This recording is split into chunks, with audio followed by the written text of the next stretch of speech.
Prologue. Day Tripper.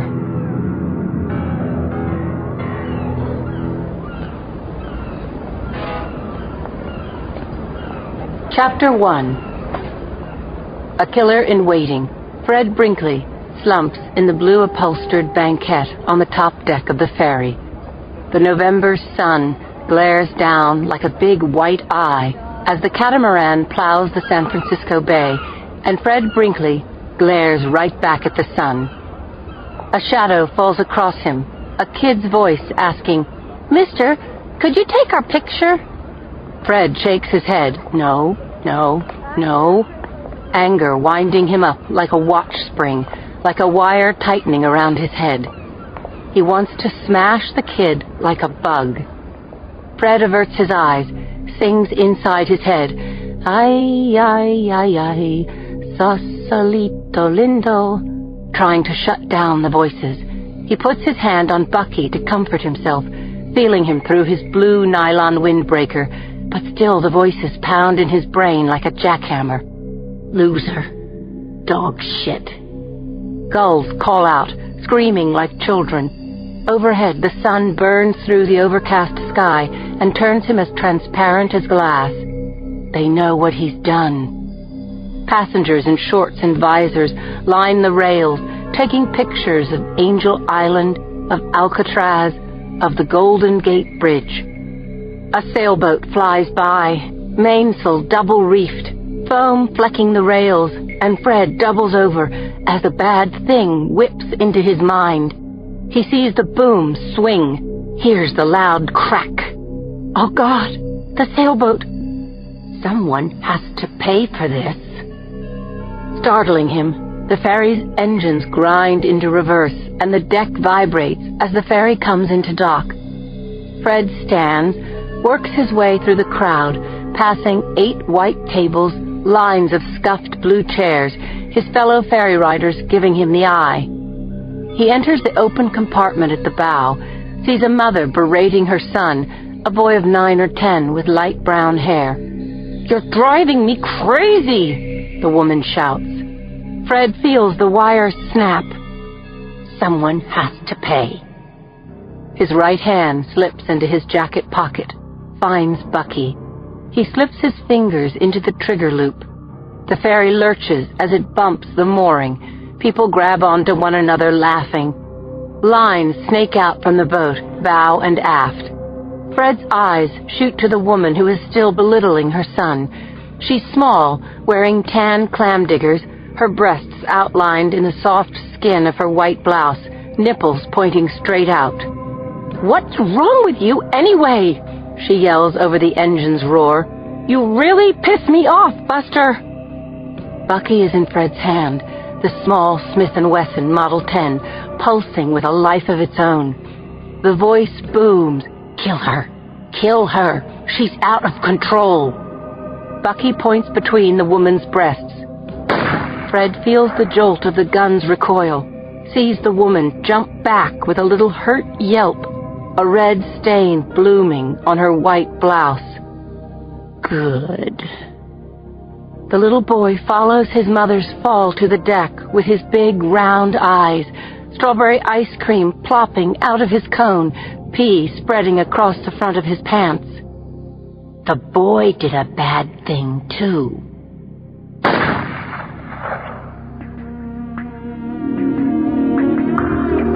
Chapter 2.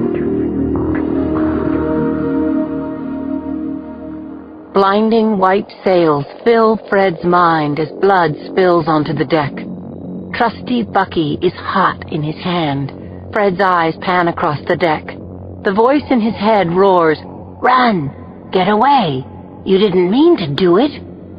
Out of the corner of his eye, Fred sees a big man charge him, rage on his face, hell in his eyes. Fred straightens his arm. Another man, Asian, hard black eyes, a white line for a mouth, makes a grab for Bucky. A black woman stands nearby, locked in place by the crowd. She turns toward him, round-cheeked, wide-eyed, stares into his face and reads his mind. "Okay, son." she says, reaching out a trembling hand. "That's enough now. Give me the gun." She knows what he did. How does she know? Fred feels relief flood through him as the mind-reading woman goes down. People in the small forward compartment move in waves, cowering, shifting left, then right, as Fred swings his head. They are afraid of him. Afraid of him. At his feet, the black woman holds a cell phone in her bloody hands. Breath rasping, she presses numbers with her thumb. "No, you don't." Fred steps on the woman's wrist. Then he bends low to look into her eyes. "You should have stopped me," he says through clenched teeth. "That was your job." Bucky screws his muzzle into her temple. "Don't," she begs. "Please." Someone yells, "Mom!" A skinny black kid, maybe 17, 18, comes toward him with a length of pipe over his shoulder. He's holding it like a bat. Fred pulls the trigger as the ship lurches. The shot goes wide. The metal pipe falls, skitters across the deck, and the kid runs to the woman, throws himself down. Protecting her? People dive under the benches, and their screams rise up around him like licks of fire. The noise of the engines is joined by the metallic clanking of the gangway locking into place. Bucky stays trained on the crowd as Fred looks over the railing. He judges the distance. It's a drop of 4 feet to the gangway substructure, then a pretty long leap to the dock. Fred pockets Bucky and puts both hands on the rail. He vaults over and lands on the flats of his Nikes. A cloud crosses the sun, cloaking him, making him invisible. "Move quickly, sailor. Go!" And he does it, makes the leap to the dock and runs toward the farmer's market, where he dissolves into the throng filling the parking lot. He walks, almost casually, a half block to Embarcadero. He's humming when he jogs down the steps to the BART station, still humming as he catches the train home. "You did it, sailor."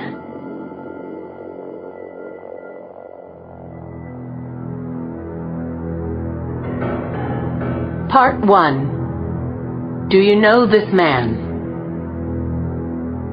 Chapter 3.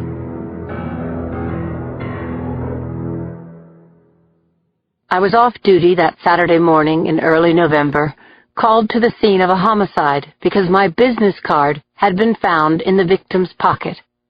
I stood inside the darkened living room of a 2-family house on 17th Street, looking down at a wretched little scuzzball named Jose Alonso. He was shirtless, paunchy, slumped on a sagging couch of indeterminate color, his wrists cuffed behind him, his head hung to his chest, and tears ran down his chin. I had no pity for him. Was he Mirandized? I asked Inspector Warren Jacoby, my former partner, who now reported to me. Jacoby had just turned 51 and had seen more homicide victims in his 25 years on the job than any 10 cops should see in a lifetime. "Yeah, I did it, Lieutenant, before he confessed." Jacoby's fists twitched at his sides. Disgust crossed his time-worn face. "Do you understand your rights?" I asked Alonso. He nodded and began sobbing again. "I shouldn't have done it, but she made me so mad." A toddler with a dirty white bow in her hair, wet diapers sagging to her dimpled knees, clung to her father's leg. Her wailing just about broke my heart. "What did Rosa do to make you mad?" I asked Alonso. "I really want to know." Rosa Alonso was on the floor, her pretty face turned toward the flaking caramel-colored wall, her head split open by the iron her husband had used to knock her down, then take her life. The ironing board had collapsed around her like a dead horse, and the smell of burned spray starch was in the air. The last time I'd seen Rosa, she'd told me how she couldn't leave her husband because he'd said he'd hunt her down and kill her. I wished with all my heart she'd taken the baby and run. Inspector Richard Conklin, Jacoby's partner, the newest and youngest member of my squad, walked into the kitchen. Rich poured cat food into a bowl for an old orange tabby cat that was mewing on the red Formica table. Interesting. He could be here for a long time, Conklin said over his shoulder. Call animal control. Said they were busy, Lieutenant. Conklin turned on the taps, filled a water bowl. Alonso spoke up. You know what she said, officer? She said, get a job. I just snapped, you understand? I stared at him until he turned away from me, cried out to his dead wife. I didn't mean to do it, Rosa. Please, give me another chance. Jacoby reached for the man's arm, brought him to his feet, saying, Yeah, she forgives you, pal. Let's take a ride. The baby launched a new round of howls as Patty Welk from Child Welfare came through the open door. Hey, Lindsay, she said, stepping around the victim. Who's little Miss Precious? I picked up the child, took the dirty ribbon out of her curls, and handed her over to Patty. Anita Alonso? I said sadly. Meet the system. Patty and I exchanged helpless looks as she jostled the little girl into a comfortable position on her hip. I left Patty rummaging in the bedroom for a clean diaper. While Conklin stayed behind to wait for the ME, I followed Jacoby and Alonso out to the street. I said see ya to Jacoby and climbed into my 3-year-old Explorer, parked next to 6 yards of garbage out by the street. I just turned the key when my Nextel bleeped on my belt. It's Saturday. Leave me the hell alone. I caught the call on the second ring. It was my boss, Chief Anthony Trachio. An unusual tightness strained his voice as he raised it over the keening sound of sirens. Boxer, he said. There's been a shooting on one of the ferries, the Del Norte. 3 people are dead, a couple more wounded. I need you here. Pronto. Chapter 4.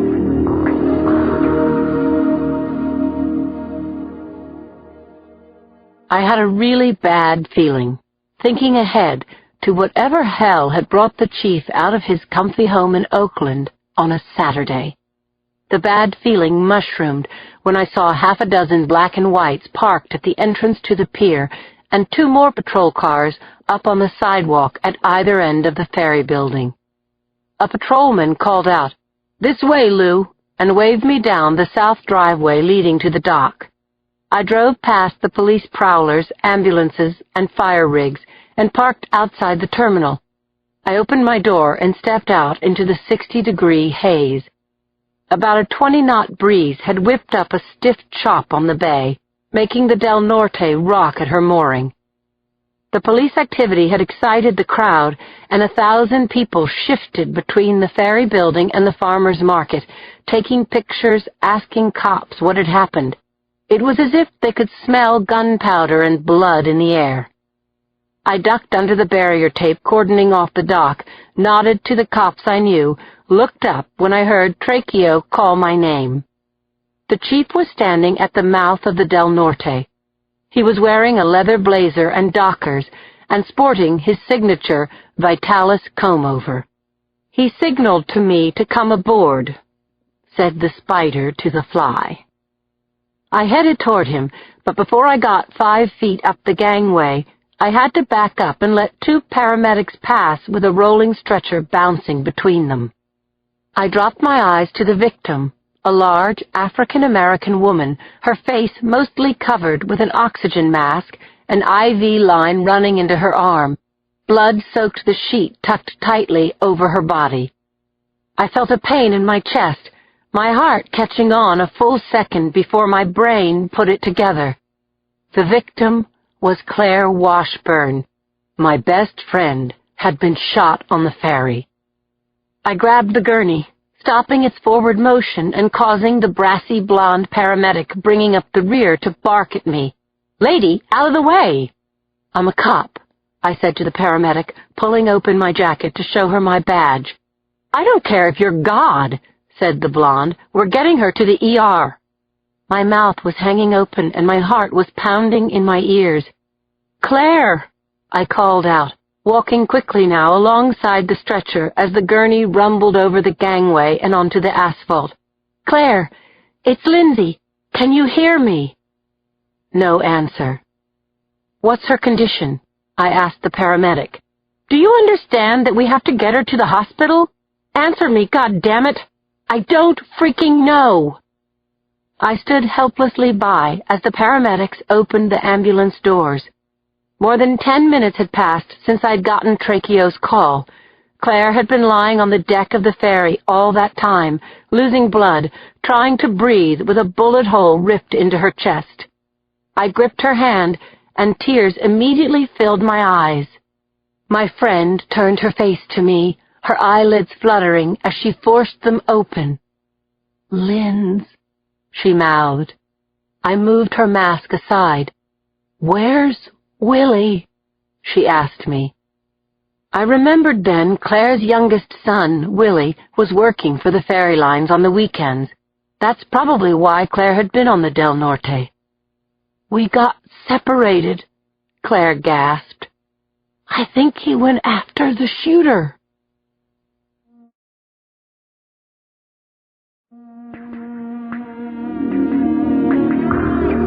Chapter 5.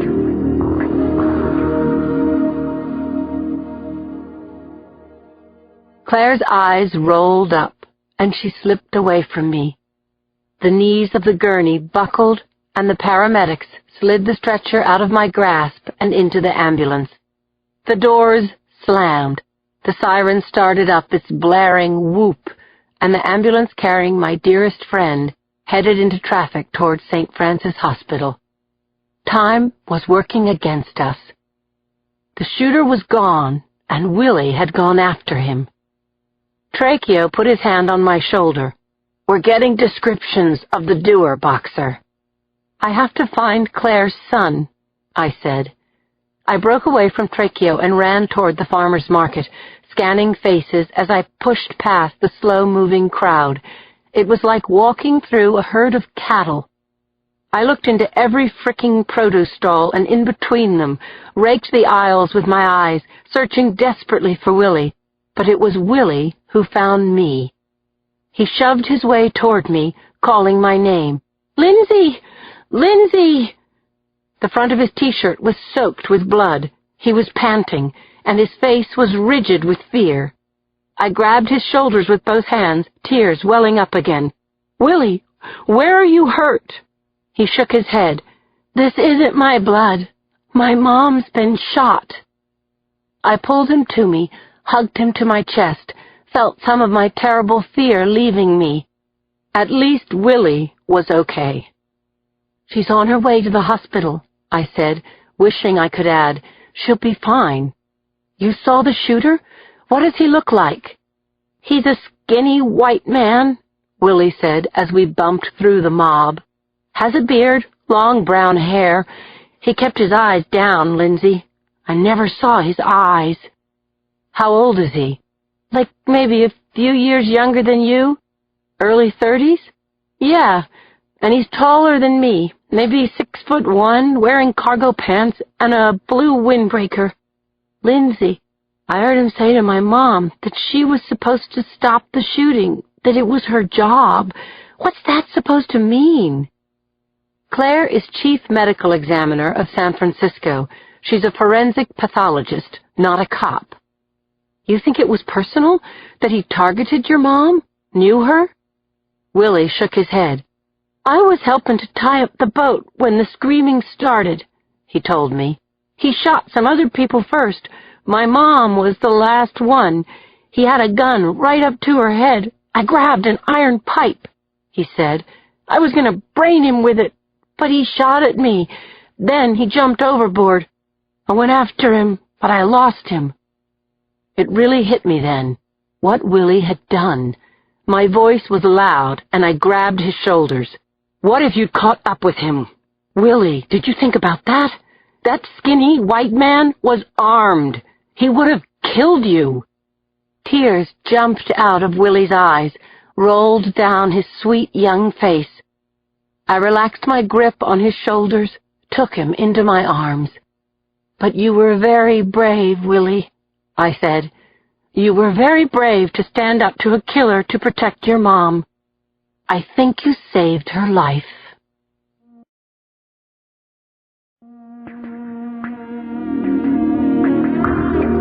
Chapter 6.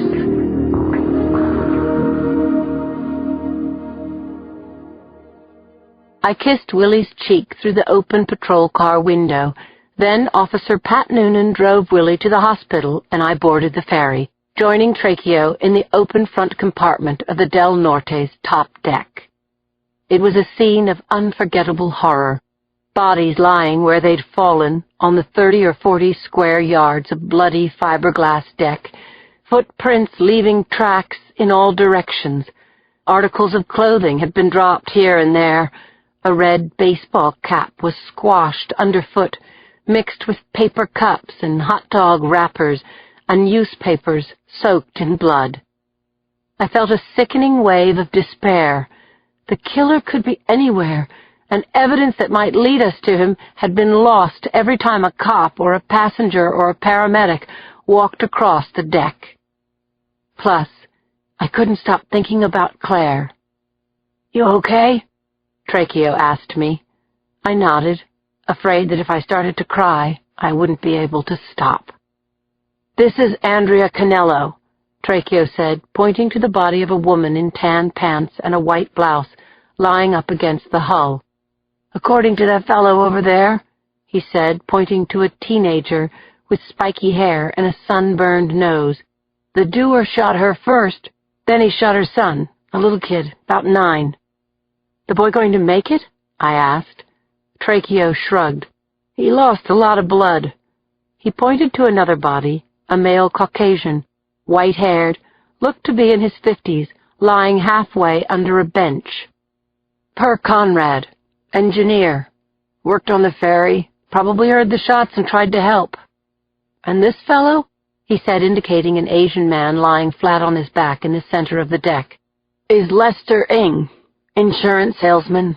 Another guy who could have been a hero. Witnesses say it all went down in 2 or 3 minutes. I started picturing the scene in my head, using what Willie had told me, what Tracheo was telling me now, looking at the evidence, trying to fit the pieces into something that made sense. I wondered if the shooting spree had been planned, or if something had set the shooter off, and if so, what that trigger had been. "One of the passengers thinks he saw the shooter sitting alone before the incident, over there," Tracheo told me. "Thinks he was smoking a cigarette. A package of Turkish specials was found under a table." I followed Tracheo to the stern, where several horrified passengers sat on an upholstered bench that wrapped around the inner curve of the railing. Some of them were blood-spattered, some held hands. Shock had frozen their faces. Uniforms were still taking down the witnesses' names and phone numbers, getting statements. Sergeant Lexi Rose turned toward us, saying, "Chief, Lieutenant, Mr. Jack Rooney here has some good news for us." An elderly man in a bright red nylon jacket stepped forward. He wore big-frame eyeglasses and a digital minicam about the size of a bar of soap hanging from a black cord around his neck. He had an expression of grim satisfaction. "I've got him right here," Rooney said, holding up his camera. "I got that psycho right in the act."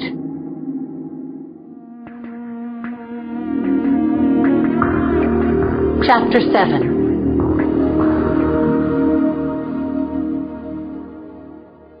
The head of the crime scene unit, Charlie Clapper, crossed the gangway with his team and came on board moments after the witnesses were released. Charlie stopped in front of us, greeted the chief, said, "Hey, Lindsay," and took a look around. Then he dug into the pockets of his herringbone tweed jacket, pulled out latex gloves, and snapped them on. "This is a fine kettle of fish," he said. "Let's try to stay positive," I said, unable to conceal the edge in my voice. "Cockeyed optimist," he said. "That's me." I stood with Tracheo as the CSU team fanned out, putting out markers, photographing the bodies and the blood that was spattered everywhere.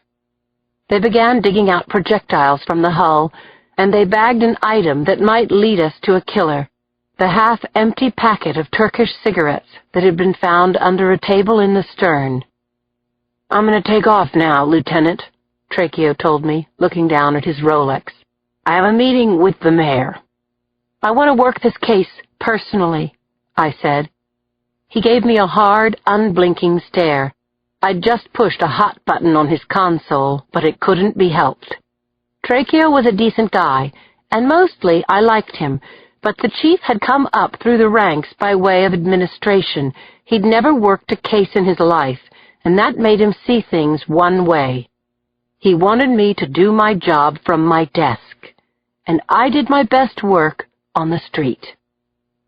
The last time I told Tracheo that I wanted to work cases hands-on, he'd told me that I was ungrateful, that I had a lot to learn about leading a command, that I should do my goddamn job and feel lucky about my promotion to lieutenant.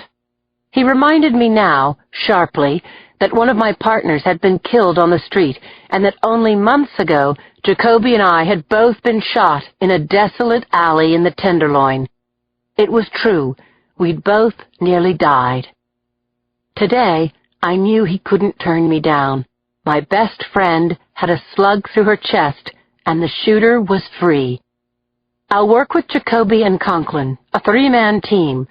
I'll have McNeil and Chi back us up, pull in the rest of the squad as needed." Tracheo nodded reluctantly, but it was a green light. I thanked him and called Jacoby on my cell. Then I phoned the hospital, got a kind-hearted nurse on the line who told me that Claire was still in surgery. I left the scene with Jack Rooney's camera in hand, planning to look at the video back at the hall, see the shooting for myself. I walked down the gangway and muttered, "Nuts." Before I reached the pavement, reporters from 3 local TV stations and the Chronicle were waiting for me. I knew them all. Cameras clicked and zoomed. Microphones were pushed up to my face. "Was this a terrorist attack, Lieutenant? Who did the shooting? How many people were killed?" "Give me a break, guys. The crime just happened this morning," I said, wishing these reporters had grabbed Tracheo or any one of the other 4 cops milling around the perimeter who'd love to see themselves on the 6 o'clock news. "We'll release the names of the victims after we've contacted their families, and we will find whoever did this terrible thing," I said with both hope and conviction. "He will not get away."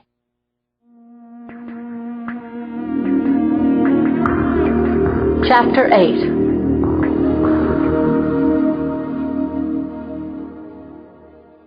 It was 2 o'clock in the afternoon when I introduced myself to Claire's doctor, Al Sassoon, who was standing with Claire's chart in hand at the hub of the ICU. Sassoon was in his mid-40s, dark-haired, with laugh lines fanning out from the corners of his mouth. He looked credible and confident, and I trusted him immediately. "Are you investigating the shooting?" he asked me. I nodded. "Yes, and also, Claire's my friend." "She's a friend of mine, too." He smiled, said, "So here's what I can tell you. The bullet broke a rib and collapsed her left lung, but it missed her heart and major arteries. She's going to have some pain from the rib, and she's going to have a chest tube inside her until that lung fully expands. But she's healthy, and she's lucky, and she's got good people here watching out for her." The tears that had been dammed up all day threatened to overflow. I lowered my eyes and croaked, "I'd like to talk to her. Claire's assailant killed 3 people." "She'll wake up soon," Sassoon told me. He patted my shoulder and held open the door to Claire's room, and I walked inside. The back of Claire's bed was raised to make it easier for her to breathe. There was a cannula in her nose and an IV bag hanging from a pole, dripping saline into a vein. Under her thin hospital gown, her chest was swaddled in bandages, and her eyes were puffy and closed. In all the years I've known Claire, I've never seen her sick. I've never seen her down. Claire's husband, Edmund, had been sitting in the armchair beside the bed, but he jumped to his feet the moment I walked in the door. He looked awful, his features twisted with fear and disbelief. I set down my shopping bag and went to him for a long hug. Edmund sang into my hair, "Oh, God, Lindsay, this is too much." I murmured all the things you say when words are just plain inadequate. "She'll be on her feet soon, Eddie. You know I'm right." "I wonder," Edmund said when we finally stepped apart. "Even saying she heals up okay, have you gotten over being shot?" I couldn't answer. The truth was, I still woke up some nights sweating, knowing I'd been dreaming again about that bad night on Larkin Street. I could still feel the impact of those slugs in my mind, remembering the helplessness and the knowledge that I might die. "And what about Willie?" Edmund was saying. "His whole world turned inside out this morning.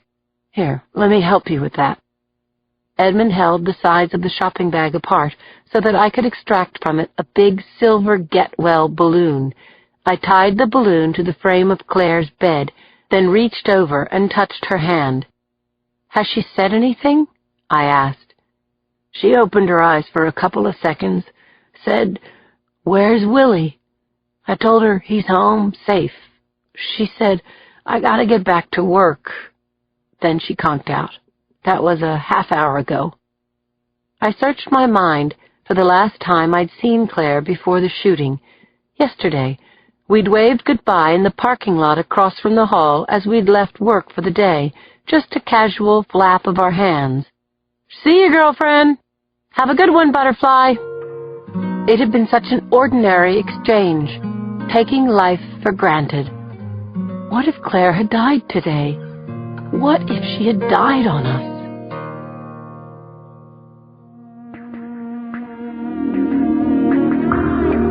Chapter 9.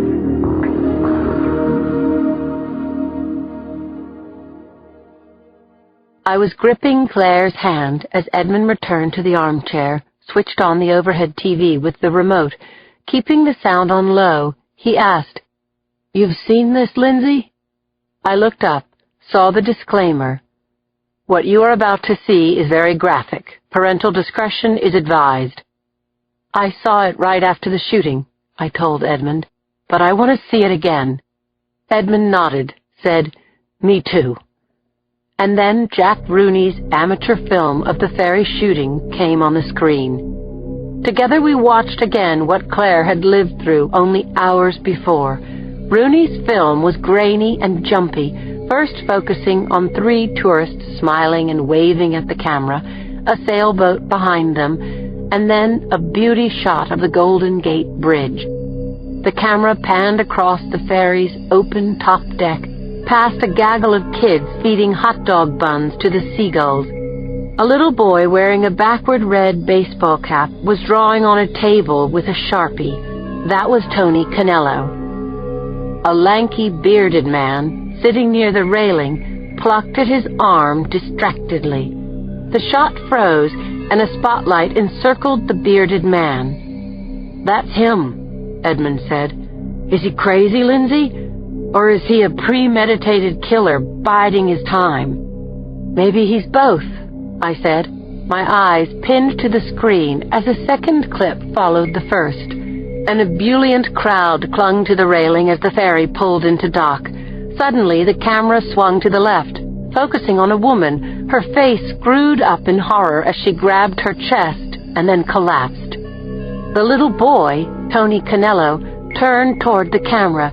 His face had been digitally pixelated by the news producers so that his features were a blur.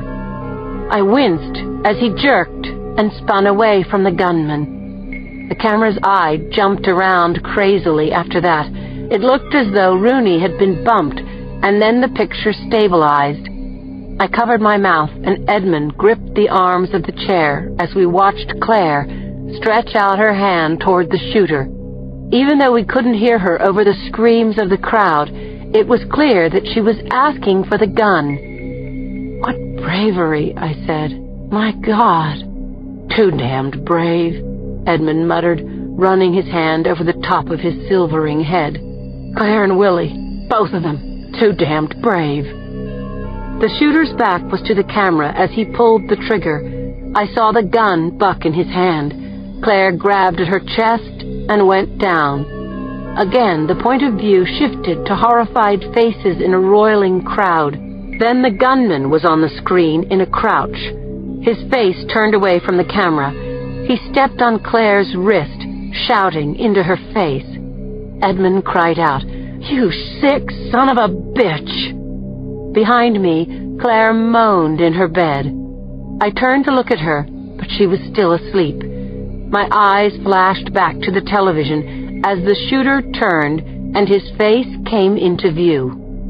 His eyes were down, his beard swallowing the lower half of his face. He was coming toward the cameraman, who finally lost his nerve and stopped filming. "He shot at Willie after that," Edmund said. And then, there I was on the TV screen, my hair tangled from my race through the farmer's market, Claire's blood transferred from Willie's T-shirt to my jacket, a wide-eyed look of shocked intensity on my face. My voice was saying, "Please call us with any information that could lead to this man." My face was replaced with a freeze-frame shot of the killer. The SFPD phone number and web address crawled under a title in big letters at the bottom of the screen. "Do you know this man?" Edmund turned to me, his face stricken. "Have you got anything yet, Lindsay?" "We have Jack Rooney's video," I said, stabbing my finger at the TV. "We have non-stop media coverage and about 200 eyewitnesses. We'll find him, Eddie. I swear we will." I didn't say what I was thinking. If this guy gets away, I shouldn't be a cop. I stood, gathered up my shopping bag. Eddie said, "Can't you wait a few minutes? Claire will want to see you." "I'll be back later," I told him. "There's someone I have to see right now."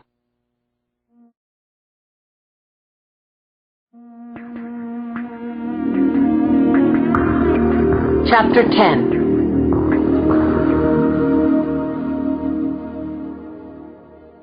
I left Claire's room on the 5th floor and took the stairs to the pediatric ICU on 2.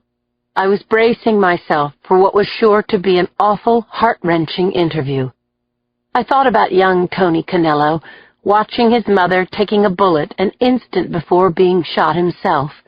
I had to ask this child if he'd ever seen the shooter before, if the man had said anything before or after firing the gun, if he could think of any reason why he and his mom had been targeted. I shifted my shopping bag from my right hand to my left as I took the last flight of stairs, knowing that how I handled this interview was going to stay with this little boy forever. The police department keeps a stash of teddy bears to give to children who've been traumatized, but those small toys seemed too cheap to give to a kid who'd just seen his mother violently killed. I'd stopped off at the Build-A-Bear workshop before coming to the hospital and had a bear custom-made for Tony. Before it was dressed in a soccer outfit, a fabric heart had been stitched inside the bear's chest, along with my wish that Tony would get well soon. I opened the door to the 2nd floor and stepped into the pastel-painted corridor of the pediatric unit. Cheery murals of rainbows and picnics lined the walls. I found my way to the pediatric ICU and flashed my badge for the nurse at the desk, a woman in her 40s with graying hair and large brown eyes. I told her that I had to talk to my witness and that I wouldn't take more than a couple of minutes. "You're talking about Tony Canello? The little boy who was shot on the ferry?" I have a bag with the Build-A-Bear inside and asked her to give it to the next kid who came into the ICU. Somehow, I found my car in the lot and headed back to the Hall of Justice.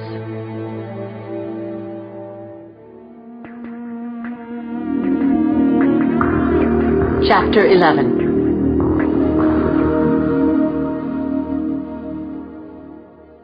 The hall is a gray granite cube of a building that takes up a full block on Bryant Street.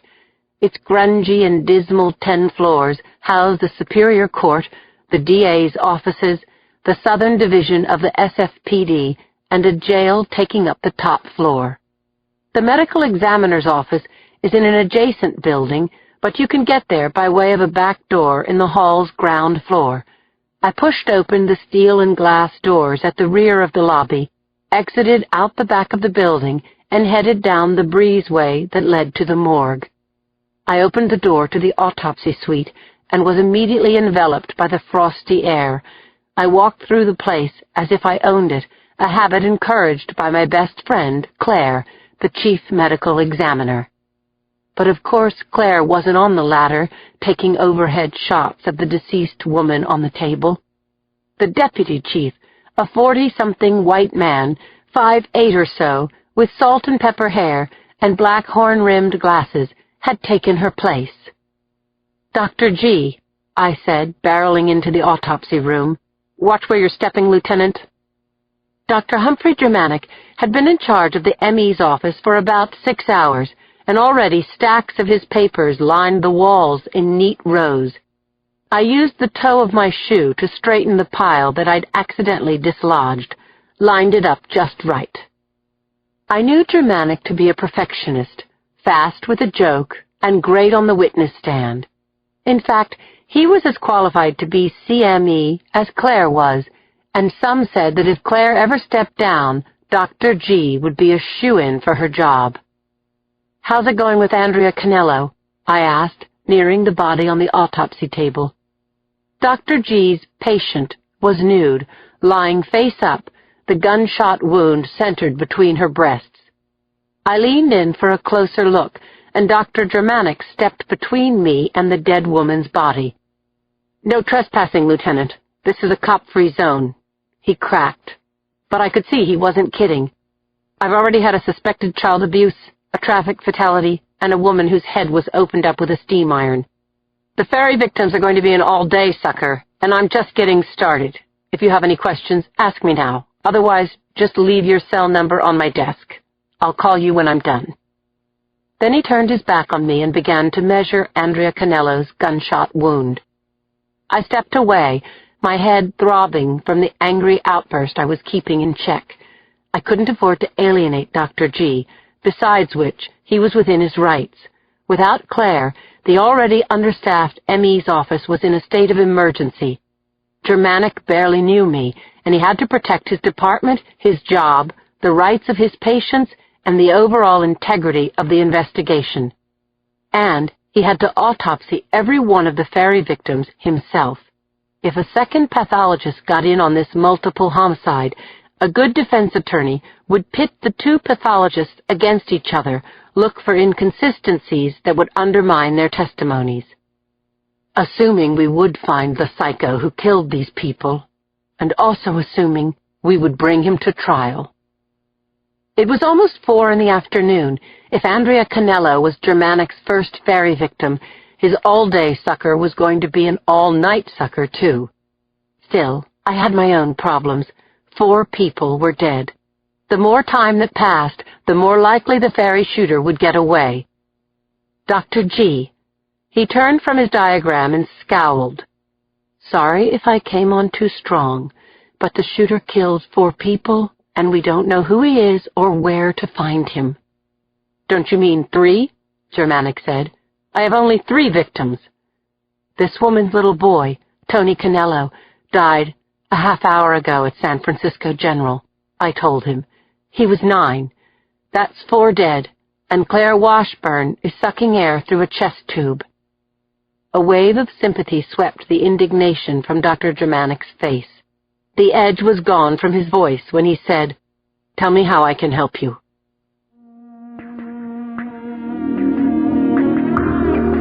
Chapter 12.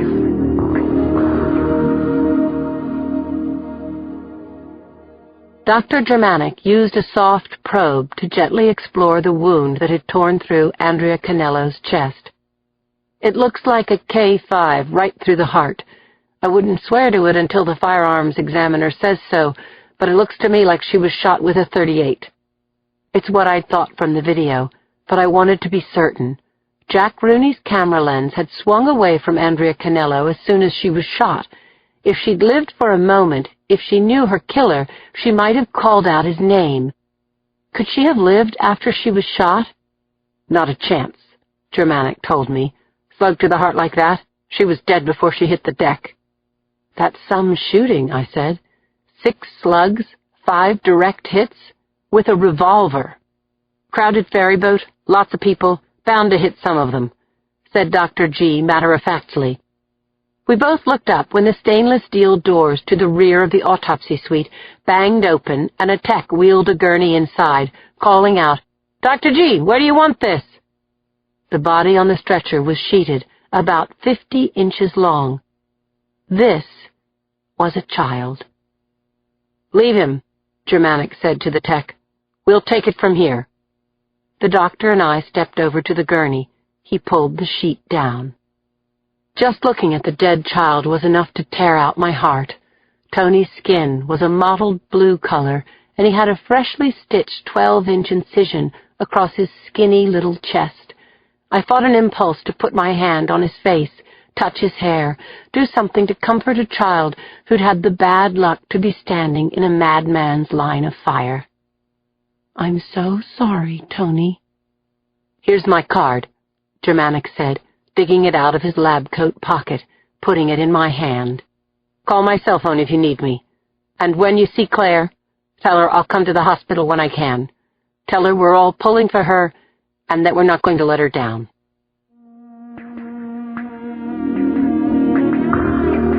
Chapter 13.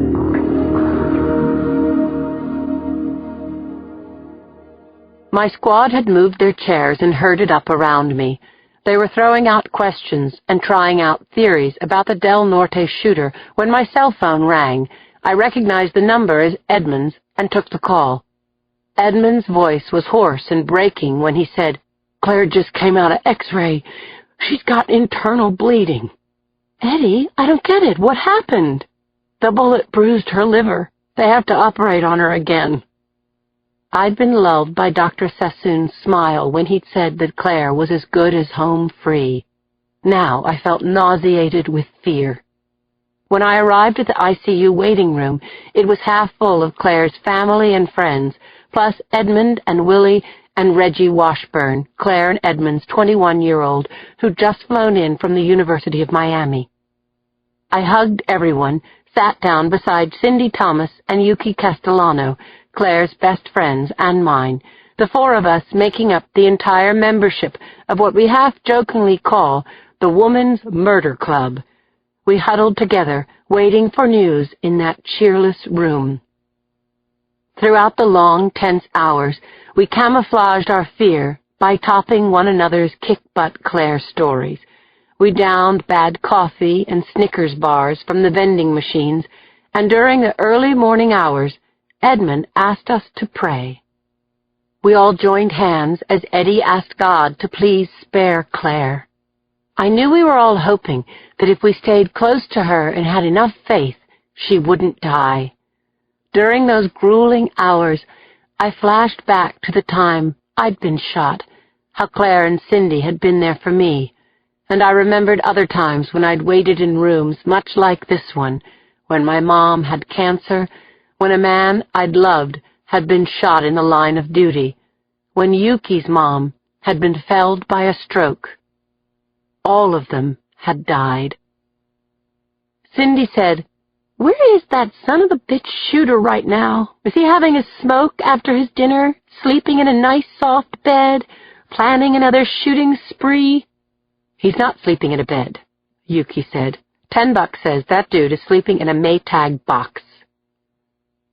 At around 5 in the morning, a weary Dr. Sassoon came out to give us the news. "Claire's doing fine," he said. "We've repaired the damage to her liver, and her blood pressure is picking up. Her vital signs are good." A cheer went up, and spontaneously we all started to clap. Edmund hugged his sons, tears in all their eyes. The doctor smiled, and I had to admit he was a warrior. I made a quick trip home to take a sunrise run around Potrero Hill with Martha, my border collie. Then I called Jacoby as the sun rose over the roof of my car. I met him and Conklin at the elevator bank inside the hall at 8. It was Sunday. They'd brought coffee and donuts. I loved these guys. "Let's get to work," I said.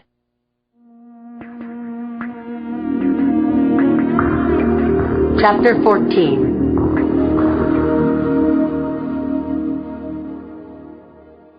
Conklin, Jacoby, and I had just settled into my glass cubicle office in the corner of the squad room when Inspectors Paul Chee and Cappy McNeil entered the dingy 20-by-30-foot workspace that's home base to the 12 members of the homicide crew. Cappy easily weighs 250 pounds, and the side chair creaked when he sat in it. Chee is lithe. He parked his small butt on my credenza next to Jacoby, who was having one of his not infrequent bouts of coughing. With all the seats taken, Conklin chose to stand behind me, his back against the window and its view of the on-ramp to the freeway, one foot casually crossing the ankle of the other. My office felt overcrowded, like a shot glass stuffed with a fistful of crayons. I could feel heat coming off Conklin's body, making me too aware of his 6'1", perfectly proportioned frame, his light brown hair falling over his brown eyes, his 29-year-old looks reminding me of a Kennedy cousin crossed with maybe a U.S. Marine. Chee had brought the Sunday Chronicle and placed it on the desk in front of me. The shooter's photo, a fuzzy still shot taken from Jack Rooney's low-resolution movie footage, was on the front page, and under it was a caption, "Do you know this man?" We all leaned in to study that furred face again. The shooter's dark hair hung around to his jaw, and his beard hid everything from his top lip down to his Adam's apple. "Jesus Christ," said Cappy. We all looked at him. "What?" "I'm saying, he looks like Jesus Christ." I said, "We won't be getting anything back from the lab on a Sunday morning, but we have this." I took the photocopy of the brown-wrapped package of Turkish specials out of my inbox. And we have all this. I put my hand on the 2-inch pile of witness statements, phone messages, and email printouts that our PA, Brenda, had taken off the SFPD website yesterday. "We can divvy it up," said Jacoby. Loud discussion followed until Chee said emphatically, "Hey, cigarettes are big business. Any place that's going to sell a brand like Turkish Specials is going to be one of your mom-and-pop stores. And one of those moms or pops might remember this shooter." I said, "Okay, you guys run with it." Jacoby and Conklin took 2/3 of the witness statements out of their desks in a squad room and got on the phones while Chee and McNeil made a few calls before hitting the streets. Alone in my office, I looked over what Brenda had gathered on the victims, all solid citizens, every one. Was there a connection between the killer and any of the people he'd shot? I started dialing the numbers on the witness statements, but nothing in the first few calls lifted me out of my seat. Then I reached a fireman who'd been standing only 10 feet from Andrea Canello when the shooter opened fire. "She was yelling at her kid when the shooter popped her," the witness said. "I was about to tell her to take it easy. The next minute, she was dead." "What was she saying? Do you remember?" "You're driving me crazy, buddy," something like that. Terrible to think. "Did the boy make it?" I'm sorry to say, no, he didn't. I made more notes, trying to fit fragments together into pieces into a whole. I slugged down the last of my coffee and dialed the next person on my list. His name was Ike Quintana, and he had called late yesterday afternoon, saying maybe he'd been friends with the shooter some 15 years before. Now Quintana said to me, "It looks like the same guy for sure. If that's him, we were both at Napa State Hospital in the late 80s. I gripped the phone, pressing my ear hard against the receiver. Didn't want to miss a syllable. "You know what I mean?" Quintana asked me. "We were both locked up in the cuckoo's nest."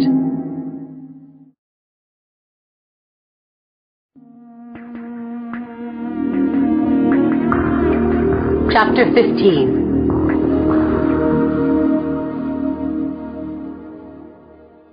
I scribbled a star next to Ike Quintana's phone number. "What's your friend's name?" I asked him, pressing the receiver against my ear, but suddenly Quintana was evasive. "I don't want to say, in case it turns out not to be him," he said.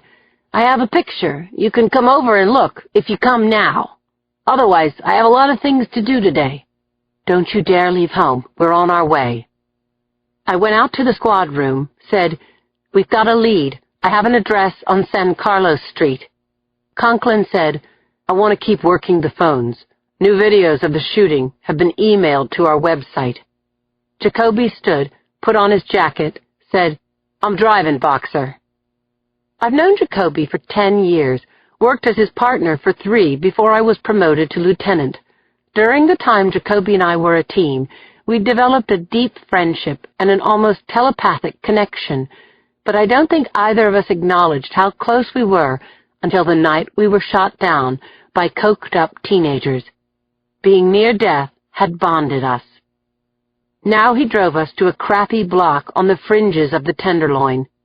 We looked up the address Ike Quintana had given me, a 2-story building with a storefront church on the ground floor and a couple of apartments on top. I rang the doorbell, and a buzzer sounded. I pulled at the dull metal door handle, and Jacoby and I entered a dark foyer. We climbed creaking stairs into a carpeted hallway smelling of mildew. There was a single door on each side of the hallway. I rapped on the one marked 2R, and a long half-minute later it squeaked open. Ike Quintana was a white male, mid-30s. He had black hair sticking up at angles, and he was oddly dressed in layers. An undershirt showed in the V of his flannel shirt.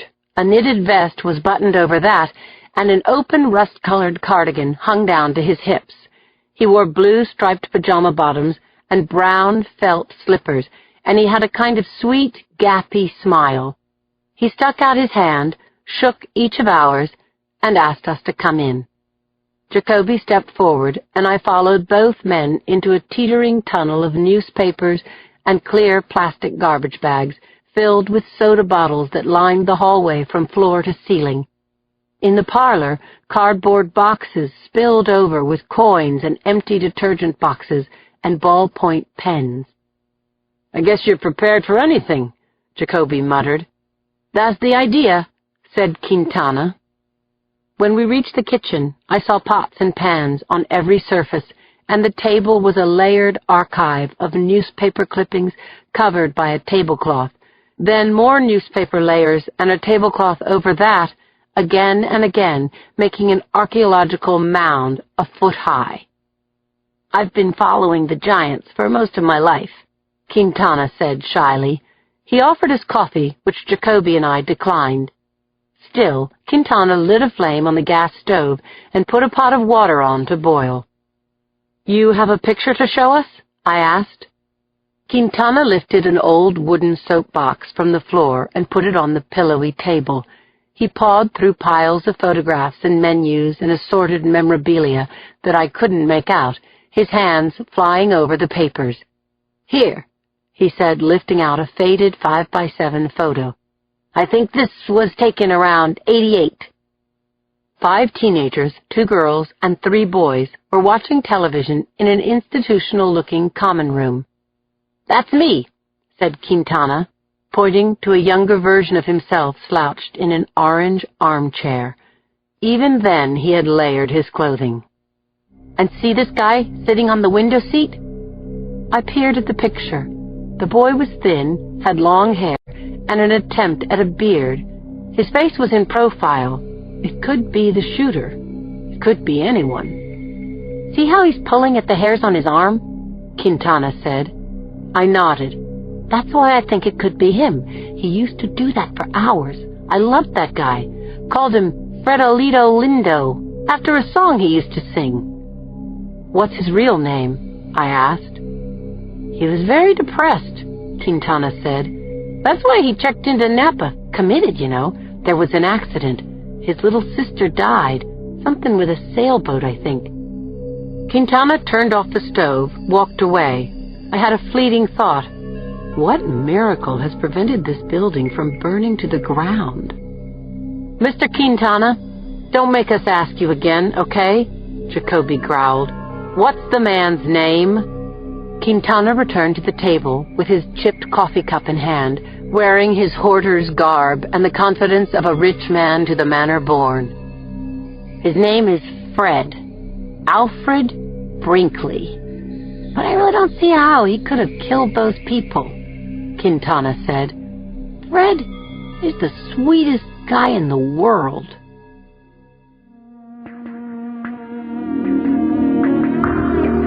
Chapter 16.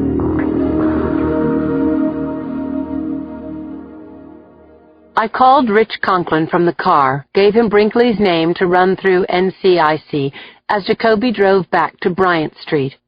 Chi and McNeil were waiting for us inside McBain's Beers of the World pub, a dark saloon sandwiched between two bail bond shacks across from the hall. Jacoby and I joined them and ordered Foster's on tap, and I asked Chi and McNeil for an update. We interviewed a guy at the smoke shop on Polk at Vallejo, said Chi, getting right into it. Old geezer who owns the place says, yeah, I sell Turkish specials, about 2 packs a month to a regular customer. He takes the carton off the shelf to show us. It's down 2 packs. Conklin came in, took a seat, and ordered a Dos Equis and an Angus burger rare. Looked like he had something on his mind. My partner gets excited, said Cappy, by a carton of cigarettes. So who's the fool? She asked McNeil.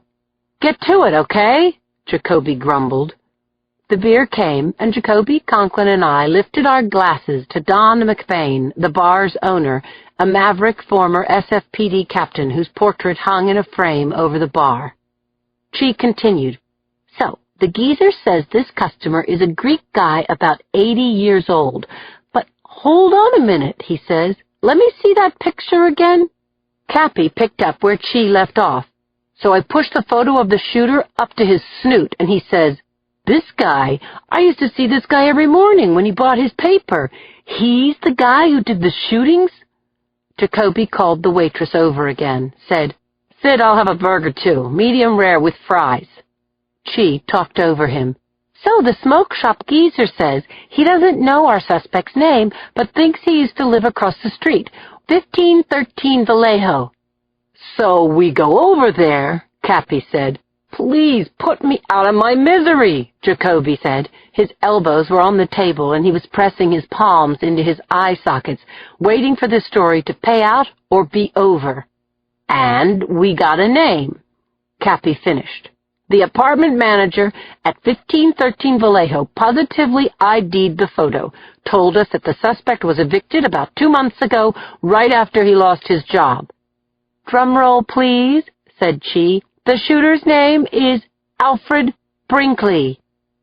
It was sad to see the disappointment on the faces of McNeil and Chi, but I had to break it to them. Thanks, Paul. We know his name.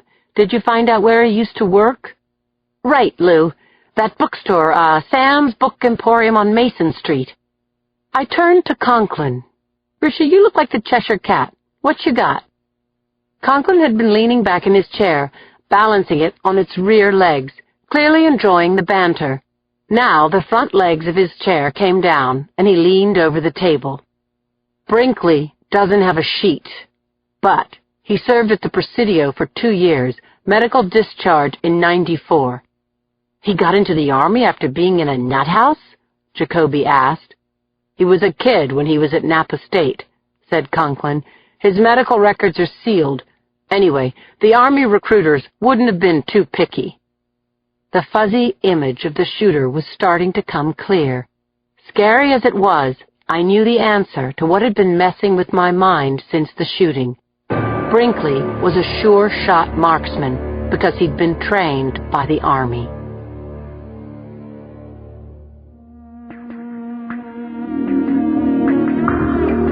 Chapter 17.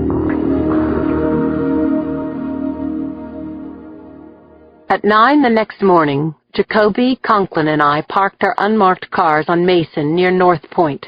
We were 2 blocks from Fisherman's Wharf, a tourist area crammed with huge hotels, restaurants, bike rentals, and souvenir shops, where sidewalk vendors were setting up their curbside tag sales. I was feeling keyed up when we entered the cool expanse of the huge bookstore. Jacoby badged the closest desk clerk, asking if she knew Alfred Brinkley. The clerk paged the floor manager, who walked us to the elevator and down to the basement, where he introduced us to the stockroom manager, a dark-skinned man in his 30s, wearing a threadbare Duran Duran T-shirt and a nose stud, name of Edison Jones. We arrayed ourselves around the stockroom, concrete walls lined with adjustable shelves, corrugated metal doors opening to the loading dock, guys rolling carts of books all around us. "Fred and I were buddies," Jones said. "Not like we hung out after work or anything, but he was a bright bulb and I liked him. Then he started getting weird." Jones dialed down the volume on a TV resting atop a metal table crowded with invoices and office supplies. "Weird? Like how?" Conklin asked. "He'd say to me sometimes, 'Did you hear what Wolf Blitzer just said to me?' Like the TV was talking to him, you know? And he was getting twitchy, like humming and singing to himself. Made management uneasy," Jones said, lightly running a hand across his T-shirt. "When he started missing work, it gave them a reason to axe him. I saved his books," Jones told us. He reached up to a shelf, pulled down a box, set it on the table. I opened the flaps, saw heavy stuff in there by Jung, Nietzsche, and Wilhelm Reich. And there was a dog-eared paperback of The Origin of Consciousness in the Breakdown of the Bicameral Mind by Julian Jaynes. I picked the paperback out of the box. "That was his pet book," said Edison. "Surprised he didn't come back for it." "What's it about?" "According to Fred, Jaynes had a theory that until about 3,000 years ago, the hemispheres of the human brain weren't connected," Jones said. "So the two halves of the brain didn't communicate directly." "And the point is?" Jacoby asked. "Jaynes says that back then, humans believed that their own thoughts came from outside themselves, that their thoughts were actually commands from the gods." "So Brinkley was what?" Jacoby asked. "Hearing voices from the television gods?" "I think he was hearing voices all the time, and they were telling him what to do." Jones' words sent chills out to my fingertips. More than 48 hours had passed since the ferry shooting. While dead ends piled up, Brinkley was still out there somewhere, taking orders from voices, carrying a gun. "You have any idea where Brinkley is now?" I asked. "I saw him hanging out in front of a bar about a month ago," Jones said. "He was looking pretty ragged, beard all grown out. I made a joke that he was returning to the wild. He got a wacky expression on his face. Wouldn't look me in the eye." "Where was this?" "Outside the Double-Shot Bar on Geary. Fred doesn't drink, so maybe he was living in the hotel over the bar." I knew the place. The Hotel Barbary was one of the several dozen tourist hotels in the Tenderloin, rent-by-the-hour rooms used by prostitutes, junkies, and the nearly destitute. It was one step above the gutter, and not much of a step. If Fred Brinkley had been living at the Hotel Barbary a month ago, he might still be there now.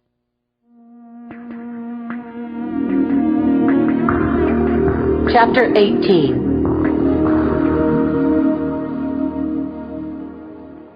The weatherman said it would rain, but the sun was high and milky overhead. When Fred Brinkley held out his hand, he could see right through it. He headed for the dark of the underground, jogging down the steps into the Civic Center BART, where he used to go when he still had his job. Brinkley lowered his eyes, marking off his paces on the familiar white marble tiled floor with black granite borders, walking steadily across the mezzanine, not looking up at the corporate slaves buying their tickets and flowers and bottled water for their commute. He didn't want to pick up any thoughts from their squirrel wheel brains, didn't want to see the prying looks coming from their hooded eyes.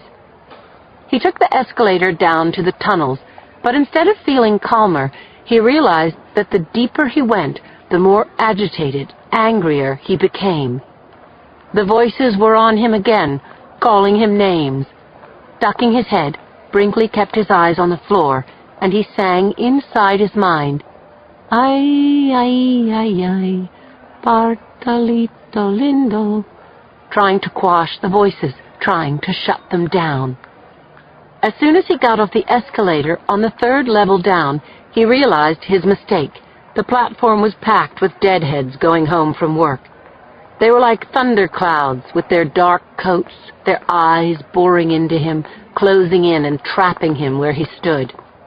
Pictures he'd seen on the wall of TVs in the electronics shop window streamed into Fred's mind, the images of himself shooting the people on the ferry. He did that. Brinkley sidled through the crowd, mumbling and singing under his breath until he stood at the edge of the platform, standing on one square only, his toes curled over the void. Still, he felt the hate and condemnation all around him, and his own fury rose. The white tile walls seemed to pulse and billow. Fred could see out of the corners of his eyes people turning toward him, reading his mind. He wanted to yell, "I had to do it! Watch out! You could be next!" He stared down onto the rails, not moving or looking at anyone, keeping his hands in his pockets, the right one curled around Bucky. The voices roared in unison. "They know! They see right through you, Fred!" A sharp voice called out from behind him.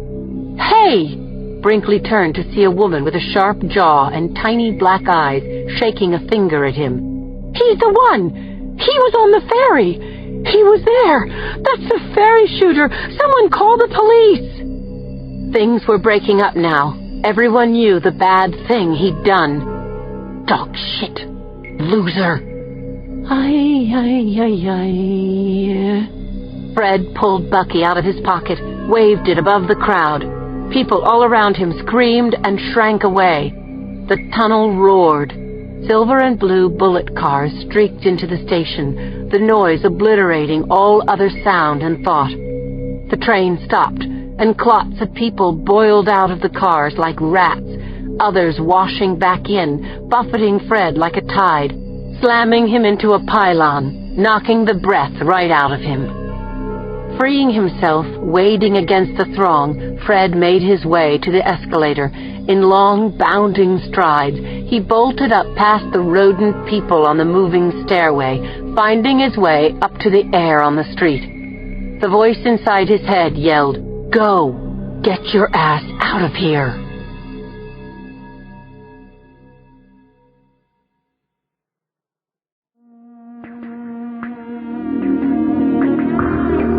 Chapter 19.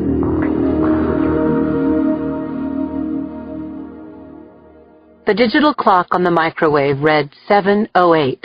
I was physically wrung out and mentally fried after combing the tenderloin all day, coming up with nothing more than a list of all the places where Alfred Brinkley didn't live. I wasn't just frustrated either. I felt dread. Fred Brinkley was still out there. I put a healthy choice macaroni and cheese into the microwave, pressed the minute button 5 times. As my dinner revolved, I ran the day through my mind again, searching for anything we might have overlooked in our tour of 6 dozen sleazy hotels, the interviews with useless desk clerks and scores of low-rent tenants. Martha brushed up against me, and I stroked her ears, poured dog chow into a bowl. She lowered her head, wagged her plumy tail. "You're a good girl," I said, "light of my life." I had just cracked open a beer when my doorbell rang. Oh, what now? I limped to the window to see who had the audacity to ring my bell, but I didn't know the man staring up at me from the sidewalk. He was clean-shaven, half in shadow, holding up an envelope. "What do you want?" "I have something for you, Lieutenant. It's urgent. I have to deliver this to you personally." What was he, a process server? A tipster? Behind me, the microwave beeped, alerting me that dinner was ready. "Leave it in the mailbox," I shouted down. "I could do that," said my visitor, "but you said on TV, 'Do you know this man? Remember?' 'Do you know him?' I called. 'I am him. I'm the one who did it.'"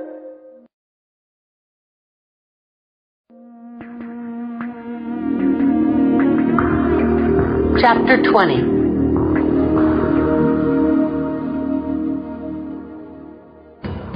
I had an instant of stunned confusion. The fairy shooter was at my door? Then I snapped to. "I'll be right there," I shouted down. I grabbed my gun and holster from the back of a chair, clipped my cuffs to my belt. As I rounded the second-floor landing, I called Jacoby on my cell phone, knowing full well that I couldn't wait for him to arrive. I could be walking into a shooting gallery, but if the man downstairs was Alfred Brinkley, I couldn't chance letting him get away. My Glock was in my hand as I cracked the front door a couple of inches, using it as a blind. "Keep your hands where I can see them," I called out. The man looked volatile. He seemed to hesitate, move back into the street, then forward toward my doorway. His eyes darted everywhere, and I could make out that he was singing under his breath. God, he was crazy, and he was dangerous. Where was his gun? "Hands up! Stay where you are!" I yelled again. The man stopped walking around. He raised his hands, flapping his envelope side to side like a white flag. I scanned his face, trying to match what I saw against my mental picture of the shooter. This guy had shaved, and he'd done a poor job of it. Wisps of beard showed dark against his pale skin. In every other way, I saw a match. He was tall, skinny, wearing clothes similar or identical to those worn by the shooter about 60 hours ago. Was this Alfred Brinkley? Had a violent killer simply rung my doorbell to turn himself in? Or was this a different kind of lunatic looking for a spotlight? I stepped out onto the moon-shadowed sidewalk, gripping my Glock in both hands, pointing at the man's chest. The unwashed smell of him wafted toward me. "It's me," he said, staring down at his shoes. "You said you were looking for me. I saw you on TV, in the video store." "Get on the ground," I barked at him. "Face down and keep your hands where I can see them." He swayed on his feet. I shouted, "Get down!" And he dropped to the sidewalk. "What's your name?" I asked, dragging back each stick-thin arm until the cuffs snapped around his wrists. "Fred Brinkley," he said, his voice filling with agitation. "You know me. You said to come in, remember? We will find whoever did this terrible thing. I wrote it all down." I holstered my Glock and ran my hands over the suspect's body, checking for weapons, images from Rooney's video flickering through my mind the whole time. I pulled the gun from his jacket pocket, stuck it into the back of my waistband. Then I picked the envelope up from the sidewalk and stuffed it into my front pocket. The pictures from the Rooney video looped in my head. I saw this man shoot 5 people. I saw him shoot Claire. I took his wallet from his hip pocket with a shaking hand, flipped it open, saw his driver's license by the dim light of the street lamp across the road. It was Alfred Brinkley. I had him. I read Brinkley his rights, and he waved them, saying again, "I did it. I'm the fairy shooter." "How did you find me?" I asked. "Your address is on the internet at the library," Brinkley told me. "Lock me up, okay? I think I could do it again." Jacoby's car pulled up just then, brakes squealing. He bolted out of the driver's seat with his gun in hand. "You couldn't wait for me, Boxer?" "Mr. Brinkley is cooperating, Jacoby. Everything is under control." But seeing Jacoby, knowing that the danger was over, sent waves of relief through me, making me want to laugh and cry and shout "Woohoo!" all at the same time. "Nice work," I heard Jacoby say. I felt his hand on my shoulder. I gulped air, trying to calm myself as Jacoby and I got Brinkley to his feet. As we folded him into the back seat of Jacoby's car, Brinkley turned toward me. "Thank you, Lieutenant," he said, his crazy eyes still darting, his face crumpling as he broke into tears. "I knew you would help me."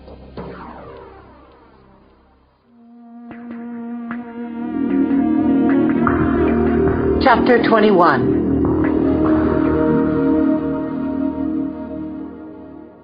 Jacoby followed me into my office, our nerves strung so tight we could have played them like guitars. As we waited for Brinkley to be processed, we hunched over my desk, drinking coffee, talking over what we needed to do next. Brinkley had confessed to being the ferry shooter, and he'd refused counsel, but the written statement he'd given me was a rambling screed of nonsense about white light and rat people and a gun named Bucky. We had to get Brinkley's confession on the record, show that while Alfred Brinkley might be mentally disturbed, he was rational now. After I called Tracheo, I phoned Cindy, who was not only my good friend, but top dog on the Chronicle's crime desk, to give her a heads-up on Brinkley's capture. Then I paced around the squad room, watching the hands of the clock crawl around the dial as we waited for Tracheo to arrive. By 9:15, Alfred Brinkley had been printed and photographed, his clothes swapped out for a prison jumpsuit so that his garments could be tested for blood spatter and gunshot residue. I asked Brinkley to let a medical tech take his blood, and I told him why. "I want to make sure you're not under the influence of alcohol or drugs when we take your confession." "I'm clean," Brinkley told me, rolling up his sleeve. Now Brinkley waited for us in interview room number 2, the box with the overhead video camera that worked most of the time. Jacoby and I joined Brinkley in the gray-tiled room, pulling out the chairs around the scratched metal table, taking our seats across from the killer. My skin crawled when I looked at his pale and scruffy face. Remembered what he'd said. "I'm the one who did it." Chapter 22.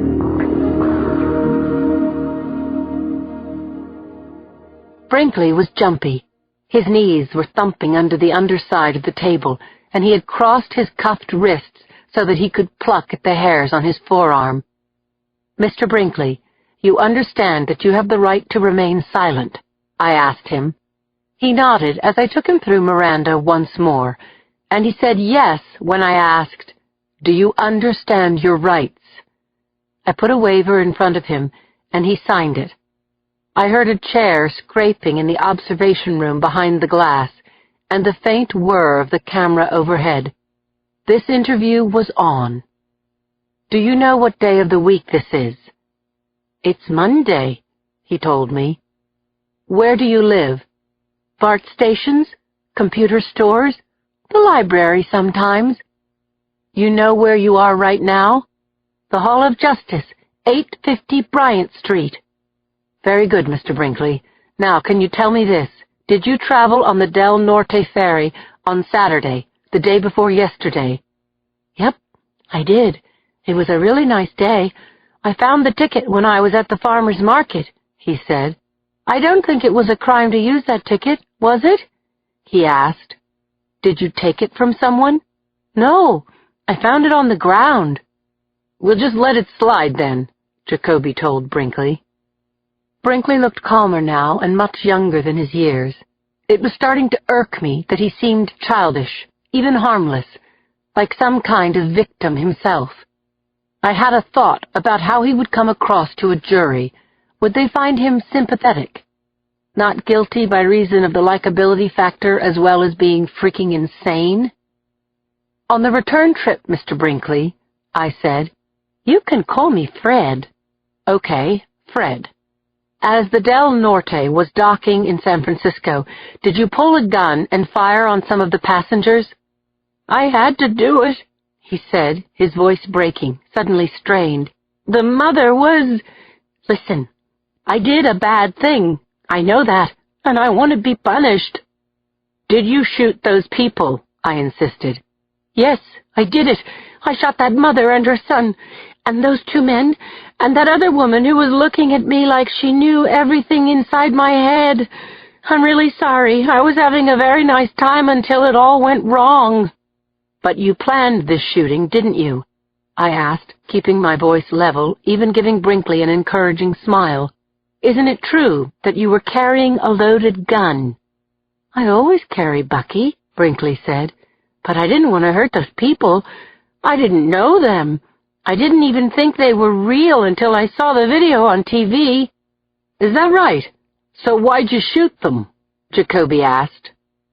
Brinkley stared over my head into the glass of the two-way mirror. The voices told me to do it. Was that the truth, or was Brinkley staging his insanity defense right now? Jacoby asked him what kind of voices he was talking about, but Brinkley had stopped answering. He dropped his chin toward his chest, mumbling, I want you to lock me up. Will you do that? I really need some sleep. I'm pretty sure we can find you an empty cell on the 10th floor, I said. I knocked on the door, and Sergeant Steve Hall came into the interrogation room. He stood behind the prisoner. Mr. Brinkley, I said as we all came to our feet, you've been charged with the murders of 4 people, attempted murder of another, and about 14 lesser crimes. Make sure you get a good lawyer. Thank you, Brinkley said, looking me in the eyes for the first time. You're an honorable person. I really appreciate all you've done.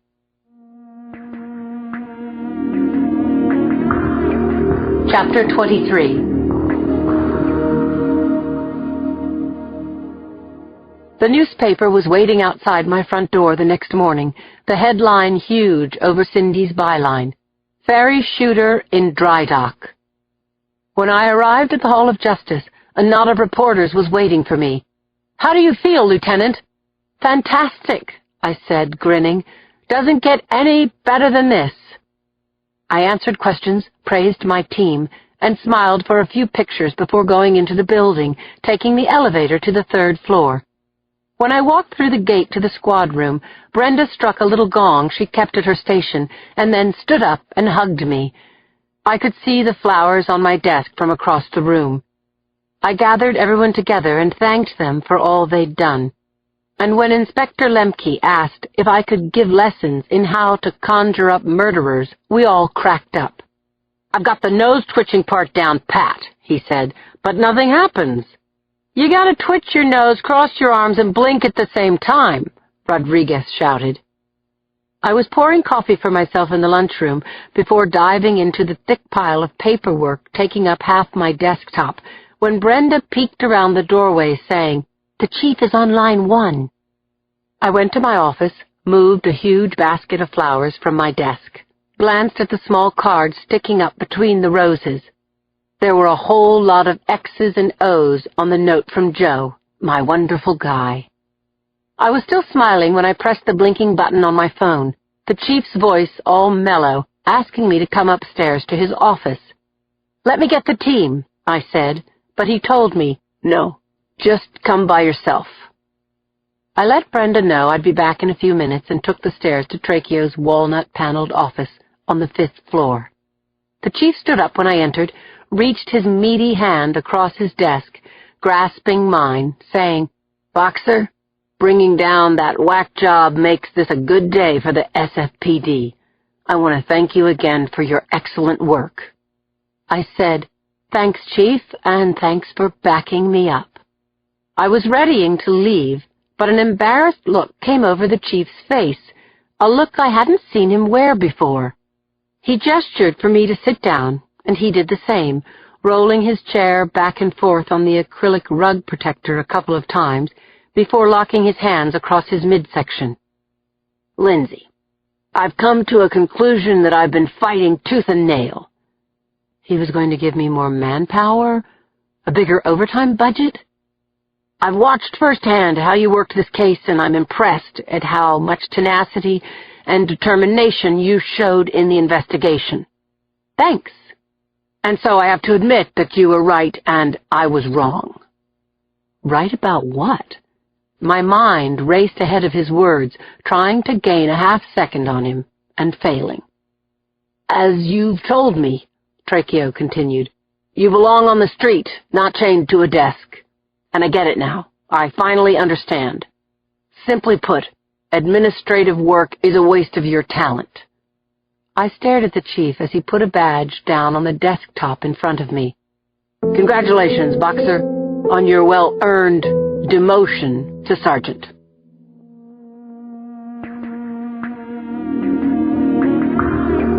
Chapter 24.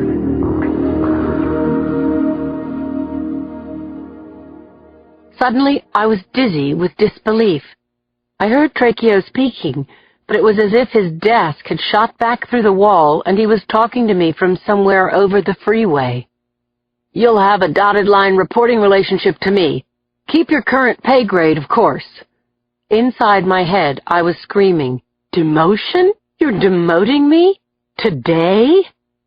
I made a grab for the edge of his desk, needing to hold on. I saw Tracheo fall back into his chair, the expression on his face telling me that he was as stunned by my reaction as I was by his announcement. "What is it, Boxer? Isn't that what you wanted? You've been nagging me for months."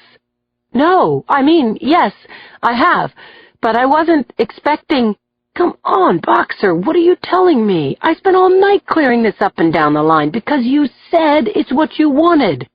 I opened my mouth, closed it again. "Give me some time to get my head around this, okay, Tony?"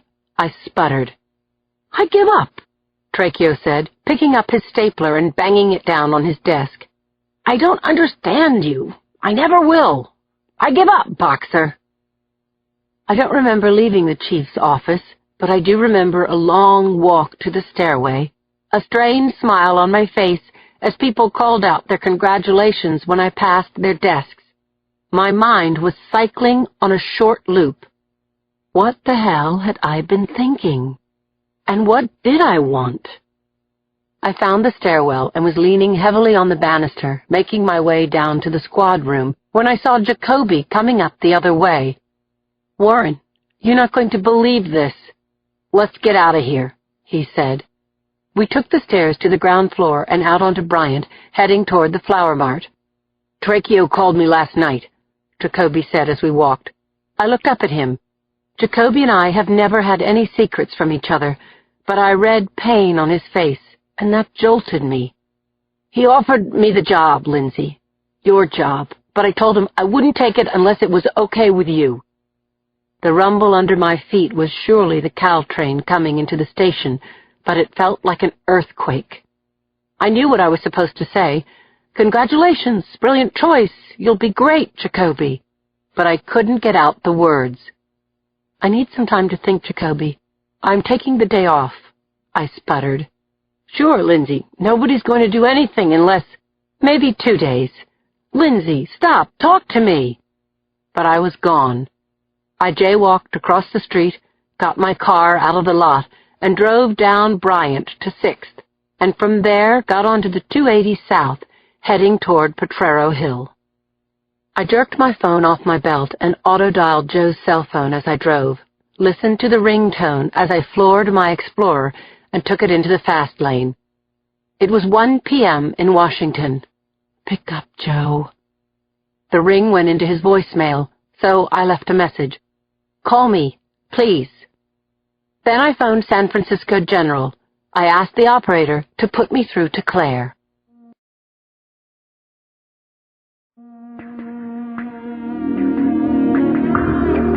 Chapter 25.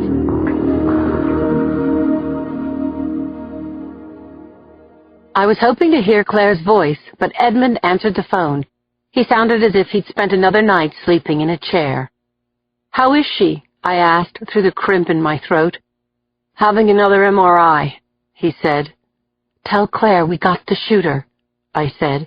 "He confessed, and we've got him locked up." I told Edmund that I'd check in with Claire later. Then I dialed Joe again. This time I got the voicemail at his office, so I tried him at home. Got his voicemail there, too. I braked at the light on 18th Street, tapped my fingers impatiently against the steering wheel, stepped on the gas as the light turned green. An old memory came into my mind. The day I'd been promoted to lieutenant, on the heels of bringing down the bride and groom killer, a psycho who'd surely earned a top 10 ranking in the most depraved criminal hall of fame. At the time, I viewed my promotion as pretty much a political appointment, No woman had held the job before. I'd stepped up, let them pin a gold shield on me, without ever knowing if the power and responsibility of the job were what I wanted. I guess I still didn't know. I had asked to be put back on the line, so of course Tracheo didn't understand my reaction. Shit, I didn't understand it myself. But sometimes you couldn't know a thing until you were there. A dotted line reporting to Tracheo was bullshit. I'd be going backward in rank. Could I handle taking orders from Jacoby? I told him I wouldn't take it unless it was okay with you, he'd said. I needed to talk to Joe. I pulled the phone back from the passenger seat and hit redial, the sound of Joe's voice on his outgoing message calling up so many memories, the storybook trips we'd taken together, our love-making, little things about Joe that I adored, every moment savored because I didn't know when I'd see him again. What I wouldn't give to be in his arms tonight, to have him wrap me up in his love, and to feel his ability to see the real me. His touch could make the bad feelings go away. I clicked off my phone without leaving a message, called Joe's other 2 numbers. Same thing. I pulled my car into a parking spot, set the handbrake, and sat there stupidly, looking at nothing, wishing that I could see Joe. And then a bright idea broke through. Hey, I can. Chapter 26.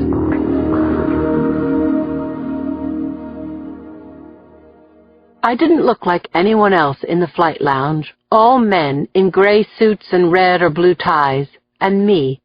I'd dressed in a new butter-colored cashmere V-neck, tight jeans, and a waist-skimming tweed jacket. Men stole glances, gave my ego a boost. As I waited for the plane to board, I checked things off in my mind.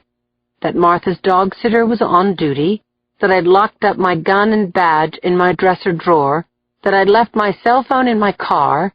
Actually, leaving my cell phone was an oversight, but I didn't need a shrink to tell me that by shedding my hardware, I was telling the job to go straight to hell. I was traveling light, but I had brought the essential stuff. Lipstick and my round-trip business-class ticket to Reagan National that Joe had given me with his keys and a note saying, "This is your come-to-Joe pass, and it's good any time. XOXO, Joe." I felt a little reckless as I boarded the plane. Not only was I leaving town with a major conflict unresolved, but something else was giving me the jitters. Joe had made surprise visits to me, but I'd never dropped in unannounced on him. The glass of pre-flight champagne helped settle me down, and as soon as the plane lifted off, I lowered my seat into the reclining position and slept, waking up only when the pilot's voice announced our imminent descent into D.C. Once on the ground, I gave a cab driver Joe's address in Northwest D.C. A half hour later, the cab swooped around the plantings and fountains in front of the deluxe L-shaped Kennedy Warren apartment complex, and only minutes after that, I stood in the densely carpeted top-floor hallway of the historic wing, ringing Joe's doorbell. Well, I'm here. When he didn't answer, I rang the bell again. Then I slipped the first key into the lower lock, used the second key on the deadbolt, and opened the door. I called out, "Joe?" as I stepped into his unlit foyer. I called again as I approached the kitchen. Now I was asking myself, where was Joe? Why hadn't he answered any of his phones? The kitchen opened into a large, attractive area that was both a dining and a living room. Hardwood floors glowed under the stream of light pouring through the windows at the far end, and I saw a terrace beyond. I noted that the richly upholstered and dark wood furnishings were in neat apple pie order.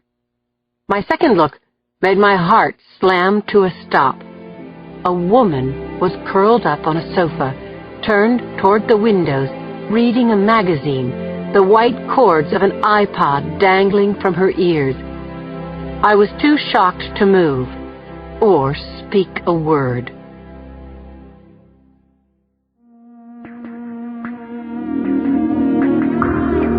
Chapter 27.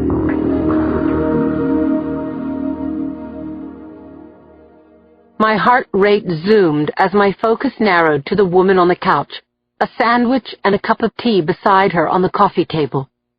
I took in her black tank top and workout pants, the thick blonde streaked hair knotted behind her head, her bare feet. My body felt bloodless except for the tingling in my fingertips. Had Joe been leading a double life while I was in San Francisco, waiting for his calls and visits? My face flushed with anger, but also shame. I didn't know whether to shout or run. How could Joe have been cheating on me? The woman must have caught my reflection in the glass. She dropped her magazine, put her hands to her face, and screamed. I screamed too. "Who the hell are you?" "Who are you?" she shouted back, her hair tumbling out of its knot as she ripped the iPod out of her ears. "I'm Joe's girlfriend," I said. I felt naked and raw, wishing I had a badge to flash at her, any badge. "Oh, Joe, what have you done?" "I'm Milda," she said, jumping up from the couch, leading me into the kitchen. "I work here. I clean house for Mr. Molinari." I laughed, not out of humor, but out of shock. She yanked a check out of her pants pocket and stuck it out for me to see. But I was barely focusing on her. Images from the last few days were flying around inside my head. And now this young woman's presence was undoing whatever hold I had over my emotions. "I finished early, and I just thought I'd sit for a few minutes," she said as she washed the dishes she'd used. "Please don't tell him, okay?" I nodded numbly. "No, of course not." "I'm leaving now," she said, turning off the taps. "I don't want to be late to pick up my son, so I'm going now, okay?" I nodded. I went down a hall, pushed open the door to the bathroom. I opened the medicine chest and scanned the boxes and bottles, looking for nail polish, tampons, makeup. Coming up empty, I went to the bedroom, a large carpeted space with a view of the courtyard. I threw open Joe's closet door, checked the floor for women's shoes, ran my hands through the rack. No skirts, no blouses. What was I doing? I knew Joe, didn't I? I turned back to the bed and was about to undo the bedding and inspect the linens when I saw a photo on the night table. It was of me and Joe 6 months ago in Sausalito, his arm around me as the breeze whipped my hair across my face. We both looked in love. I pressed my hands to my eyes. I was so ashamed. The sobs simply poured out of me. I just stood there in Joe's bedroom and cried. And then I left and went back to California.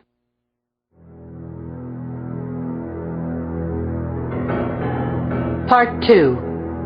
Brown-Eyed Girl. Chapter 28.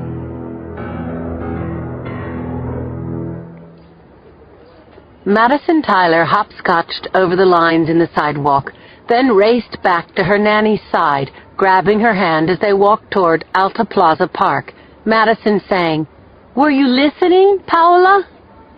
Paola Ricci squeezed Madison's small hand. Sometimes the little girl's enchanting 5-year-old precocity was almost more than Paola could understand. "Of course I was listening, darling."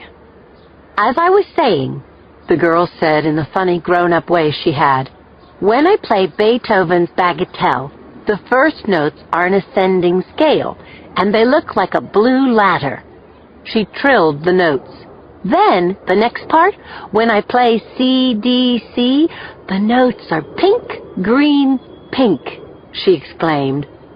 "So you imagine that those notes have colors?" "No, Paola," the little girl said comically, patiently. "The notes are those colors. Don't you see colors when you sing?" "Nope, I guess I'm a ninny," Paola said. "A ninny-nanny."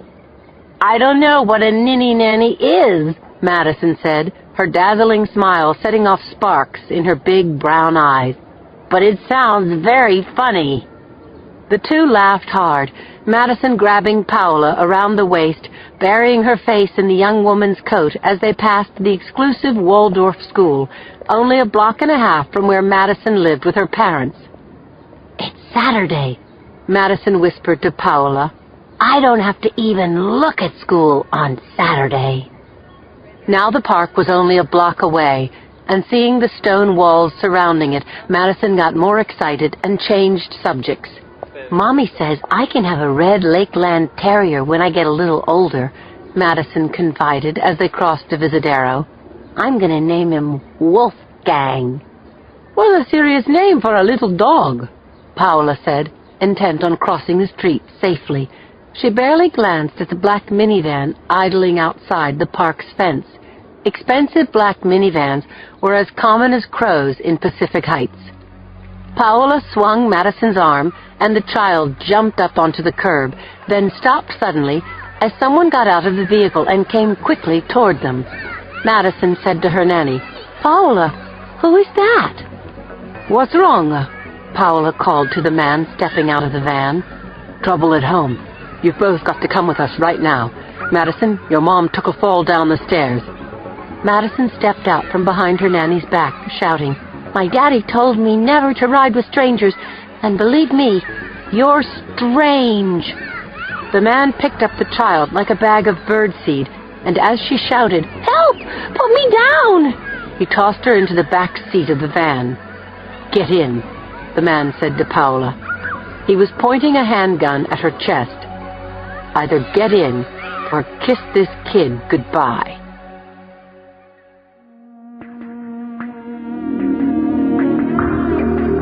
Chapter 29.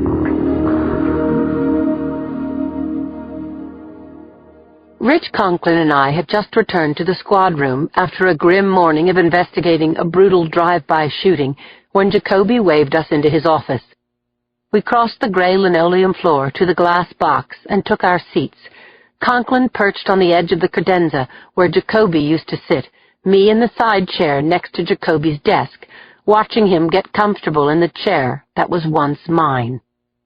I was still trying to get used to this turn of events. I looked around at the mess Jacoby had made of the place in just under 2 weeks.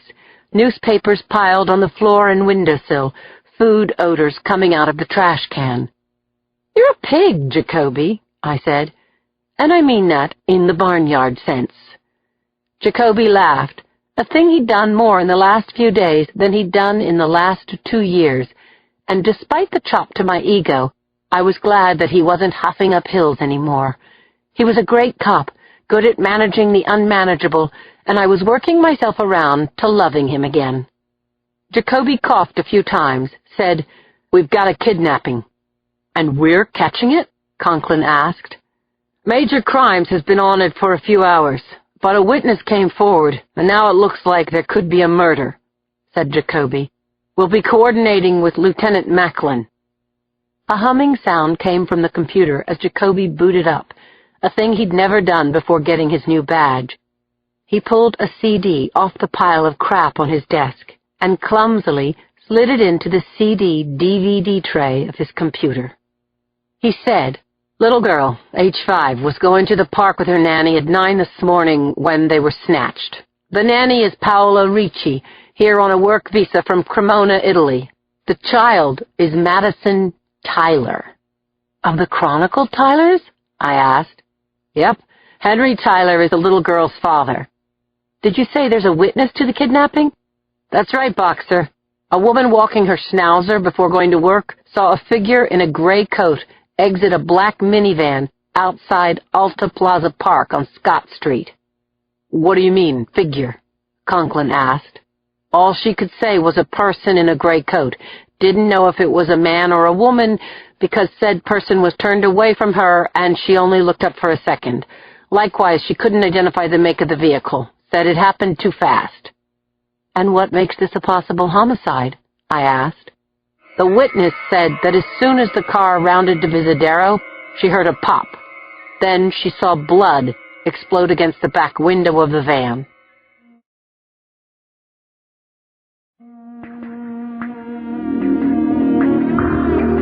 Chapter 30.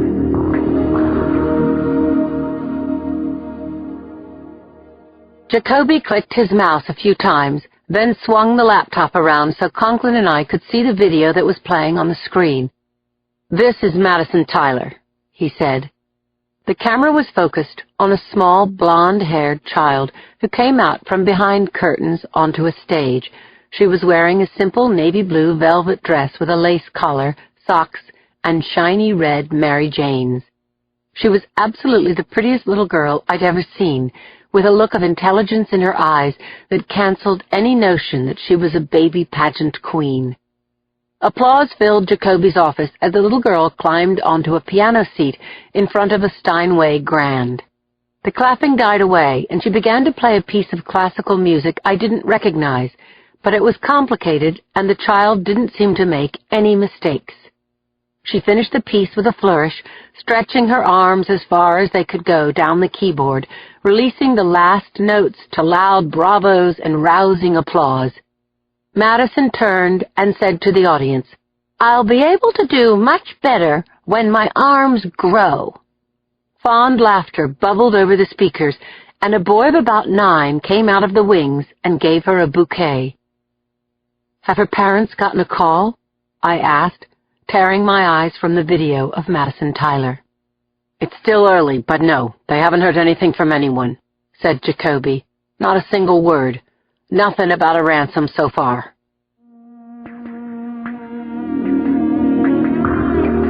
Chapter 31.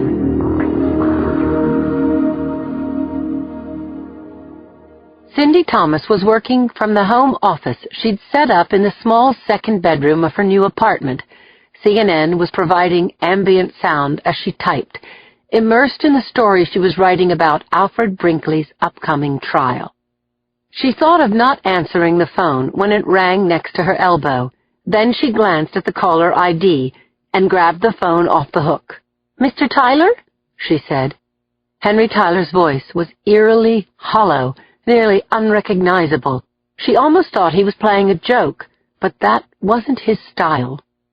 Listening hard, gasping, and saying, "No, oh no," she tried hard to understand the man who was crying, losing his thoughts, and having to ask Cindy what he'd been saying. "She was wearing a blue coat," Cindy prompted. "That's right, a dark blue coat, red sweater, blue pants, red shoes." "You'll have copy in an hour," Cindy said, "and by then you'll have heard from those bastards saying how much you have to pay to get Maddie back. You will get her back." Cindy said goodbye to the Chronicle's associate publisher, put down the receiver, and sat still for a moment, gripping the armrests, reeling from a sickening feeling of fear. She'd covered enough kidnappings to know that if the child wasn't found today, the chances of finding her alive dropped by about half. It would drop by half again if she wasn't found tomorrow. She thought back to the last time she'd seen Madison, at the beginning of the summer when the little girl had come to the office with her father. For about 20 minutes, Madison had twirled around in the chair across from Cindy's desk, scribbling on a steno pad, pretending that she was a reporter who was interviewing Cindy about her job. "Why is it called a deadline? Do you ever get afraid when you're writing about bad guys? What's the dumbest story you ever wrote?" Maddie was a delightful kid, funny and unspoiled, and Cindy had felt aggrieved when Tyler's secretary had returned saying, "Come on, Madison, Miss Thomas has work to do." Cindy had impetuously kissed the child on the cheek, saying, "You're as cute as 10 buttons, you know that?" And Madison had flung her arms around her neck and returned the kiss. "See you in the funny papers," Cindy had called after her, and Madison Tyler had spun around, grinning. "That's where I'll be." Now Cindy turned her eyes to her blank computer screen, paralyzed with thoughts of Madison being held captive by people who didn't love her, wondering if the girl was tied up inside a car trunk, if she'd been sexually molested, if she was already dead. Cindy opened a new file on her computer, and after a few false starts, felt the story unspool under her fingers. The 5-year-old daughter of Chronicle associate publisher Henry Tyler was abducted this morning, only blocks from her house. She heard Henry Tyler in her head, his voice choked with misery. "Write the story, Cindy, and pray to God we'll have Madison back before we run it." Chapter 32. Yuki Castellano sat 3 rows back in the gallery of Superior Court 22, waiting for the clerk to call the case number. She'd been with the DA's office only about a month, and although she'd worked as a defense attorney in a top law firm for several years, switching to the prosecution side was turning out to be dirtier, more urgent, and more real than defending white-collar clients in civil lawsuits. It was exactly what she wanted. Her former colleagues would never believe how much she was enjoying her new life on the dark side. The purpose of today's hearing was to set a trial date for Alfred Brinkley. There was an ADA in the office whose job it was to attend no-brainer proceedings like this one and keep the master calendar. But Yuki didn't want to delegate a moment of this case. She'd been picked by senior ADA Leonard Parisi to be his second chair in a trial that mattered very much to Yuki. Alfred Brinkley had murdered 4 people. It was sheer luck that he hadn't also killed Claire Washburn, one of her dearest friends. She glanced down the row of seats, past the junkies and child abusers, their mothers and girlfriends, the public defenders in ad hoc conferences with their clients. Finally, she homed in on public defender Barbara Blanco, who was whispering to the ferry shooter. Blanco was a smart woman who, like herself, had drawn a hell of a card in Alfred Brinkley. Blanco had pleaded Brinkley not guilty at his arraignment and was certainly going to try to get his confession tossed out before the trial. She would contend that Brinkley was bug nuts during the crime and had been medicated ever since, and she'd worked to get him kicked out of the penal system and into the mental health system. Let her try. The clerk called the case number, and Yuki's pulse quickened as she closed her laptop and walked to the bench. Alfred Brinkley followed meekly behind his attorney, looking clean-cut and less agitated than he had at his arraignment, which was all to the good.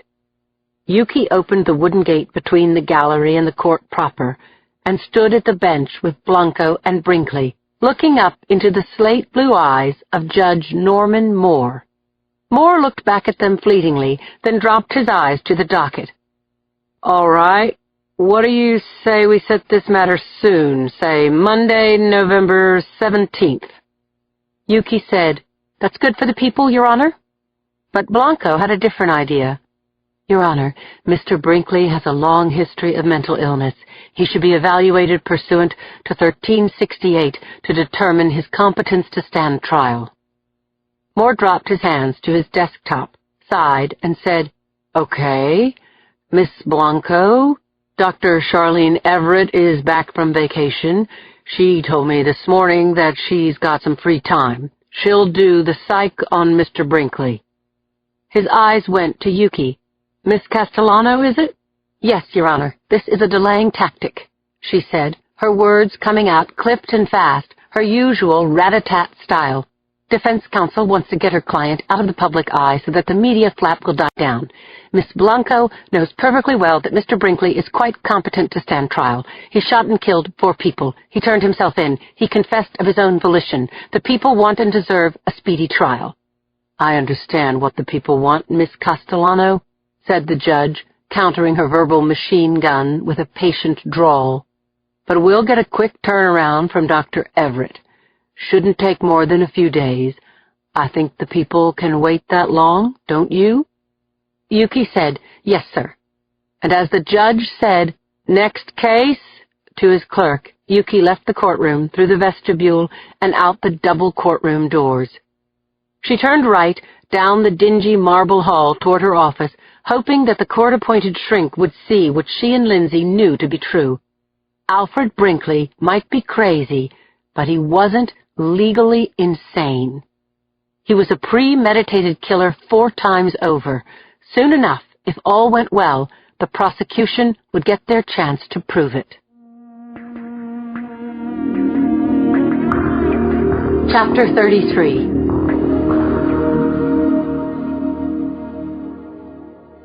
I tossed the keys to Conklin and got into the passenger side door of the squad car.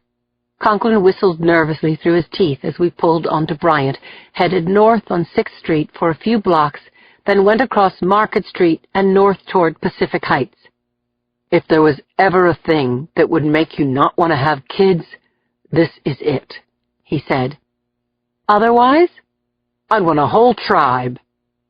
We theorized about the kidnapping, whether or not there really had been a murder, and if the nanny could have played a part in the abduction. "She was inside," I said. "She would have known everything that went on in the household, how much money they had, their patterns and movements. If Madison trusted her, the abduction would have been a piece of cake." "So why pop the nanny?" said Conklin. "Well, maybe she outlived her usefulness." "One less person to cut in on the ransom. Still, to shoot her in front of the little girl." "Was it the nanny?" I asked. "Or did they shoot the child?" We lapsed into silence as we turned onto Washington, one of the prettiest streets in Pacific Heights. The Tyler house stood in the middle of the tree-lined block, a stately Victorian, pale yellow with gingerbread under the eaves and plants cascading over the sides of the flower boxes. It was a dream house, the kind of place you never imagined being visited by terror. Conklin parked at the curb, and we took the Napa stone path 6 steps up to the front door landing.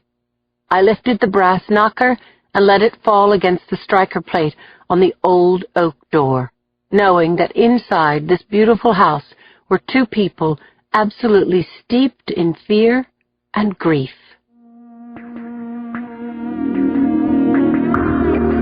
Chapter 34.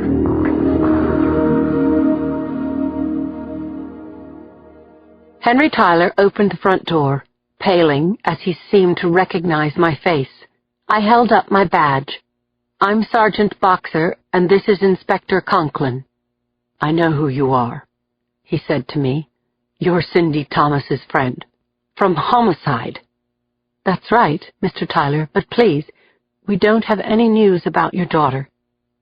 "Some other inspectors were here earlier," he said, showing us down a carpeted hallway to a sumptuous living room furnished authentically in 1800s style, antiques and Persian rugs and paintings of people and their dogs from an earlier time. A piano was angled toward the windows and a $1,000,000 panoramic view of the bay. Tyler invited us to sit, taking a seat across from us on a velvet camelback sofa. "We're here because a witness to the kidnapping heard a gunshot," I said. "A gunshot?" "We have no reason to think Madison has been harmed, Mr. Tyler, but we need to know more about your daughter and Paola Ricci."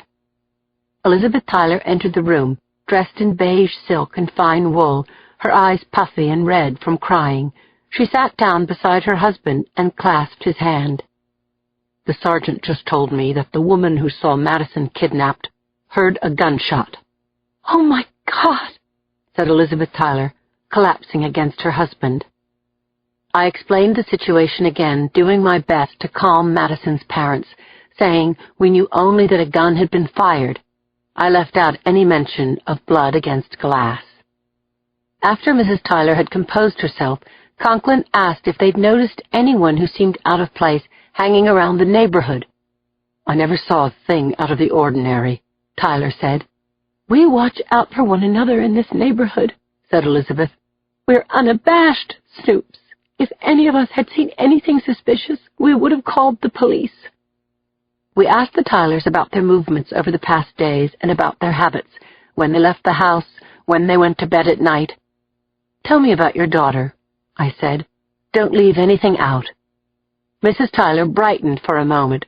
"She's a very happy little girl, loves dogs, and she's a musical genius, you know." "I saw a video. She was playing the piano," I said. "Do you know she has synesthesia?" Elizabeth Tyler asked me. I shook my head. "What is synesthesia?" "When she hears or plays music, the notes appear to her in color. It's a fantastic gift." "It's a neurological condition," Henry Tyler said impatiently. "It has nothing to do with her abduction. This has got to be about money. What else could it be?" "What can you tell us about Paola?" I asked. "She spoke excellent English," Tyler said. She'd been with us only a couple of months. When was it, sweetie? September, right after Mala went home to Sri Lanka. Paola was highly recommended, Mrs. Tyler said, and Mattie took to her instantly. Do you know any of Paola's friends? No, Mrs. Tyler told us. She wasn't allowed to bring anyone to the house. She had Thursdays and Sunday afternoons off, and what she did on those days, I'm sorry, we really don't know. She was always on her cell phone, Tyler said. Madison told me that. So she had to have friends.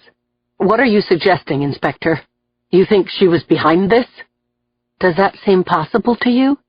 Sure, said Tyler. She saw how we live. Maybe she wanted some of this for herself, or maybe some guy she was seeing put her up to it. Right now we can't rule anything out, I said. Whatever it takes. Whoever did it, Henry Tyler said, his wife starting to break down beside him. Just please find our little girl.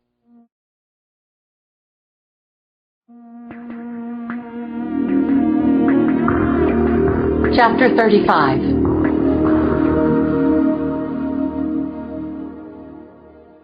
Paola Ricci's room in the Tyler's house was compact and feminine.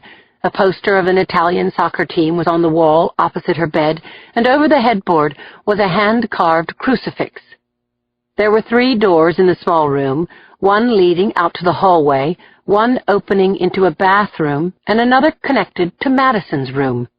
Paola's bed was made up with a blue chenille spread, and her clothes hung neatly in her closet, tasteful jumpers and plain skirts, and blouses, and a shelf of sweaters in neutral colors. A few pairs of flat-soled shoes were lined up on the floor, and a black leather bag hung from the knob of the closet door. I opened Paola's handbag, went through her wallet. According to her driver's license, Paola was 19 years old. She's 5'9", brown-haired, blue-eyed, and she likes her weed. I waggled the baggie with 3 joints I'd found in a zipper pocket. But there's no cell phone here, Richie. She must have taken it with her. I opened one of the drawers in Paola's dresser while Conklin tossed the vanity. Paola had white cotton work-a-day underwear, and she also had her days-off satin lingerie in tropical colors. A little bit naughty, I said. A little bit nice. I went into the bathroom, opened the medicine cabinet, saw her various lotions and potions for clear skin and split ends, and an opened box of orthotricycline, the patch for birth control. Who was she sleeping with? A boyfriend? Henry Tyler? It wouldn't be the first time a nanny had gotten involved with the man of the house. Was something twisted going on? An affair gone wrong? Here's something, Lou, Conklin called out. I mean, Sarge. I stepped back into the bedroom. If you can't call me Boxer, I said, try Lindsay. Okay, he said, his handsome face lighting up with a grin. Lindsay, Paola keeps a diary. Chapter 36.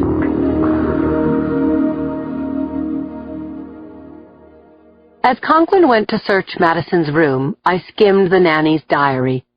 Paola wrote in beautiful script, using symbols and emoticons to punctuate her exclamatory writing style. Even a cursory look through the pages told me that Paola Ricci loved America. She raved about the cafes and shops on Fillmore Street, saying she couldn't wait for nicer weather so that she and her friends could sit outside like she did at home. She went on for pages about outfits she'd seen in shop windows, and she quoted her San Francisco friends on men, clothes, and media stars. When mentioning her friends, Paola used only their initials, leading me to guess that she was smoking pot with M.E. and L.K. on her nanny's nights out. I looked for references to Henry Tyler, and Paola referred to him infrequently, but when she did, she called him Mr. B. However, she embellished the initial of someone she called G. Paola reported charged looks and sightings of G, but I got the clear impression that whoever he was, she was more anticipating having sex with G than actually having it. The person mentioned most often in Paola's diary was Mattie. That's where I really saw Paola's love for the child. She'd even pasted some of Madison's drawings and poems onto the pages. I read nothing about plans, assignations, or vengeance. I closed Paola's little red book, thinking it was the journal of an innocent abroad. Or maybe she'd planted this diary to make us think so. Henry Tyler followed Conklin and me out to the front step. He grabbed my arm. I appreciate your downplaying this for my wife, but I understand why you're here. Something may have already happened to my daughter. Please keep me up to date on everything, and I insist that you tell me the truth. I gave the distraught Henry Tyler my cell phone number and promised to check in often during the day. Techs were wiring up the Tylers' phone lines, and inspectors from the Major Crime Squad were canvassing the houses on Washington Street when Conklin and I left. We drove to Alta Plaza Park, a historic, terraced gem of a place with breathtaking views. Along with the nannies and toddlers and dog owners recreating within the park's tranquil greens were cops doing interviews. Conklin and I joined the canvass, and between us all, we talked to every nanny and child who knew Madison, including one nanny with the initials M.E., the friend Paola had mentioned in her diary. Madeline Ellis broke into tears, telling us about her fear for Paola and Mattie. It's like everything I know has been turned upside down, she said. This place is supposed to be safe. Madeline rocked the carriage with a baby inside, her voice choking as she said, She's a nice girl, and she's very young for her age. She told us that the G in Paola's diary was George, last name unknown, a waiter at the Rhapsody Cafe. He had flirted with Paola, and she with him, but Madeline was positive that Paola and George had never had a date. We found George Henley working the tables outside the Rhapsody Cafe on Fillmore, and we questioned him. We drilled him, tried to scare him, but my instincts told me he wasn't involved in a kidnapping or a murder. He was a kid, just a regular kid, working his way through night school, trying to get his degree in fine arts. George wiped his hands on his apron, took Paola's driver's license from my hand, looked at her picture. "Oh, sure. I've seen her around here with her girlfriends," he said. "But until this minute, I never knew her name."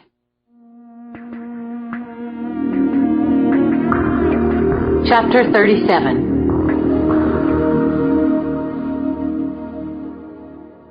The sun was going down on Pacific Heights as we left the apartment of a handyman named Willie Evans, who lived over the garage of one of the Tylers' neighbors. Evans was a creep with unbelievably dirty fingernails and 2 terrariums inhabited by snakes and lizards. But as slithery as Willie Evans was, he had a solid alibi for the time Madison and Paola were abducted.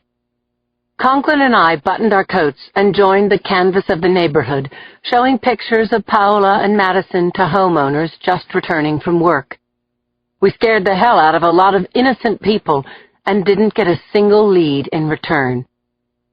Back at the hall, we converted our notes and thoughts into a report, noting the interviews we'd done, and that the Devines, a family living next door to the Tylers, were on vacation before, during, and after the abduction, and weren't interviewed, and that Paola Ricci's friends thought she was a saint. A deep sadness was weighing on me. The only witness to the abduction had told Jacoby that she'd heard a pop and saw blood explode on the inside of the rear window of the van at 9 this morning. Did the blood belong to Paola, or had the child put up a struggle and gotten a bullet to shut her up? I said goodnight to Conklin and drove to the hospital. Claire was sleeping when I came into her room. She opened her eyes, said, "Hi, sugar," and fell back asleep. I sat with her for a while, leaned back in the leatherette armchair, and even dozed fitfully for a moment or two before kissing my friend's cheek and telling her goodbye.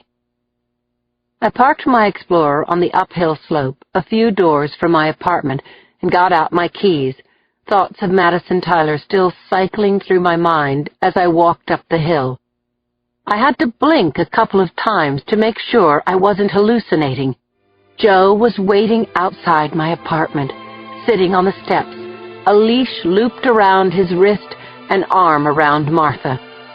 He stood, and I walked into his big hug, swayed with him in the moon shadows. It felt so good to be in his arms.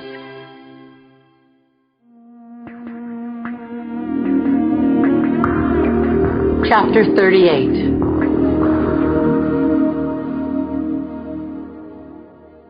As far as I knew, Joe had never found out about my misadventure in Washington, and now didn't seem like the time to tell him. "You fed Martha?" I asked, hugging him closer, reaching my arms up around his neck for his kiss. "Walked her too," he murmured, "and I bought a roasted chicken and some vegetables for the human folk. Wine's in the fridge. Someday, I'm going to walk into my apartment and shoot you by accident." "You wouldn't do that, would you, Blondie?" I pulled back, smiled up at his face, saying, "No, I wouldn't do it, Joe. You're my girl." Then he kissed me again, a true toe-curler, and my body melted against his. We walked up the stairs to my apartment, Martha barking and herding us together, making us laugh so hard we were weak by the time we got to the top floor. As was our habit, the food had to wait. Joe took off my clothes and his, turned on the shower until the temperature was just right, and once we were both inside the stall, put my hands on the wall and washed me gently and slowly, working me up until I wanted to scream. He wrapped me in a bath sheet and walked me to my bed, lowered me down, turned on the small lamp by the night table, the one with the soft pink light. He unwrapped me as if this were our first time together, as if he were just now discovering my body. And that gave me the time to admire his broad chest, the way the patterned curls led my eyes downward, and when I reached out to touch him, he was ready. "Just lie back," he said into my ear. The brilliant thing about going so long without Joe was that when I was with him, there was the element of the unknown along with the safety of familiarity. I lay back on the pillows, my palms turned up, and Joe drove me crazy as he kissed me everywhere, ran teasing fingers over hot spots, and pressed his hard body against mine. I was dissolving in the heat, but as much as I was dying for him, something else was going on in my head. I was fighting my feelings for Joe, and I didn't know why. Then the answer came. "I don't want to do this."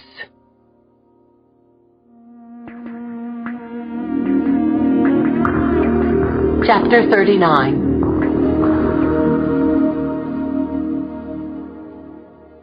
I felt crazy, wanting Joe and not wanting him at the same time.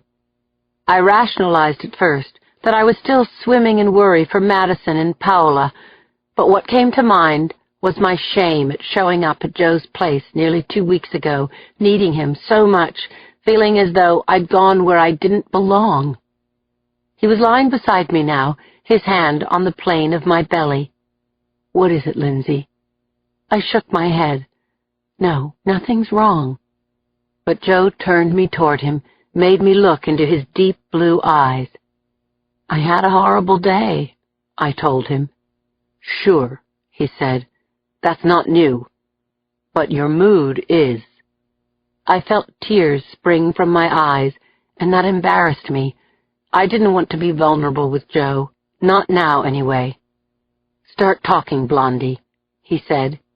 "Great time. Please, if you love me, let me go." After Joe kissed me goodbye, I lay on my bed, staring at the ceiling for a long time, tears soaking my pillow.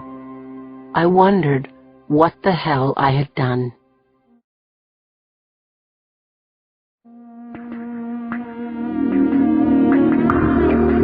Chapter 40.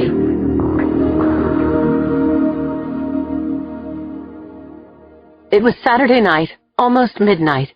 Cindy was sleeping in the bedroom of her new apartment at the Blakely Arms, alone, when she was awoken by a woman shouting her lungs out in Spanish on a floor somewhere over her head. A door slammed, there were running footsteps, then a hinge creaked, and another door slammed, this one closer to Cindy's apartment. Maybe it was the door to the stairwell. She heard more shouting, this time down on the street. Men's voices rose up to her third-floor windows. Then there was the sound of scuffling. Cindy was having thoughts she'd never had in her old apartment building. Was she safe here? Was the great buy she got on this place a poor bargain after all? She threw back the covers, left her bedroom, and went out to her new airy living room and foyer. She peeked through the peephole, saw no one. She twisted the knob of the deadbolt, left, right, before going to her desk. She ran her hands through her hair, pulled it up into a band. Geez, her hands were shaking. Maybe it wasn't just the nightlife in the building. Maybe she was giving herself the creeps because of the stories she was writing about child abduction. Since Henry Tyler's phone call, she'd been surfing the web, reading more than she'd ever known about the thousands of children who were abducted in the United States every year. Most of those kids were taken by family members, found and returned, but a few hundred children every year were strangled, stabbed, or buried alive by their abductors, and the majority of those kids were murdered within the first hours of their abduction. Statistically, it was far more likely that Madison had been grabbed by an extortionist than a child-molesting, murdering freak. The only problem with that scenario was that it left a huge, chilling question in her mind. Why hadn't the Tylers been contacted about paying a ransom? Cindy was halfway back to her bedroom when the doorbell rang. She froze, heart jumping inside her chest. She didn't know a soul in this building. So who could be ringing her doorbell? The bell rung again, insistently. Clutching her robe, Cindy went to the door and peered through the peephole. She couldn't believe who was peering back. It was Lindsay, and she looked like hell.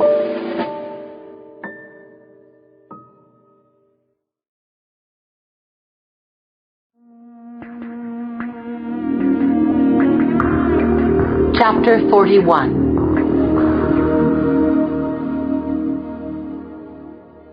I was about to turn around and go when Cindy opened the door in her pink PJs, her curls rubber-banded into a pom-pom on the top of her head. She was looking at me as if she'd just seen the dead. "You okay?" I asked. "Me? I'm fine, Lindsay. I live here, remember? What's wrong with you?" "I would have called," I said, hugging my friend, using the moment to try to get a grip on myself. But clearly Cindy had scanned and memorized the shock on my face, and frankly, she didn't look so good herself. "But I didn't know I was coming until I was here." "Come in, and for God's sake, sit down," she said, staring at me anxiously as I made for the couch. Cardboard cartons were stacked against the walls, and layers of bubble wrap wafted around my feet. "What happened, Lindsay? As Yuki would say, you look like you've been dragged through a duck's ass." I managed a weak laugh. "That's about how I feel." "What can I get you? Tea? Maybe something stronger?" "Tea would be great." I fell back onto the sofa cushions, and a few minutes later, Cindy returned from the kitchen, pulled up a footstool to sit on, and handed me a mug. "Talk to me," she said. No joke, Cindy was a perfect paradox. All pink ruffles and curls on the outside, never leaving home without lipstick and the perfect shoes, but inside that girly girl was a bulldog who would get a grip on your leg and hang on until you had no choice but to tell her what she wanted to know. I felt idiotic. Just seeing Cindy changed my mood for the better, and I no longer wanted to open myself up and talk about Joe. "I wanted to see your apartment. Give me a break." "You're relentless." "Blame it on my choice of career." "And proud of it." "Absolutely." Bitch. I found myself laughing. Go ahead, get it off your chest, she said. Give me your best shot. Calling you a bitch was my best shot. Okay then, what gives, Linz? I covered my face with a throw pillow, shutting out the light, feeling myself tumbling down. I sighed. I broke up with Joe. Cindy grabbed the pillow away from my face. You're kidding, right? Be nice, okay, Cindy, or I'll throw up on your rug. Okay. So why did you do that? Joe's smart. He's gorgeous. He loves you. You love him. What's wrong with you? I pulled my knees up and hugged them tight with my arms. Cindy sat down next to me on the couch. She put an arm around me. I felt as if I were holding on to a skinny tree while being lashed by a tidal wave. I'd been crying so much lately, I thought I might be losing my mind. Take your time, honey. I'm here. The night is young. Sort of. So I gave in, blurted out the story about my totally embarrassing trip to D.C. and how I felt about the whole mood-swinging affair with Joe. It really, really hurt, Cindy, but I did the right thing. It's not just because you got your feelings hurt when he wasn't home and you saw that girl. No. Hell no. Oh, God, Linz, I didn't mean to make you cry. Lie down here. Close your eyes. Cindy pushed me gently onto my side, put a pillow under my head. A moment later, a blanket floated over me. The light went off, and I felt Cindy tuck me in. It's not over, Linz. Trust me, it's not over. You're wrong once in a while, you know, I muttered. Want to bet?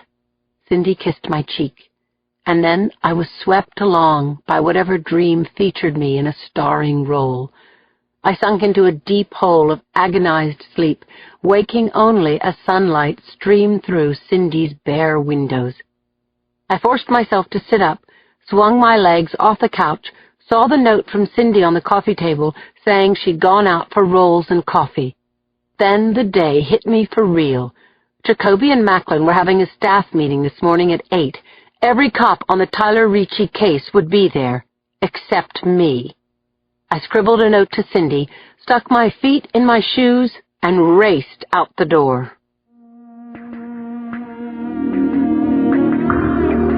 Chapter 42.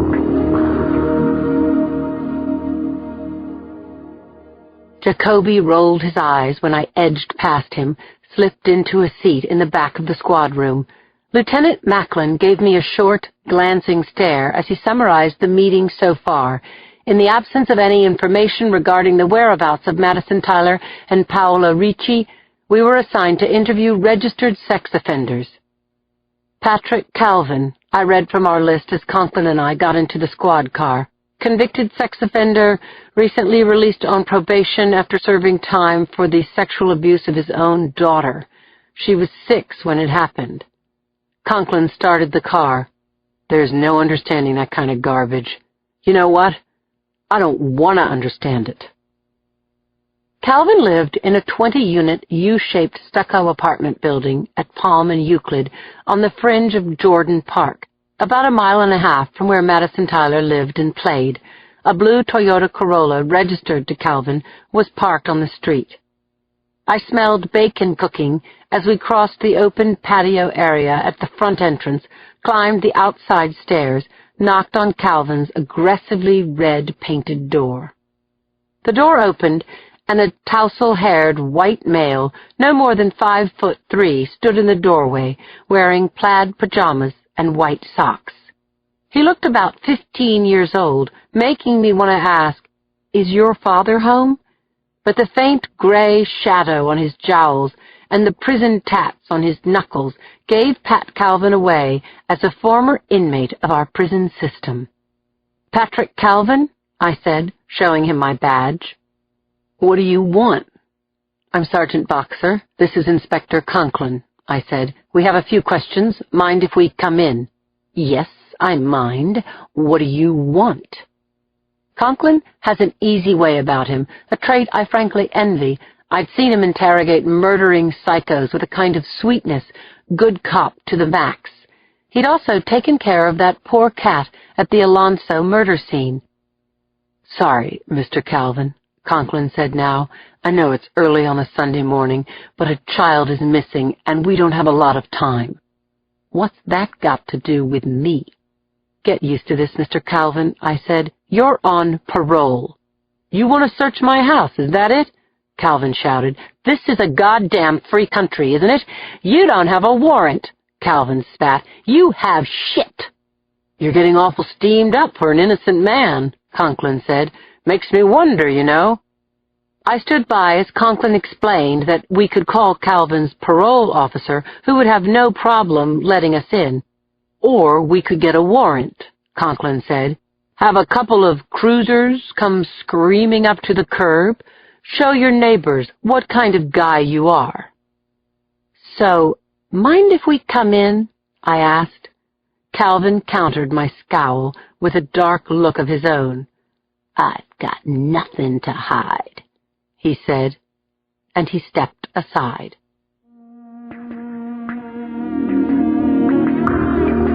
Chapter 43. Calvin's place was sparsely decorated in early IKEA, lightweight blonde wood.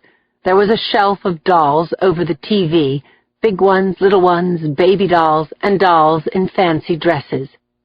"I bought them for my daughter," Calvin snarled, dropping into a chair, "in case she can ever visit me." "What is she now, 16? Conklin asked. "Shut up," Calvin said. "Okay, just shut up." "Watch your mouth," Conklin said before he disappeared into Calvin's bedroom. I took a seat on the sofa and whipped out my notebook. I shook off the image of a young girl, now a teen, who'd had the terrible misfortune to have this shit as a father, and asked Calvin if he'd ever seen Madison Tyler. "I saw her on the news last night. She's very cute. You could even say edible. But I don't know her." "Okay, then," I said, gritting my teeth, feeling a sharp pang of fear for Madison. "Where were you yesterday morning at 9 a.m.? "I was watching TV. I like to stay on top of the current cartoon shows so I can talk to little girls on their level, you know what I mean?" At 5'10", I'm a head taller than Calvin and in better shape, too.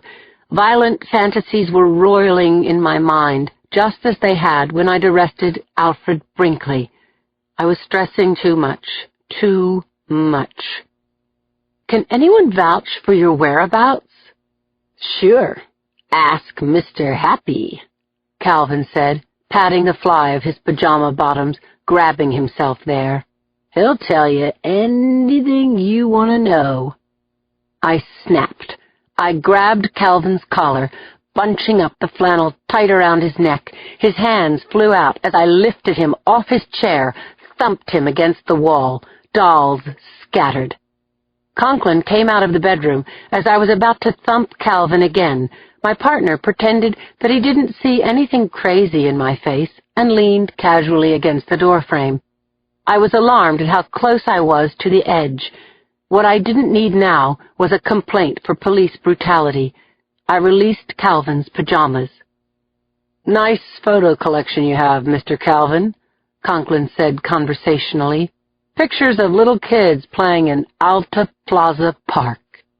I shot a look at Conklin.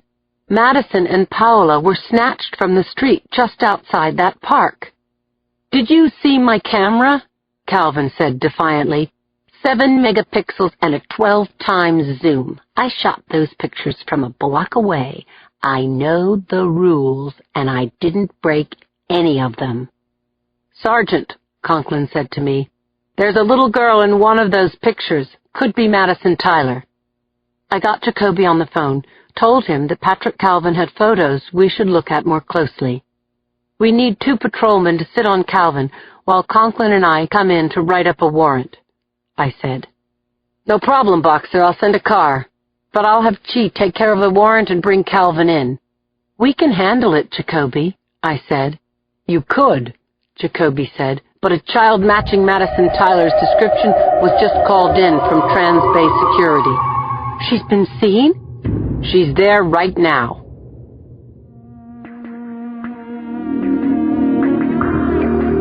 Chapter 44.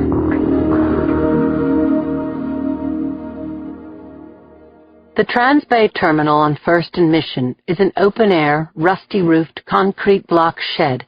Inside the cinder block shell, half-dead fluorescent lights sputter overhead, throwing faint shadows on the homeless souls who camp out in this oppressive place so that they can use the scant facilities.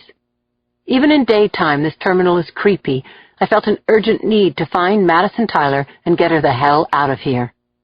Conklin and I jogged down the stairs to the terminal's lower level, a dark, dingy space dominated by a short wall of ticket booths and a security area. Two black women wearing navy blue pants and shirts with Private Security Services patches sewn to their pockets sat behind the desk. We flashed our badges and were buzzed in. The security office was glassed in on two sides, painted grimy beige on the other two, and furnished with two desks, unmatched file cabinets, 3 exit doors with keypad access, and 2 vending machines. And there, sitting beside the station master's desk, was a little girl with silky yellow hair falling over her collar. Her blue coat was unbuttoned, she had on a red sweater over blue pants, and she wore shiny red shoes. My heart did a little dance. We'd found her. Oh my God, Madison was safe. The station master, a big man, 40-something with gray hair and matching mustache, stood up to introduce himself. "I'm Fred Zimmer," he said, shaking our hands, "and we found this little lady wandering all by herself about 15 minutes ago, weren't you, honey? I couldn't get her to talk to me." I put my hands on my knees and looked into the little girl's face. She'd been crying, and I couldn't get her to look me in the eyes. Her cheeks were dirt-streaked, and her nose was running. Her lower lip was swollen, and she had a scrape along the side of her left cheek. I threw Richie a look. My relief at seeing Madison alive was swamped by a new concern for what had been done to her. She looked so traumatized that I was having a hard time matching up her face to the image of the little dazzler I'd seen playing the piano on videotape. Conklin stooped to the little girl's level. "My name is Richie," he smiled. "Is your name Maddie?" The child looked at Conklin, opened her mouth, and said, "Maddie." I thought, this little girl has been scared to death. I took her small hands in mine. They were cold to the touch, and she stared right through me. "Call EMS," I said softly, trying not to frighten her further. "Something's wrong with this child."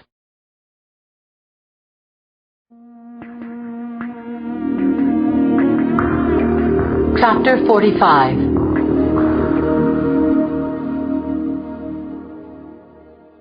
Conklin and I paced restlessly outside the hospital's emergency room when the Tylers rushed in and embraced us like family.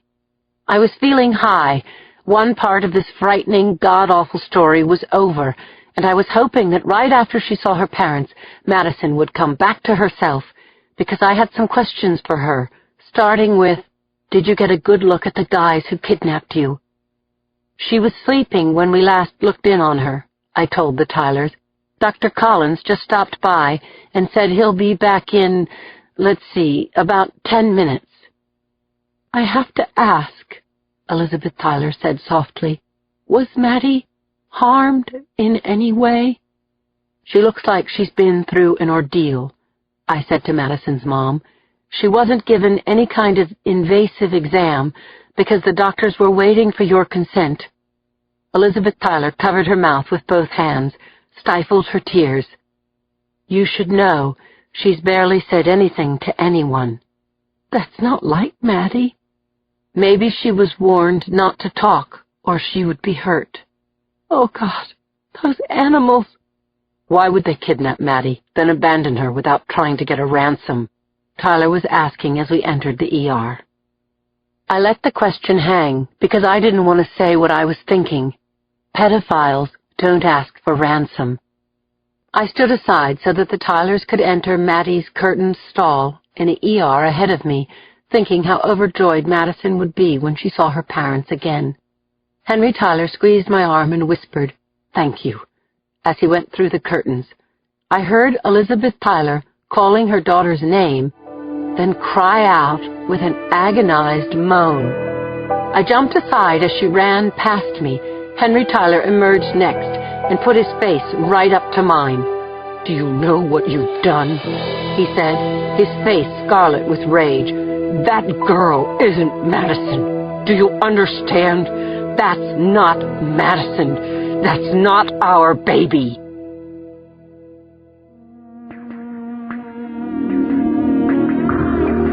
Chapter 46.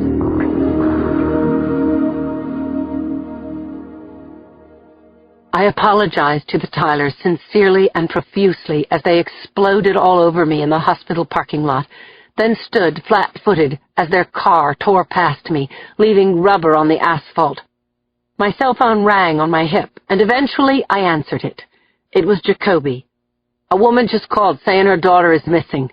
The child is 5, has long blonde hair." The caller's name was Sylvia Brodsky, and she was hysterical. She'd lost track of her daughter, Alicia, while shopping for groceries. Alicia must have wandered away, Mrs. Brodsky told the 911 operator, adding that her daughter was autistic. Alicia Brodsky could barely speak a word.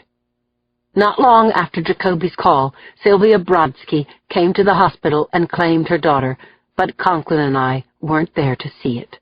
We were back in our Crown Vic, talking it over, me taking responsibility for jumping the gun, saying I should have been more forceful when I told the Tylers that maybe we'd found their daughter, but we couldn't be sure. But I did say that we needed them to make a positive ID, didn't I, Rich? You heard me. They stopped listening after you said, "We may have found your daughter." Hey, it all clicked, Lindsay. She said her name was Maddie. Well, something like that. "The red shoes," he insisted. "How many 5-year-old blonde-haired kids have blue coats and red patent leather shoes?" 2, anyway. I sighed. Back at the hall, we interrogated Calvin for 2 hours, squeezed him until he wasn't smirking anymore. We looked at the digital photos still inside his camera, and we examined the photos Conklin had found in his bedroom.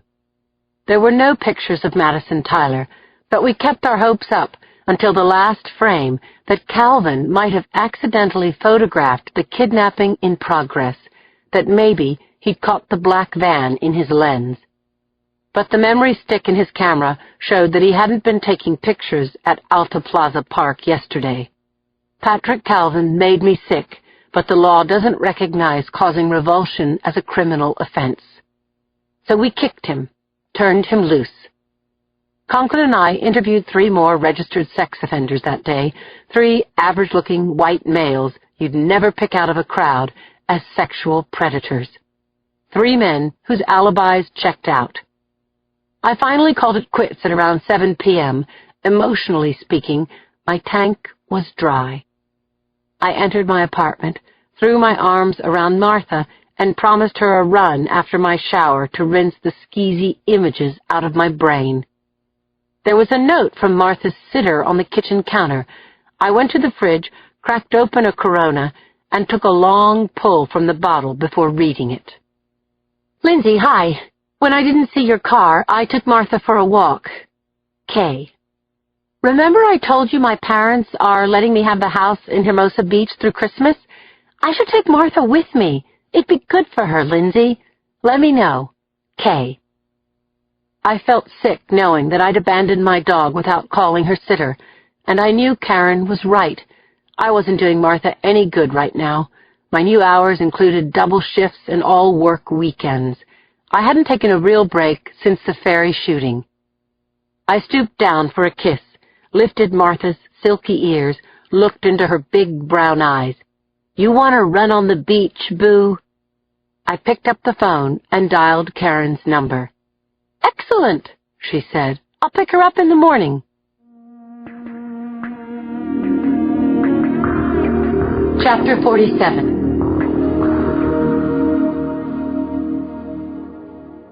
It was Monday morning, dawn. Conklin and I were at the construction site below Fort Point, the huge brick fort that had been built on the edge of the San Francisco Peninsula during the Civil War and now stood in the shadow of the Golden Gate Bridge. A damp breeze kicked up white caps on the bay, making the 50-degree temperature feel more like 35. I was shaking, either because of the wind chill factor or from my sickening sense of what we were about to find. I zipped up my fleece-lined jacket, put my hands inside my pockets as the whipping wind brought moisture to my eyes. A welder who was working on the bridge retrofit came toward us with containers of coffee from the garbage truck, a food wagon outside the chain-link fence that separated the construction site from the public area. The welder's name was Wayne Murray, and he told me and Conklin how when he'd come to work that morning, he'd seen something weird hung up on the rocks below the fort. "I thought at first it was a seal," he said mournfully.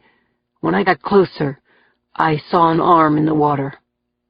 I never saw a dead body before."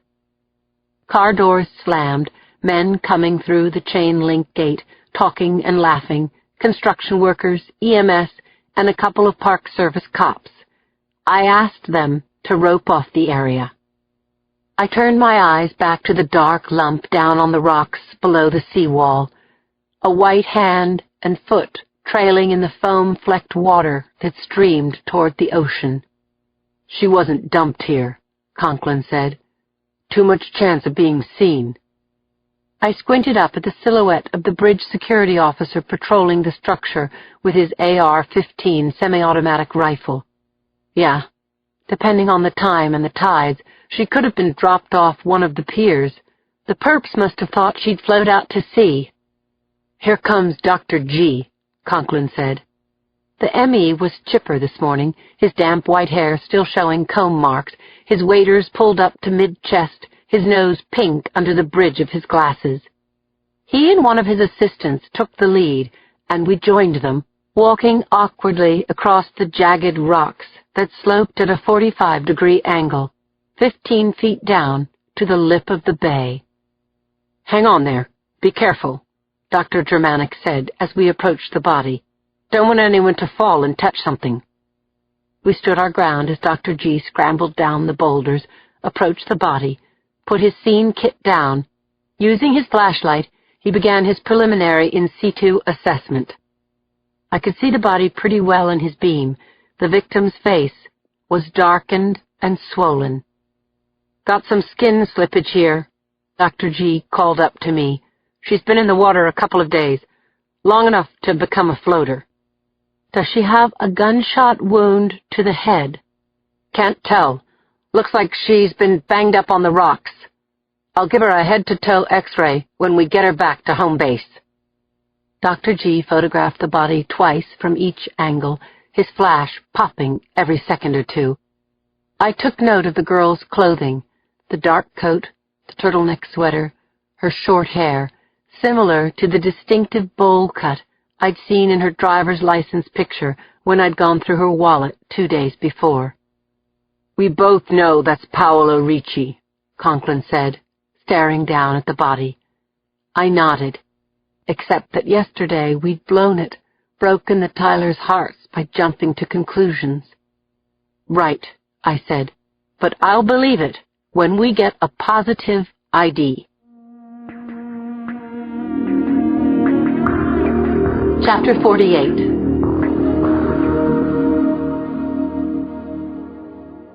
Claire was sitting up in bed when I walked through the door of her hospital room.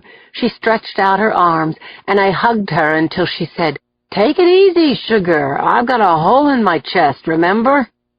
I pulled back, kissed her on both cheeks, and sat down beside her. "What's the latest from your doctor?" "He said I'm a big, strong girl." And then Claire started coughing. She held up the hand that wasn't covering her mouth, managing to finally say, "It hurts only when I cough." "You're a big, strong girl, and what?" I pressed her. "And I'm going to be fine. Getting out of this joint Wednesday, then some time at home in bed.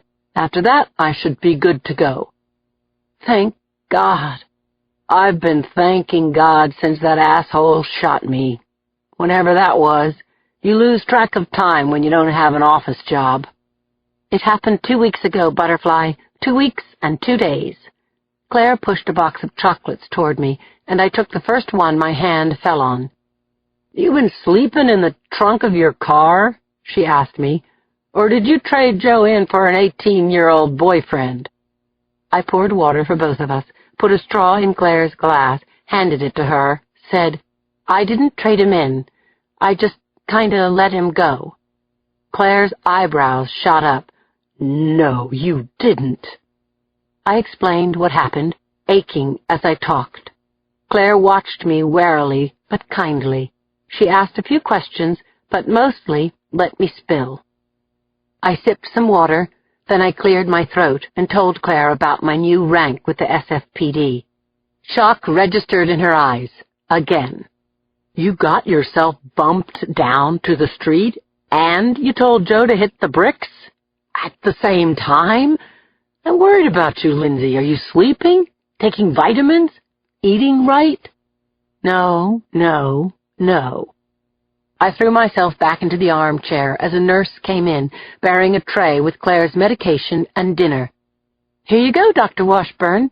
Down the hatch."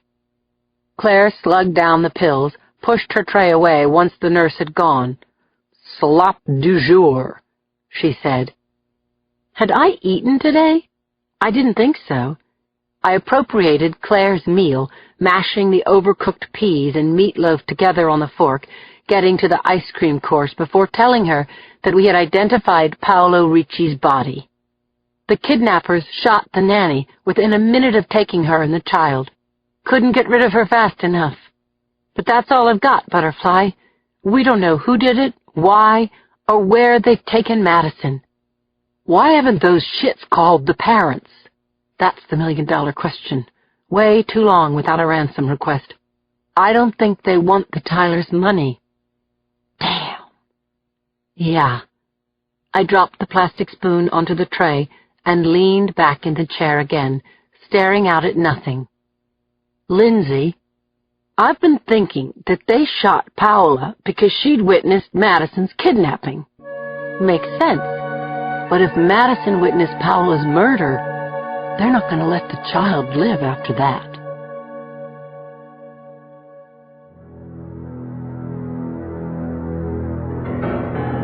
Part 3. The Accounting. Chapter 49.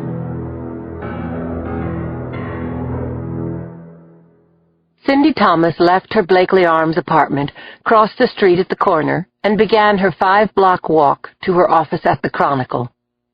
2 floors above Cindy's apartment, facing the back of the building, a man named Gary Tenning was having a bad morning. Tenning gripped the edges of the desk of his workroom and tried to stifle his anger.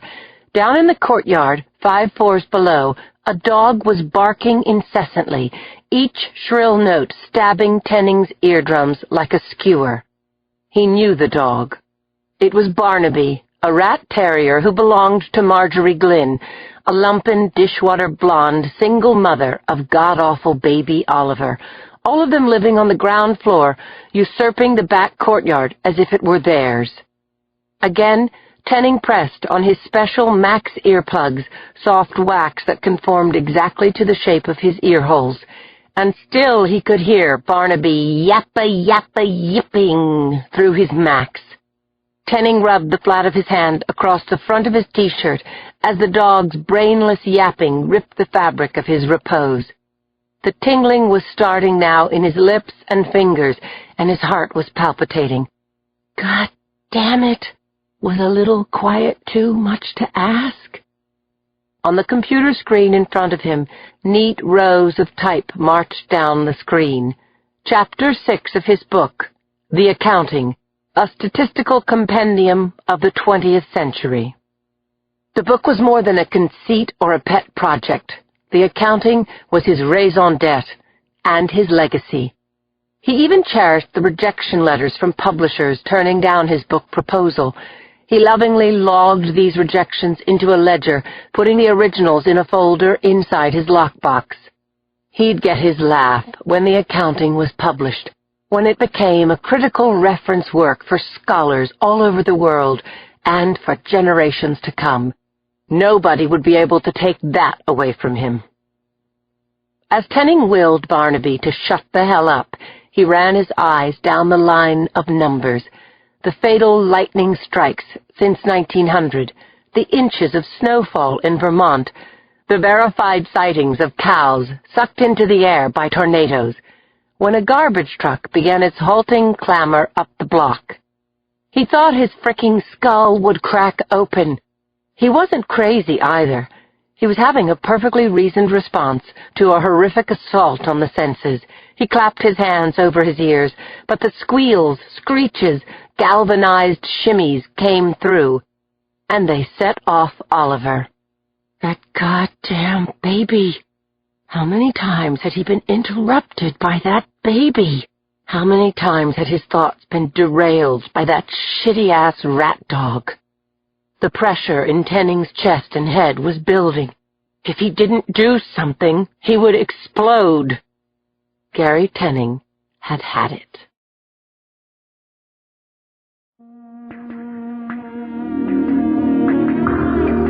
Chapter 50.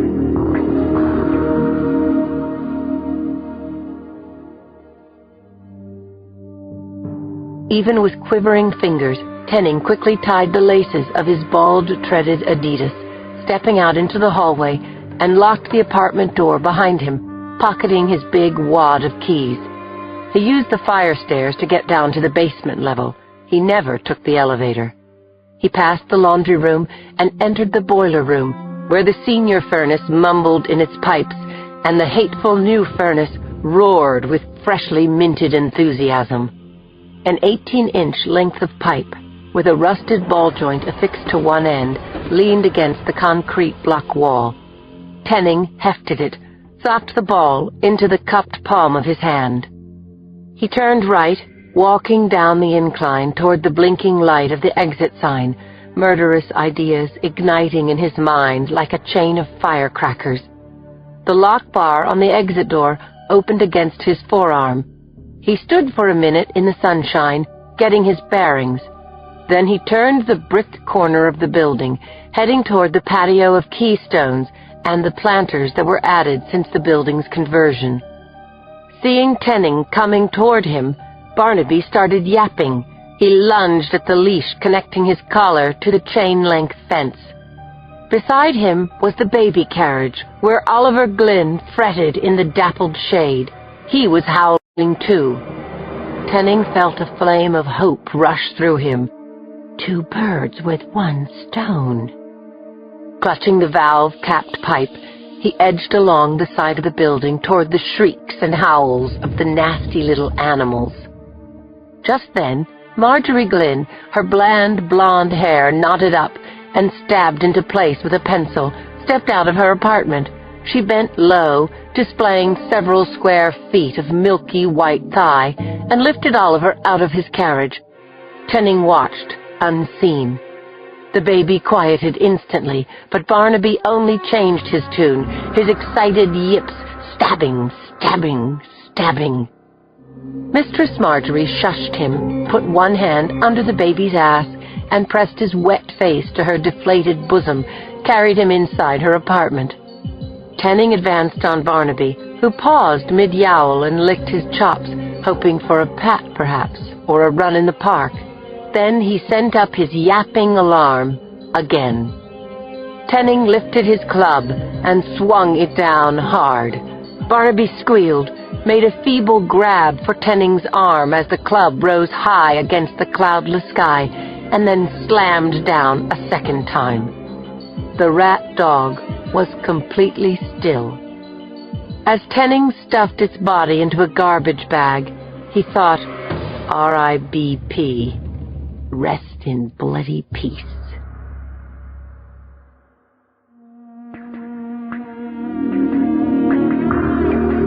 Chapter 51. 3 days had passed since Madison Tyler had been taken from Scott Street and her nanny murdered only a few yards from Alta Plaza Park.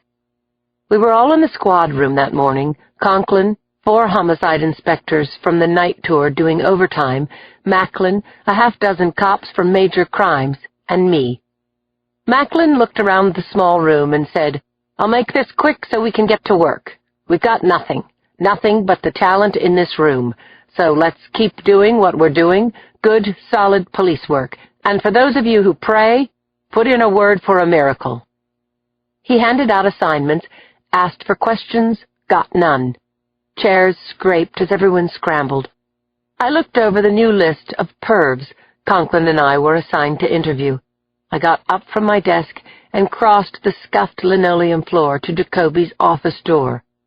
"Come in, Boxer." "Jacoby, there were 2 people involved in the abduction. There was the guy who did the coercing, and then there was a driver. Pretty odd, don't you think, for a pedophile to partner up?" "Got any other ideas, Boxer? I'm wide open." "I want to go back to square one. The witness. I want to talk to her." "After all these years, I can't believe you want to double-check an interview of mine," Jacoby groused. "Hang on. I have her statement right here." I sighed as Jacoby moved his coffee, his egg McMuffin, his newspaper, lifted a pile of manila folders. He sorted through those, found the one he was looking for, flapped it open. "Gilda Gray. Here's her number." "Thanks, Lou," I said, reaching for the folder. I felt a pang, as if I'd made a slip of the tongue. I'd never called Jacoby Lou before. I hoped he'd missed it, but no. Jacoby beamed at me. I smiled at him over my shoulder, walked back to the face-to-face desk arrangement I have with Conklin, dialed Gilda Gray's number, and got her on the phone. "I can't come in now. I've got a presentation with a client at 9:30, she protested. "A child is missing, Ms. Gray. Look, I can tell you everything in about 10 seconds over the phone. I was walking our dog on Divisadero. I was following her, getting the newspaper into position when the little girl and her nanny crossed the street. Then what happened? My attention was on Shotzi. I was looking down, lining up that newspaper, you know. I thought I heard a child call out, but when I looked up, all I saw was someone in a gray coat sliding open a door to a black minivan, and I saw the back of the nanny's coat as she got inside." "Someone in a gray coat. Gotcha. Did you see the person at the wheel?" "Nope. I put the newspaper in the trash, and I heard the van turn the corner. Then, like I said, I heard a loud pop and saw what looked like blood splattering against the back window. It was horrible." "Anything you can tell me about the man in the gray coat?" "I'm pretty sure he was white. Tall, short, distinguishing features." "I didn't pay any attention. I'm sorry." I asked Ms. Gray when she could come in and look at mug shots, and she said, "You've got mug shots of the backs of people's heads?" I said, "Thanks anyway," and hung up. I looked into Conklin's light brown eyes, got lost there for half a second. "So, we're still on perv patrol?" he asked. "Yeah, we are, Rich. Bring your coffee."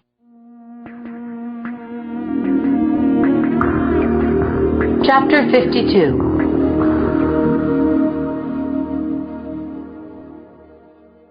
Kenneth Clausen was washing his silver Jaguar when we parked on the uphill slope outside his home on Vallejo.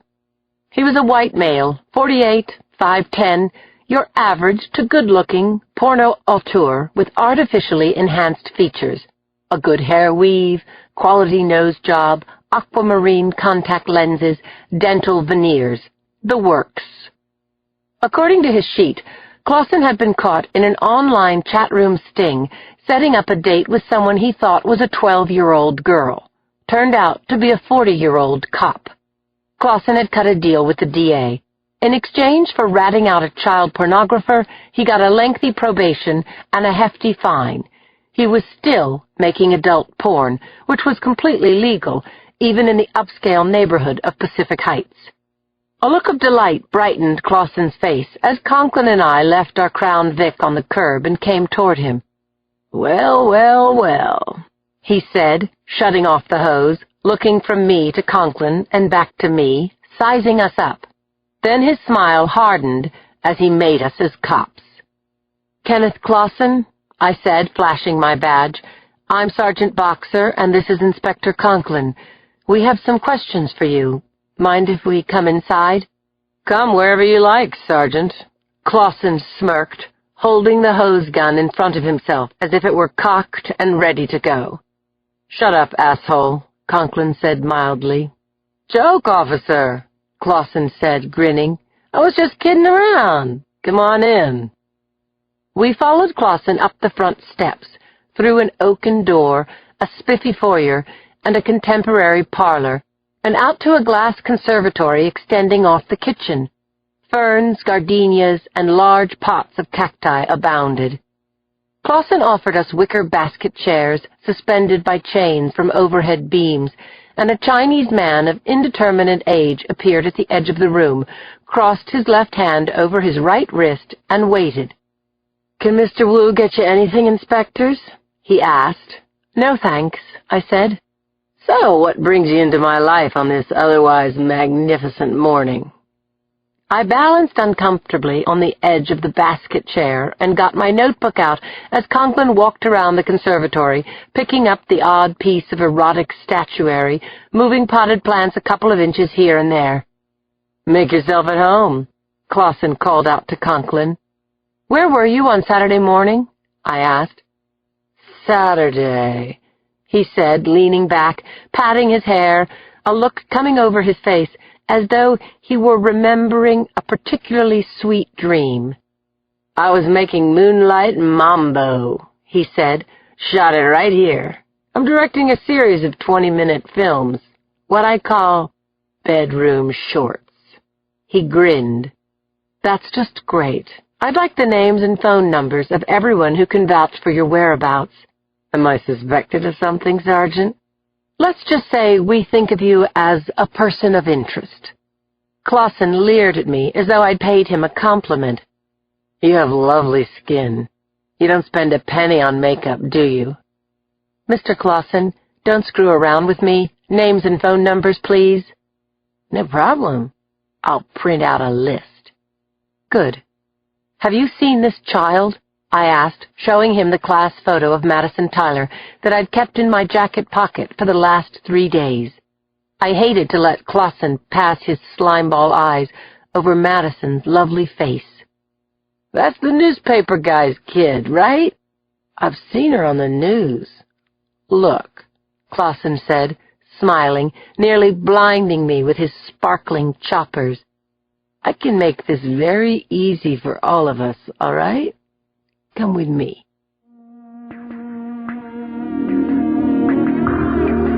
Chapter 53.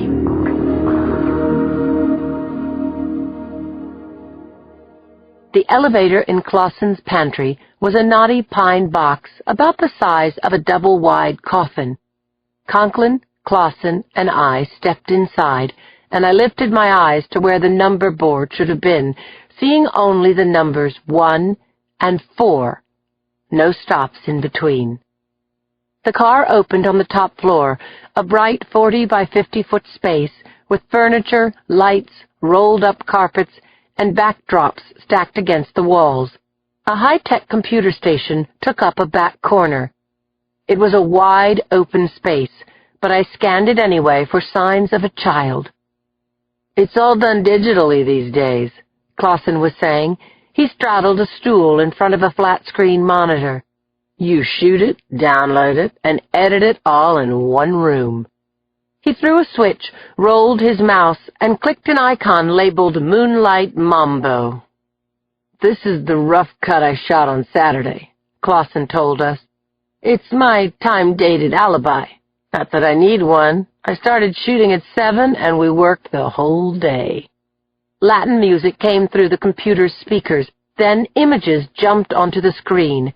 A young, dark-haired woman, wearing something black and scanty, lit candles in one of the now disassembled bedroom sets.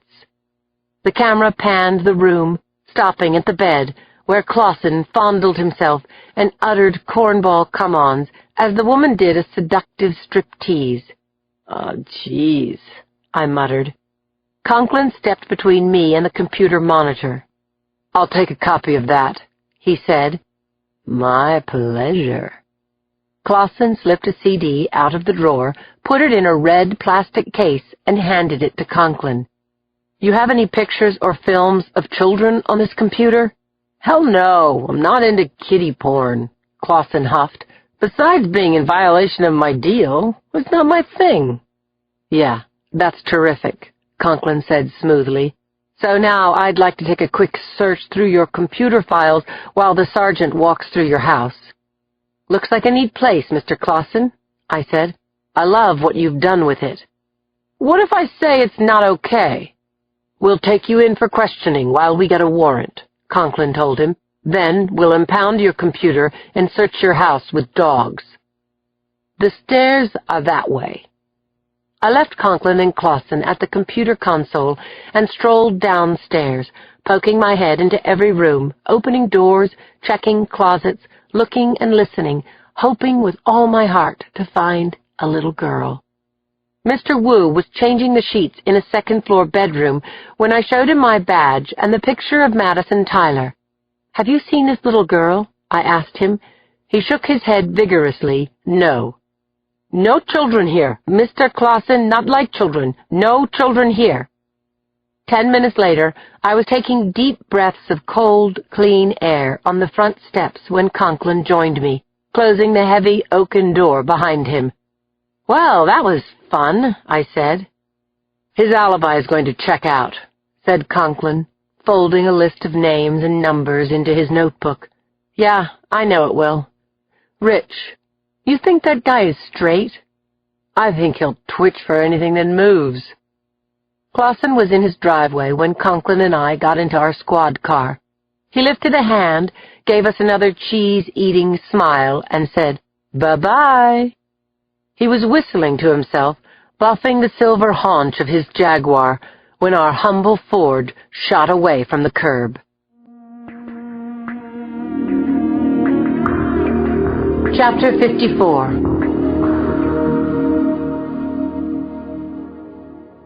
Conklin and I sat across from each other in the squad room.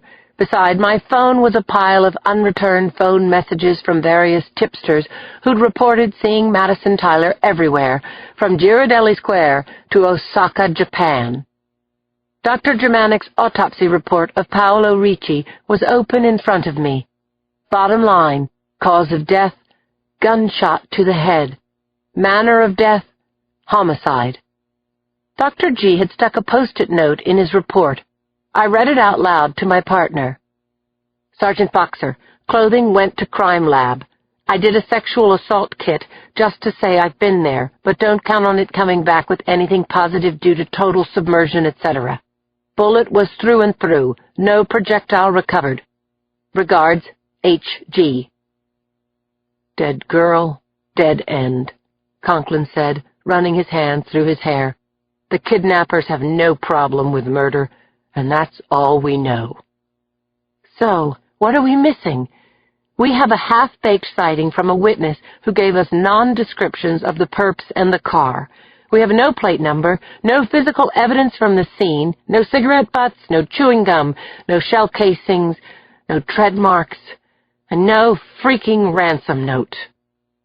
Conklin leaned back in his chair, said to the ceiling, "The perps acted like muscle, not like sexual predators. Shooting Paolo within a minute of capturing her? What's that? It's like the shooter was itchy, high on crack, like the job was subbed out to gangbangers.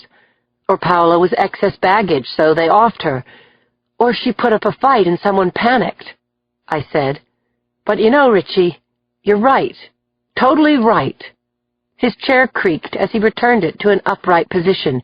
"We have to turn this investigation on its head. Work on solving Paolo Ricci," I said, planting my hand palm down on the autopsy report. "Even dead, she could lead us to Madison." Conklin was putting in a call to the Italian consulate when Brenda swiveled her chair toward me. She covered the mouthpiece of her phone with her hand. Lindsay, I've got a caller on line 4. Won't identify himself. Sounds scary. I asked for a trace.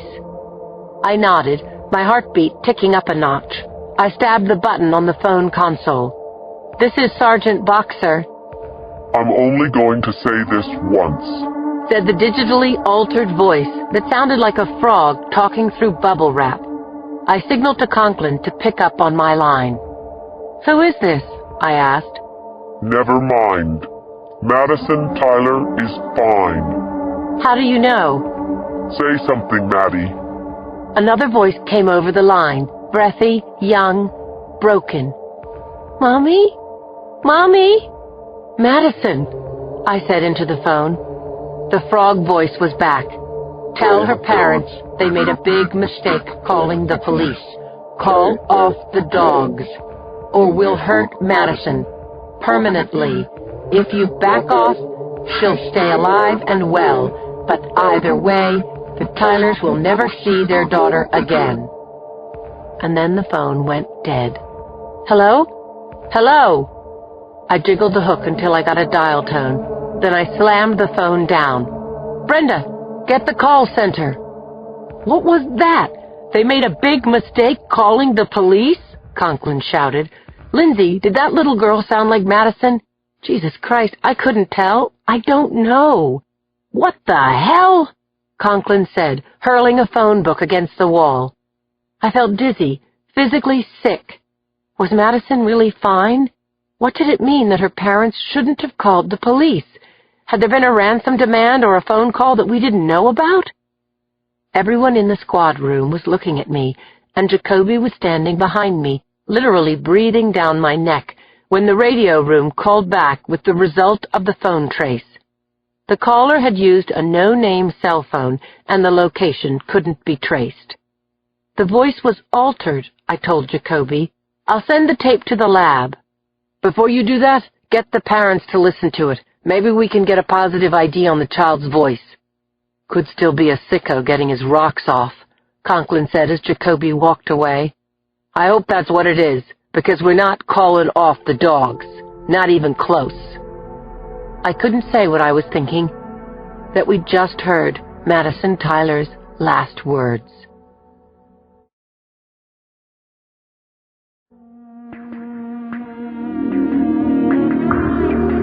Chapter 55.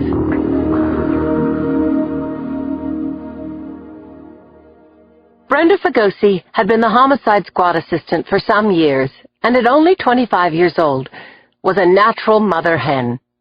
She was clucking sympathetically as I spoke to Henry Tyler on the phone, and when I hung up, she handed me a message slip. I read her spiky handwriting. Claire wants you to come to the hospital at 6 this evening. It was almost 6 now. How did she sound? I asked. Fine, I think. Is that all she said? This is what she said exactly. Brenda, please tell Lindsay to come to the hospital at 6. Thanks a lot. I'd just seen Claire yesterday. What was wrong? I drove toward San Francisco General, my mind swirling with terrible sinking thoughts. Claire once told me this thing about brain chemistry, the nub of it being that when you're feeling good, you can't ever imagine feeling bad again, and when you're feeling bad, it's impossible to imagine a time when you won't be circling the drain. As I sucked on an Altoids, a little girl's voice was crying "Mommy" in my head, and it was mixed up with the bad knee-jerk reaction I had to hospitals ever since my mother died in one almost 15 years ago. I parked in the hospital lot on Pine, thinking about how good it had been having Joe to talk to when I felt this low, frustrated from 3 days of staggering blindly into dead ends. My thoughts turned back to Claire as I stepped into the hospital elevator. I stared at my fried reflection in the stainless steel doors. I fluffed my bangs uselessly as the car climbed upward. Then, when the doors slid open, I stepped out into the antiseptic stink and cold white light of the post-op unit. I wasn't the first to arrive at Claire's room. Yuki and Cindy had already moved chairs up to her bed, and Claire was sitting up, wearing a flowered nightgown and a Mona Lisa smile on her face. The Woman's Murder Club was assembled. But why? "Hey, everyone," I said, walking around the bed, kissing cheeks. "You look gorgeous," I said to Claire, my relief that this wasn't a life support emergency bringing me almost to the point of giddiness. "What's the occasion?" "She wouldn't tell until you got here," Yuki said. Okay, Claire said. "I do have an announcement to make." "You're pregnant," said Cindy. Claire burst out laughing, and we all looked at Cindy. "You crazy girl reporter," I said. A baby was the last thing Claire needed at age 43, with 2 near grown-up sons. "Give us a clue," Yuki blurted out. "Give us a category." "You guys, stomping on my surprise with your cleats on," said Claire, still laughing. Cindy, Yuki, and I swiveled our heads toward her. "I had some blood work done," said Claire, "and Miss Cindy, as usual, is right." "Ha!" Cindy cried out. Claire said, "If I hadn't been in this hospital, I probably wouldn't have even known I was pregnant until I started having contractions." We were all yelling now. "What did you say? You're not putting us on? How far along are you?" "The sonogram shows that my little one is fine," said Claire, serene as a Buddha. "My wonder child."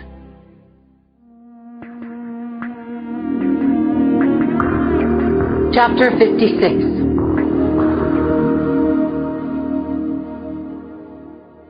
I had to pull myself away from the celebration, overdue as I was for Tracheo's meeting back at the hall.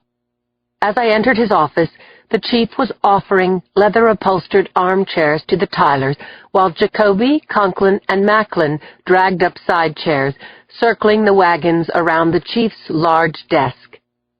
The Tylers looked as if they'd been sleeping standing up for the last 84 hours. Their faces were gray, their shoulders slumped. I knew they were painfully suspended between hope and despair as they waited to hear the audio tape. The tape recorder was set up on Tracheo's desk. I leaned over and pressed the play button, and a terrifying, evil voice, alternating with mine, filled the room. A little girl's voice cried out, "Mommy? Mommy?" I pressed the recorder's stop key. Elizabeth Tyler reached out toward the tape recorder, then turned, grabbed her husband's arm, buried her face into his coat, and sobbed. "Is that Madison's voice?" Tracheo asked. Both parents nodded, yes. Jacoby said, "The rest of this tape is going to be even more difficult for you to hear, but we're feeling optimistic. When this call came in, your daughter was alive." I pressed the play button again, watched the Tylers' faces as they heard the kidnapper say that Madison was fine, but that she would never be seen again. "Mr. and Mrs. Tyler, do you have any idea why the kidnapper said you made a big mistake calling the police?" I asked. "No idea at all," Henry Tyler snapped. "Why would they feel threatened? You've turned up nothing. You don't even have a suspect. Where is the FBI? Why aren't they trying to find Madison?" Macklin said, "We are working with the FBI. We're using their sources and their databases, but the FBI won't actively work this case unless we have some reason to believe that Madison was taken out of state." "So tell them that she was." Jacoby said, "Mr. Tyler, what we're asking is, did you receive a communication from the kidnapper telling you not to call the police? Anything like that happen?" "Nothing," said Elizabeth Tyler. "Henry, did you hear from them at the office?" "Not a word, I swear." I was thinking about Paola Ricci as I looked at the Tylers. I said, "You told us that Paola Ricci was highly recommended. Who recommended her?" Elizabeth Tyler leaned forward. "Paola came to us directly through her service." "What kind of service is that?" Macklin asked, stress showing in the grinding of his jaw. "It's an employment agency," said Elizabeth Tyler. "They screen, sponsor, and train well-bred girls from overseas. they get their work papers and find them jobs. Paola had tremendous references from the agency and from back home in Italy. She was a very proper young woman. We loved her. The service gets their fees from the employers? Jacoby asked. Yes, I think we paid them $18,000. The mentioning of money sent a prickling sensation along the tops of my arms and a swooping feeling in my stomach. What's the name of this service? I said. Westbury. No, the Westwood Registry, said Henry Tyler. You'll speak to them? Yes, and please don't say anything about this call to anyone, Jacoby cautioned the Tylers. Just go home, stay near your phone, and leave the Westwood Registry to us. You'll be in touch with them?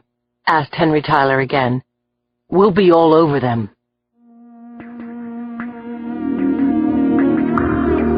Chapter 57.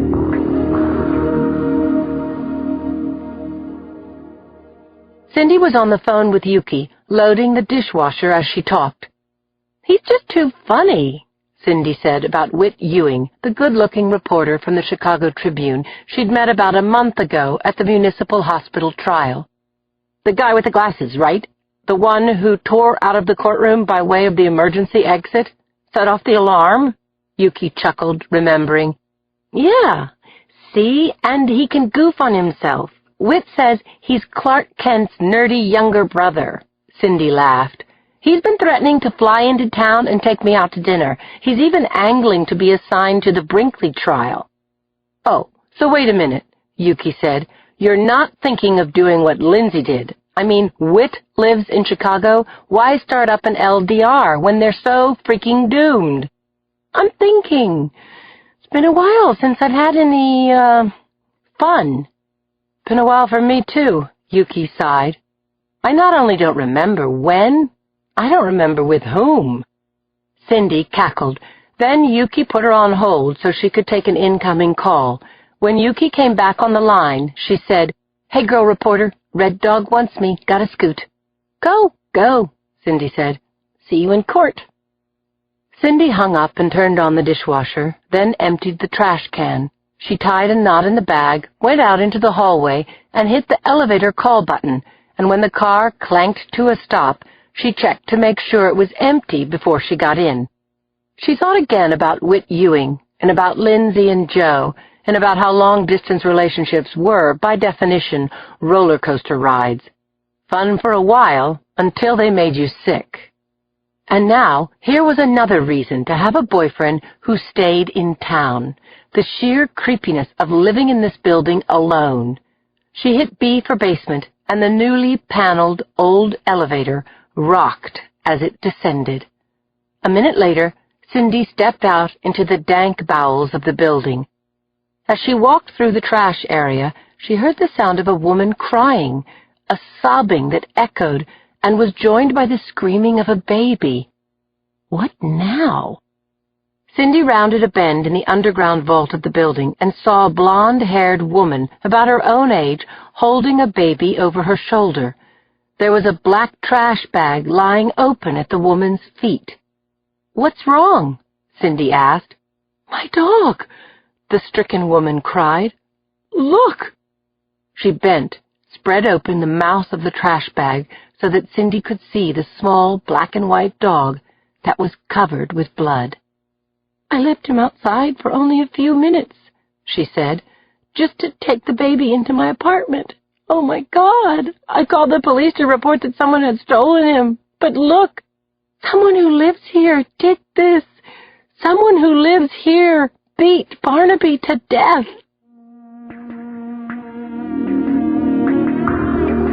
Chapter 58.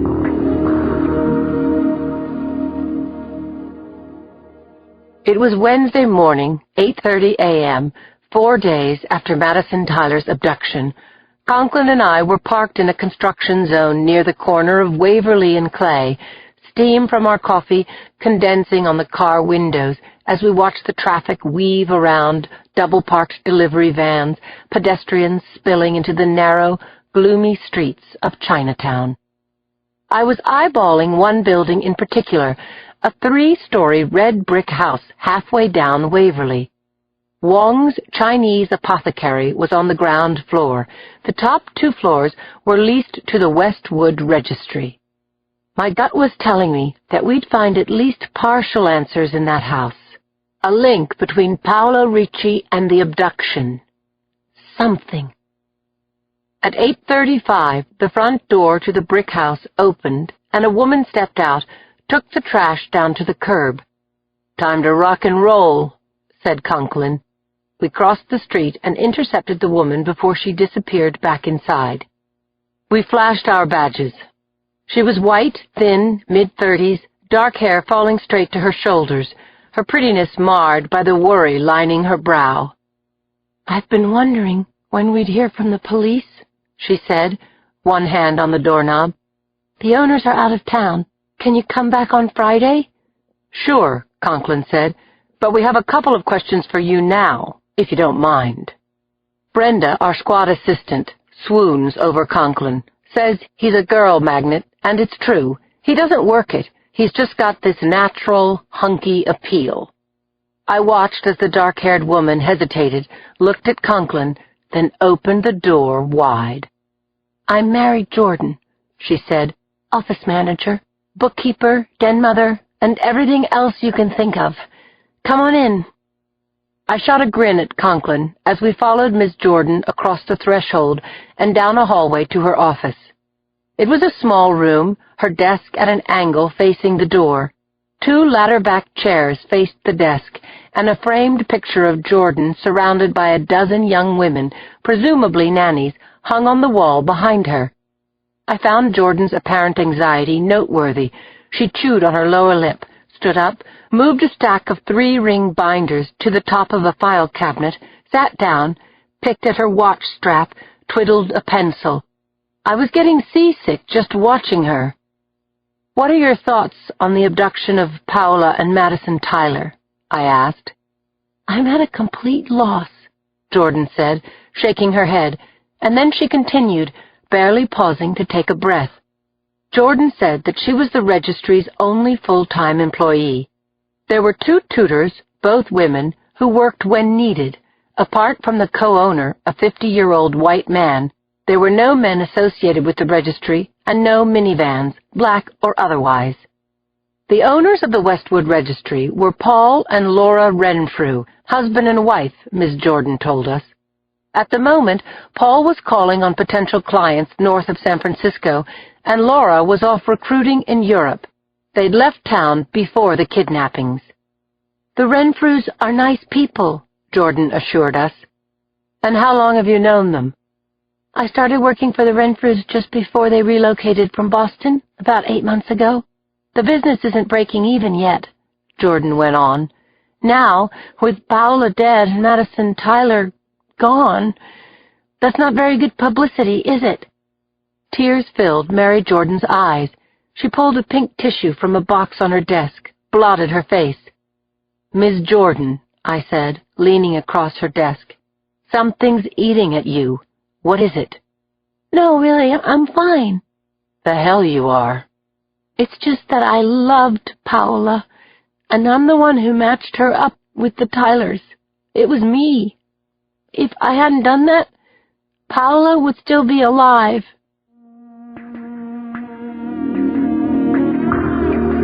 Chapter 59.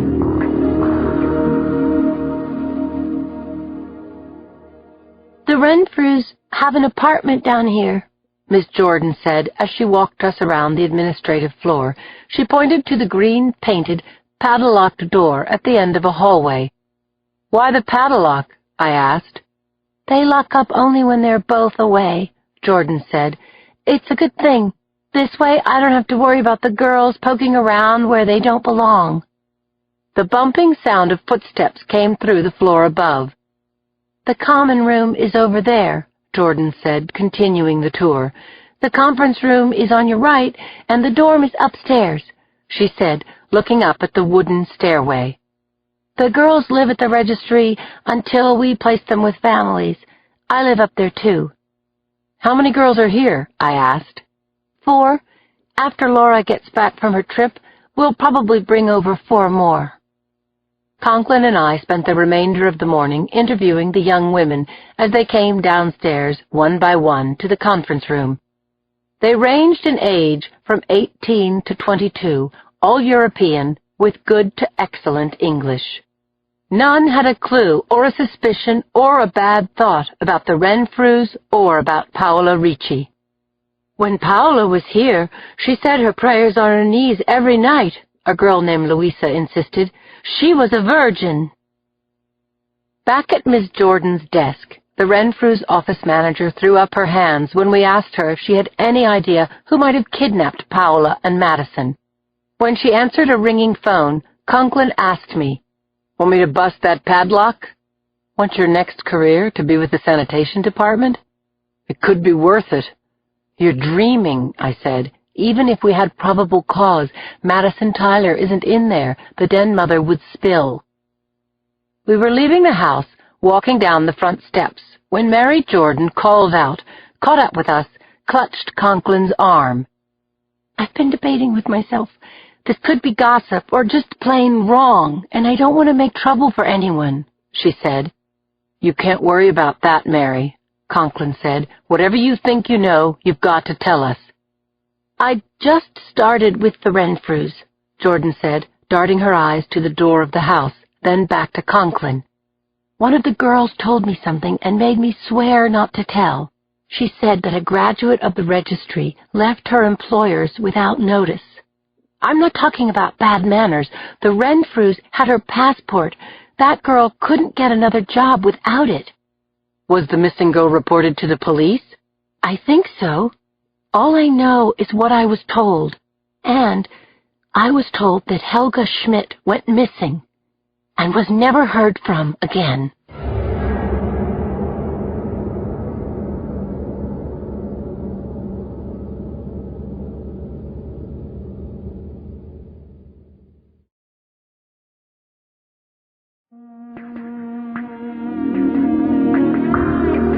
Chapter 60.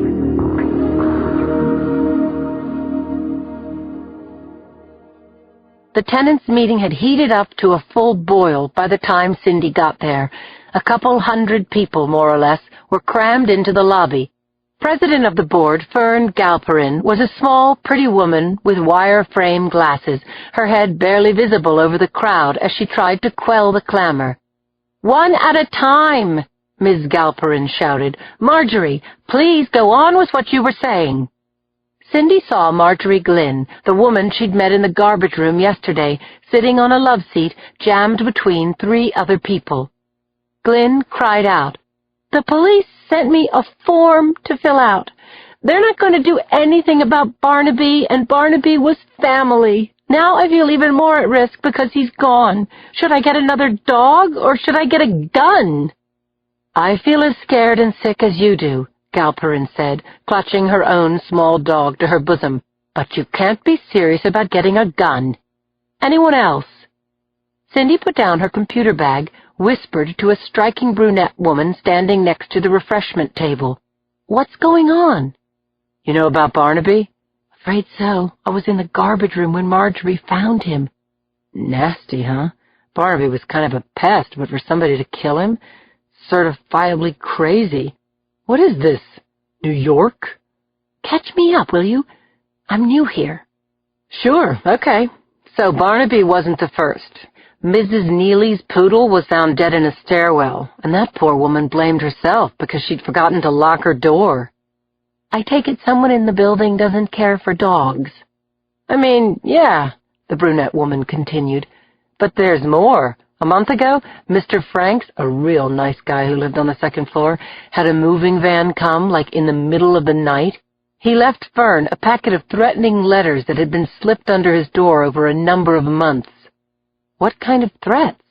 "Death threats, can you believe it?" "Why didn't he call the police?" "I guess he did, but the letters were anonymous.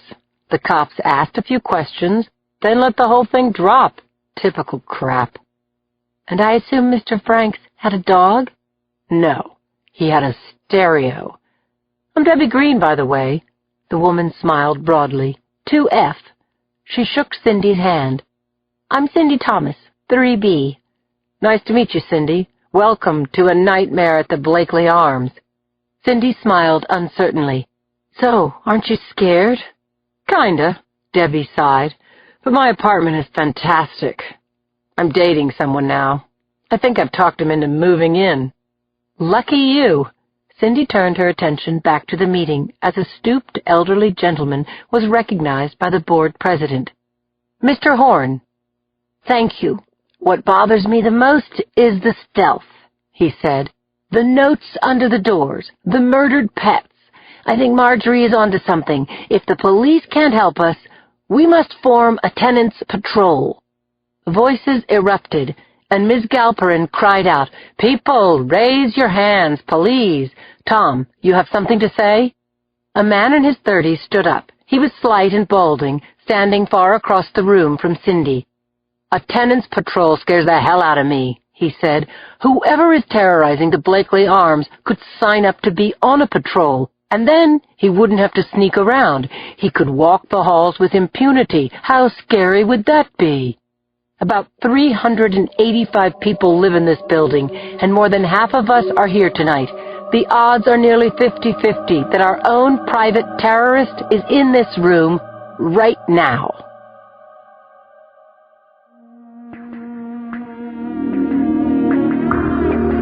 Chapter 61.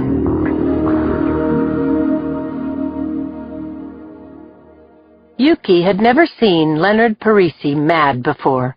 Red Dog, as he was called, was red-haired, tall, more than 200 pounds, usually affable and avuncular, but right now his dark eyes were pumping bullets as he pounded the conference table with his fist.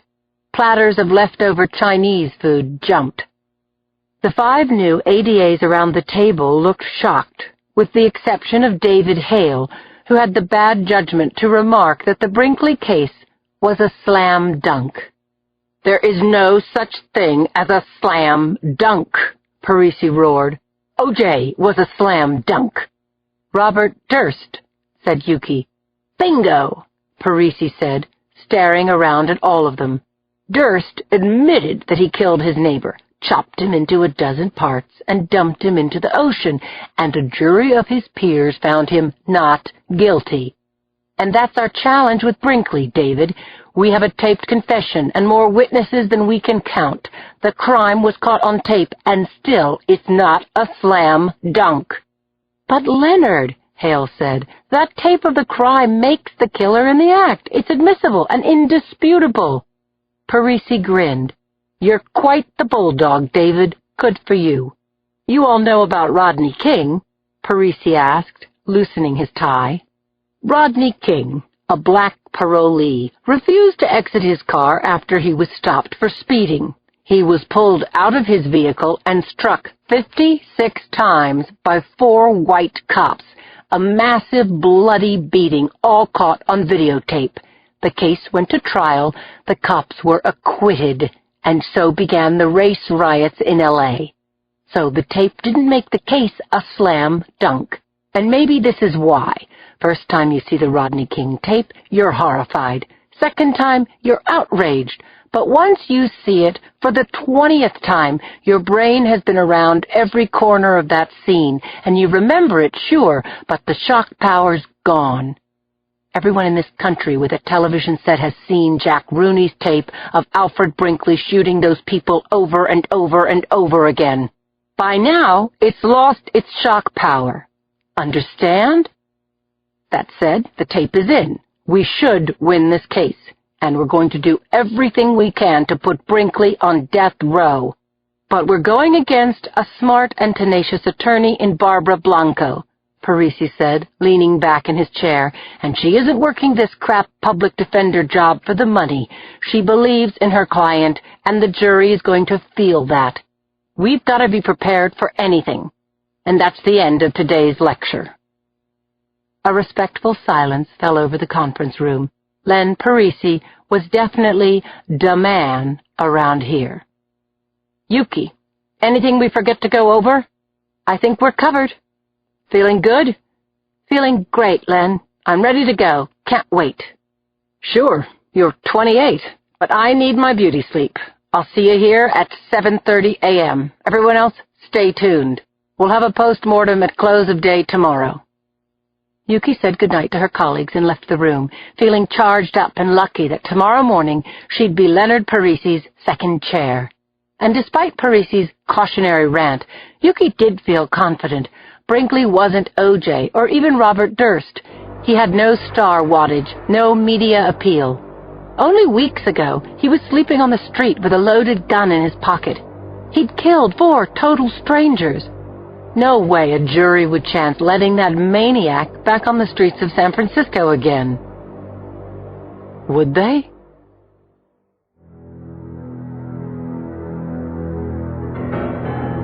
Part 4. The People versus Alfred Brinkley. Chapter 62. Yuki put her briefcase next to Leonard's on the table outside Department 21. They passed through the metal detectors, walked through the first set of double doors into the small anteroom, then through the second set of doors and directly into the courtroom. There was a definite buzz from the gallery as Red Dog, at 6'2", in navy blue pinstripes, walked next to Yuki, at 5'3" in heels, 100 pounds in her pearl gray suit, down the center aisle of the courtroom. Leonard yanked open the gate that separated the gallery from the bar, let her go ahead of him. Then he followed and immediately began setting up at the prosecution table. Yuki's thrill of anticipation was cut sharply with first-day jitters. There was nothing more she could do to prepare, and she couldn't bear to wait. She straightened her lapels and her stack of papers, glanced at her watch. Court was due to begin in 5 minutes sharp, and the defense table was empty. The room stirred again, and what she saw almost stopped her heart. She nudged Leonard, and he turned. Alfred Brinkley was coming up the aisle. His beard had been shaved, his long hair had been buzzed short, and he was wearing a blue polyester suit and tie, looking about as dangerous as rice pudding. But it wasn't Brinkley who made her stomach clench and her mouth drop open. Barbara Blanco wasn't at Brinkley's side. Instead, there was a man in his early 40s, prematurely gray, dressed in a charcoal gray Brioni suit and yellow print Armani tie. She knew Brinkley's new attorney. Everyone did. "Oh, fuck," Parisi said, smiling stiffly. "Mickey Sherman. You know him, don't you, Yuki?" "Sure do. We were co-counsel when we defended a friend of mine only months ago." "Yeah, I remember. Homicide lieutenant charged with wrongful death." Parisi took off his glasses, polished them with his handkerchief, said to Yuki, "What'd I say last night?" "Be prepared for anything." "Sometimes I hate it when I'm right. What can you tell me, apart from the fact that Sherman's never seen a camera he doesn't like?" "He's a big-picture guy," Yuki said. "Leave the details to others. Stuff might fall through the cracks." Yuki was thinking how she'd read that Mickey Sherman had resigned his job as deputy corporation counsel for the city of San Francisco and opened a small private practice. He'd do the Brinkley case pro bono, but the media attention would be a hell of a launching pad for Sherman and Associates. If he won. "Well, he hasn't got a big staff anymore," Parisi said. "We'll just have to find those cracks and pry them open with a crowbar. Meanwhile, I already see his first big problem." "Yeah," Yuki nodded. "Alfred Brinkley doesn't look insane. But Len, Mickey Sherman knows that too."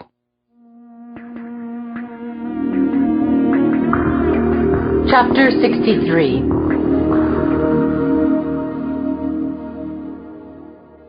Yuki stood at attention as Judge Norman Moore took the bench. Old Glory on one side, flag of the state of California on the other, thermos of coffee and a laptop in front of him. The 200 people in the courtroom sat down as court was called into session. Judge Moore was known to be fair, with a tendency to let lawyers run out ahead a jot too far before bringing down his gavel. Now Moore spent a good 15 minutes instructing the jury before turning his bespectacled blue eyes on Leonard Parisi. "Are the people ready to begin?" "We are, Your Honor." Leonard Parisi stood, fastened the middle button of his suit jacket, walked toward the jury box, and greeted the jurors. Red Dog was truly large, his hips broad and his shoulders sloping and wide. His red hair was fuzzy and his skin was pocked and rough. Leonard Parisi was no heartthrob, but when he spoke, he had the stage presence of a character actor, one of the greats like Rod Steiger or Gene Hackman. You just couldn't keep your eyes off him. Ladies and gentlemen, when you were selected for this jury, you all said that you'd seen the Rooney tape of the Del Norte ferry tragedy. You said that you could keep an open mind about the defendant's guilt or innocence, and you promised that you'd judge Mr. Brinkley by what's proven to you in this courtroom.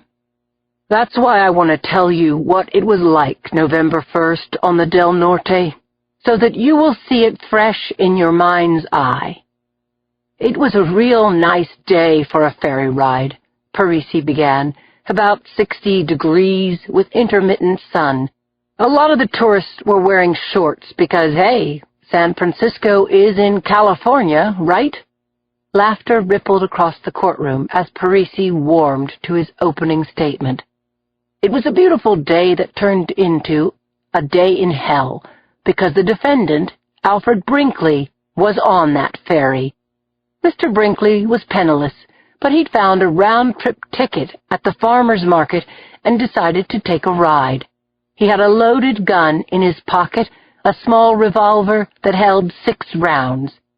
On this particular day, Mr. Brinkley rode the ferry to Larkspur without incident, but on the return trip, as the boat was docking in San Francisco, the defendant saw Andrea Canello having a discussion with her little boy, a cute 9-year-old lad by the name of Tony.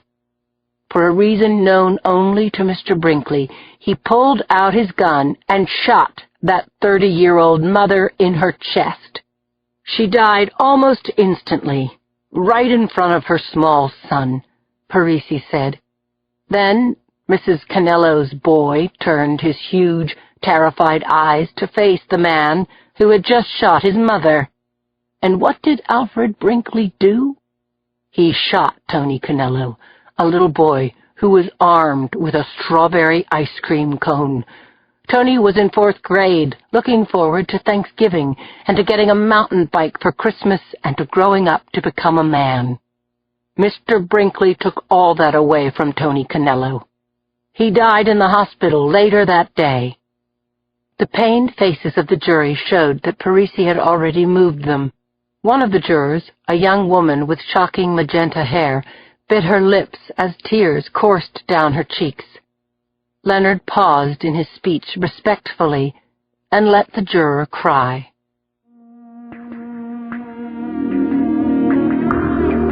Chapter 64. At this point, Judge Moore spoke to the 6 men and 6 women of the jury.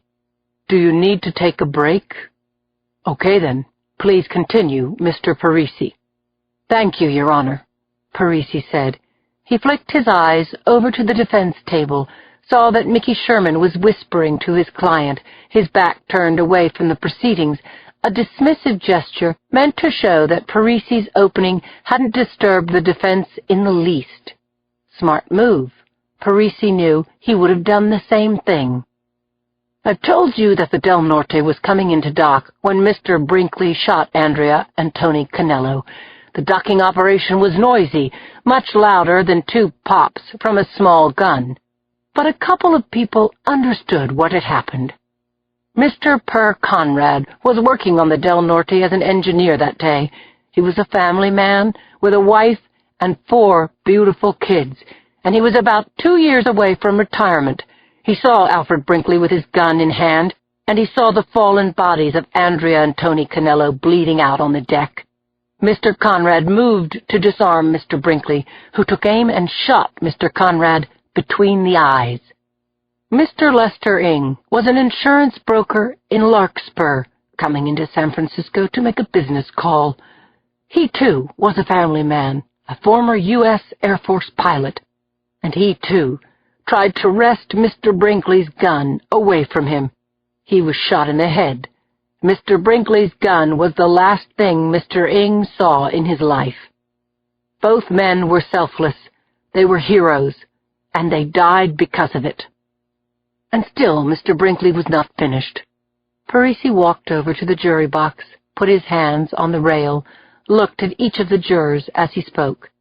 Mr. Brinkley was standing beside a woman this community holds in high regard, Dr. Claire Washburn, San Francisco's chief medical examiner.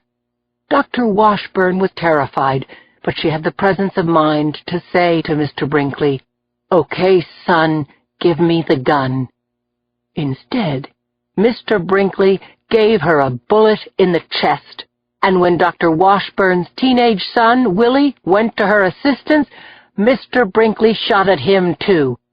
Luckily, the boat bumped the pier at that moment, and Mr. Brinkley's sixth and final shot missed its mark. And because that shot went wild, two brave people, Claire and Willie Washburn, survived, and Dr. Washburn will be a witness in this trial. Parisi paused, letting the horror of the shooting imprint on the jurors' minds before he spoke again. "There's no question that everything I've told you actually happened. There's no question that without regard to sex, age, race, or reason, Alfred Brinkley shot and killed 4 people he didn't know and attempted to kill 2 others.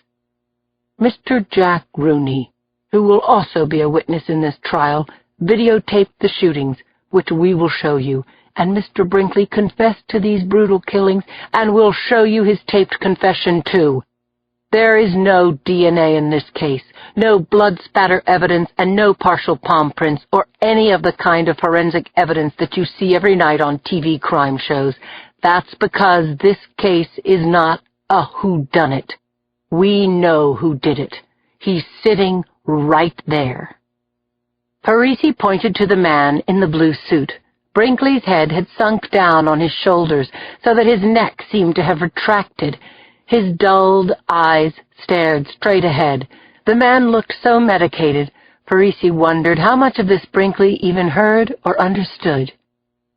"The defense is going to try to convince you that Mr. Brinkley is psychotic and therefore not responsible for his actions," Parisi said, walking back to the lectern. "Defense medical experts may have the nerve to stand up here and tell you that the defendant needs treatment, not punishment. No problem. We have great doctors treating all our death row inmates. Acting insane does not exempt you from the rule of law, and it doesn't mean that you don't understand that killing people is wrong. Ladies and gentlemen, Alfred Brinkley brought a loaded gun onto the ferry. He targeted his victims with intent and deadly aim. He murdered 4 of them, and then he ran from the scene of his crime. Because Alfred Brinkley knew that what he'd done was wrong. The people will prove to you that Mr. Brinkley was legally sane when he committed 4 acts of murder and 2 acts of attempted murder, and we will ask you to find him guilty on all counts. We thank you for your attention. I'm sorry I made some of you cry, but these murders are a tragedy."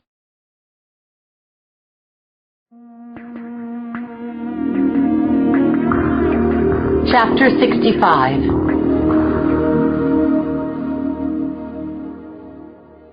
Yuki watched Mickey Sherman stand up from the defense table and confidently cross the courtroom to the podium.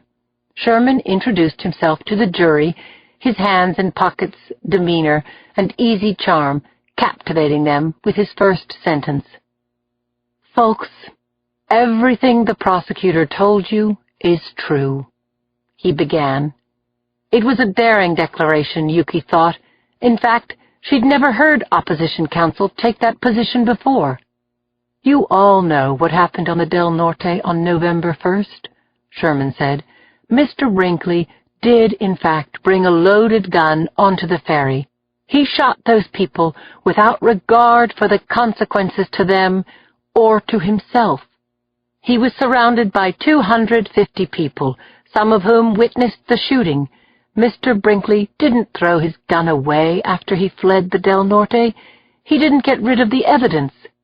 This was not what you'd call a perfect crime. Only an insane person would do these acts and behave in this way. So what happened is no mystery. But why it happened is what this trial is about. Mr. Brinkley did not understand his actions because when he shot those unfortunate people, he was legally insane. Since the issue of legal insanity will be the basis of your judgment of Mr. Brinkley and his actions, this is a good time to define the term. Sherman said, "The issue is this. Did Mr. Brinkley understand the wrongfulness of his acts when he committed the crimes? If he didn't understand that those acts were wrong because he suffered from a mental disease or defect at the time the crimes were committed, then he was legally insane." Mickey Sherman paused, shuffled his notes on the lectern, and began speaking again in a tone of voice that Yuki admired and feared. It was soft on the ear, personal, as if he trusted that the jurors wouldn't need theatrics, that his reasoning was not only credible but true. "Mr. Brinkley has been diagnosed with schizoaffective disorder," Sherman told the jury. "He has an illness, like cancer or diabetes, a disabling disease that came to him genetically and also through childhood trauma. He didn't ask for this disease, but he got it. It could have happened to you or me or anyone in this room. And what disease could be worse than to have your own brain turn against you and cause you to have thoughts and take actions that were completely against your character and nature? I want to say right now that our hearts go out to all the victims of this tragedy. If there was some way we could turn back the clock, if Fred Brinkley could take a magic pill or an injection that would heal him on November 1st and restore those people's lives, he would do it in a second. If he had known that he was mentally ill, Mr. Brinkley would have gotten treatment, but he didn't know why he felt the way he did. Mr. Brinkley's life brings true meaning to the expression, living hell."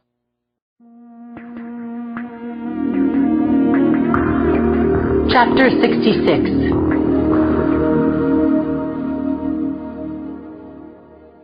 Mickey Sherman felt the nice, steady flow of adrenaline that came from knowing his stuff and from believing in his client.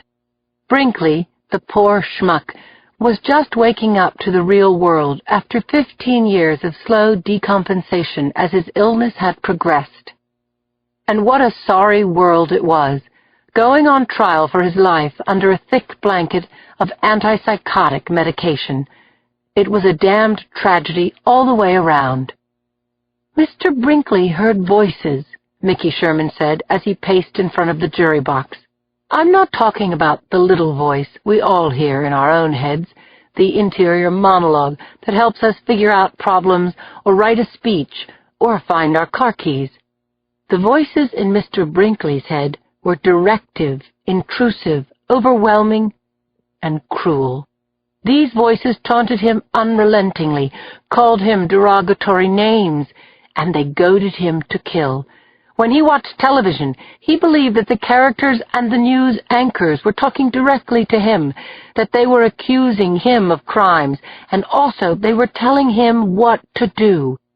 And after years of fighting these demons, Fred Brinkley finally obeyed the voices. Ladies and gentlemen, at the time of the shooting, Fred Brinkley was not in touch with reality. He didn't know that the people he shot on the ferry were made of flesh and blood. To him, they were part of the painful hallucinations in his own mind. Afterward, Mr. Brinkley saw the TV news report of himself shooting people on the ferry, and because the pictures were on TV, he realized what he had done. He was so overcome with remorse and guilt and self-hatred that he turned himself into the police of his own volition.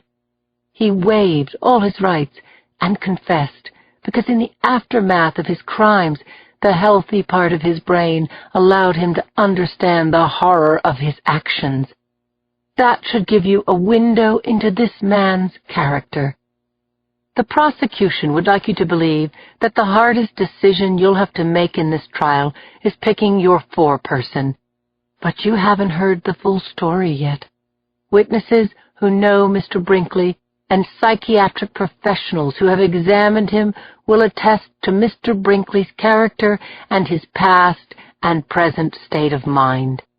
When you've heard our case in its entirety, I am confident that you will find Fred Brinkley not guilty by reason of mental defect or disease, because the truth is, Fred Brinkley is a good man who is afflicted with a terrible, mind-altering disease.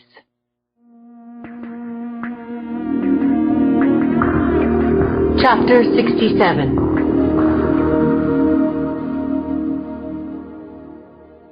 At 6:30 that night, Yuki and Leonard Parisi were seated in the cavernous sunken dining room at Restaurant Lulu, an old warehouse turned popular eatery not far from the Hall of Justice.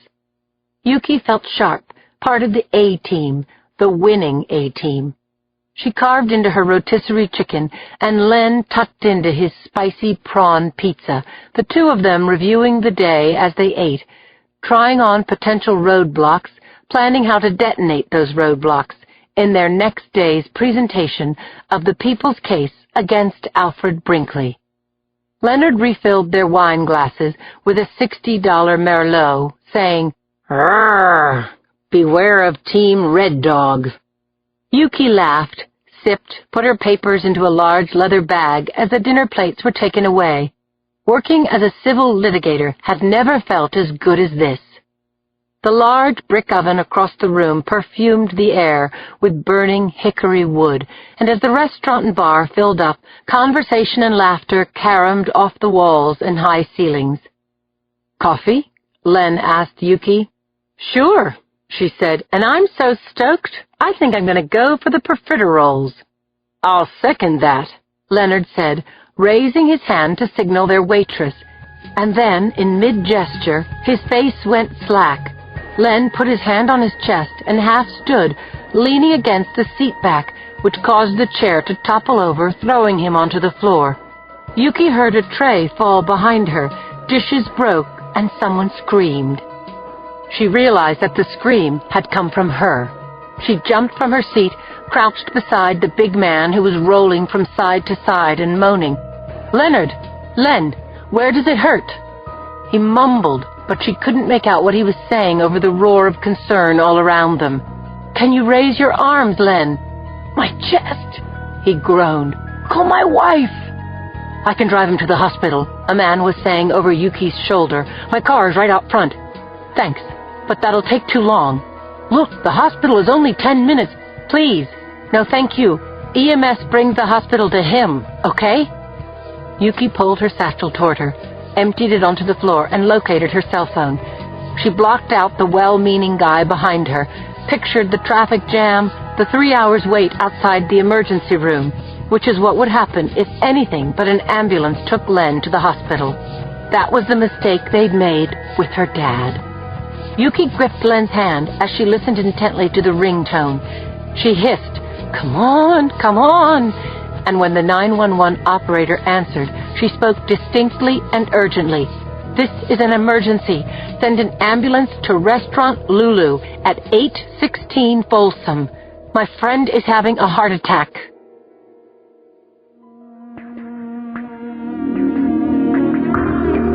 Chapter 68.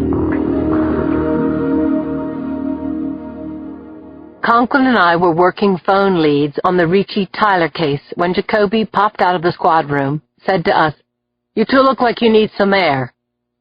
15 minutes later, just before 7 p.m., we pulled up to an apartment building near 3rd and Townsend. 3 patrol cars, 2 fire rigs, and the medical examiner's van had gotten there before us. "This is weird. I know this place," I told Conklin. "My friend Cindy lives here." I tried to reach Cindy but got a busy signal on her cell. No answer on her home phone either. I looked for but didn't see Cindy among the tenants standing in tight knots on the sidewalk, giving their statements to the uniforms walking among them, looking up at the brick face of the Blakely Arms and the pale curtains blowing out of windows on the 5th floor. Cindy lived on 3. My relief was sudden and short-lived. Someone had damn well died prematurely in Cindy's building. The doorman, a middle-aged man with a sloping forehead and frizzy gray hair springing out from his hatband, paced outside the main door. He had a fading flower power look, as if he'd been beached by the 60s revolution. He told us that his name was Joseph Pinky Boyd, and that he'd been working at the Blakely Arms for 3 years. "Miss Portia Fox in 5K, he told us. "She's the one who smelled the gas. She called down to the desk a half-hour ago, yeah," he said, looking at his watch. "And you called the fire department?" "Right. They were here in about 5 minutes." "Where's the complainant, Miss Fox?" "She's probably outside here. We cleared the whole 5th floor." "I saw her. Mrs. Wolkowski. Terrible thing to see someone dead in real life. Someone you know." "Can you think of anyone who'd want to hurt Mrs. Wolkowski?" Conklin asked the doorman. "Nah. She was a bit of a crank, complained about getting the wrong mail in her box, scuff marks on the tile, stuff like that. But she was a pussycat for an old girl." "Mr. Boyd, were you here all day?" "Since 8 this morning." "You have surveillance cameras?" I asked. "The tenants have a picture phone for when someone buzzes the bell, and that's it." "What's downstairs?" "Laundry room, garbage, bathroom, and a door that leads out to the courtyard." "A locked door?" Conklin asked. "Is it alarmed?" "Used to be alarmed," Boyd told us. "But when they did the renovation, it was made into a common space, so the tenants got keys." "Right. So there's no real security from downstairs," I said. "Did you see anyone or anything suspicious in the building today?" Boyd's laugh was tinged with hysteria. "Did I see anyone suspicious in this building? This is the first day in a month that I didn't." Chapter 69.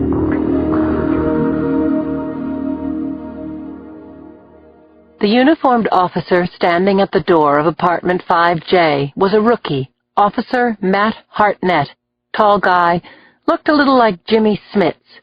Sweat beaded his upper lip, and his face was pallid under his dark eyes.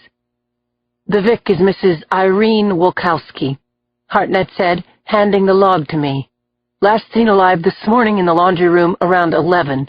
The husband isn't home from work, and we still haven't been able to reach him. My partner and another team are interviewing the tenants on the street." I nodded, signed my name and Conklin's into the log. We ducked under the tape that was stretched across the doorway, walked into a scene already crawling with the CSU and the current ME, who was snapping pictures of the victim. The room stunk of gas. Windows on 2 sides were wide open to vent the room, making it seem colder inside the apartment than it was on the street. The deceased was on her back in the middle of the floor, arms and legs akimbo, a pose that made her defenseless against both the original attack and now the poking and prodding of strangers. The woman appeared to be in her early 60s. There was blood coming from the back of her head. I saw that it had soaked into the pale gray carpet, the stain parting around a leg of the piano. And the piano was wrecked. What was left of the keyboard was blood-smeared and smashed. Keys were dislocated and broken, and many were scattered on the floor as though someone had hammered at the keys repeatedly. Dr. Germanic had set up portable lights to illuminate every corner of the room. It was both well lived in and recently furnished. I saw a scrap of plastic wrap still clinging to one of the sofa legs. Dr. G said hello to me, pushed his glasses up on his nose with the back of his hand, and put his camera away. "What have we got?" I asked him. "Very interesting," Germanic said. Except for the piano and every gas jet on the stove being turned on, nothing else looks disturbed. The crime scene was organized, that is to say, neat, which nearly always meant that the crime was planned and the killer was smart. The victim suffered trauma to her head, front and back, said Dr. G. Looks to me like 2 different implements were used. The piano was one of them.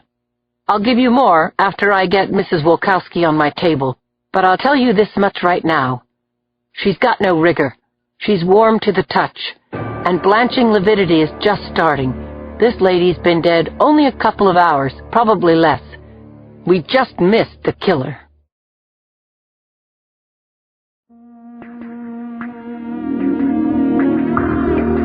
Chapter 70.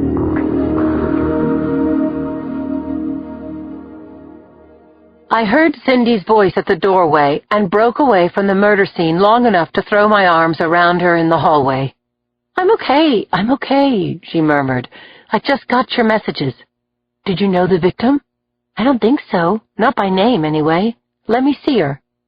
The crime scene was off limits, and she knew it, but it was a battle I'd fought and lost with Cindy before. She had that look in her eyes now, stubborn, intractable, canny.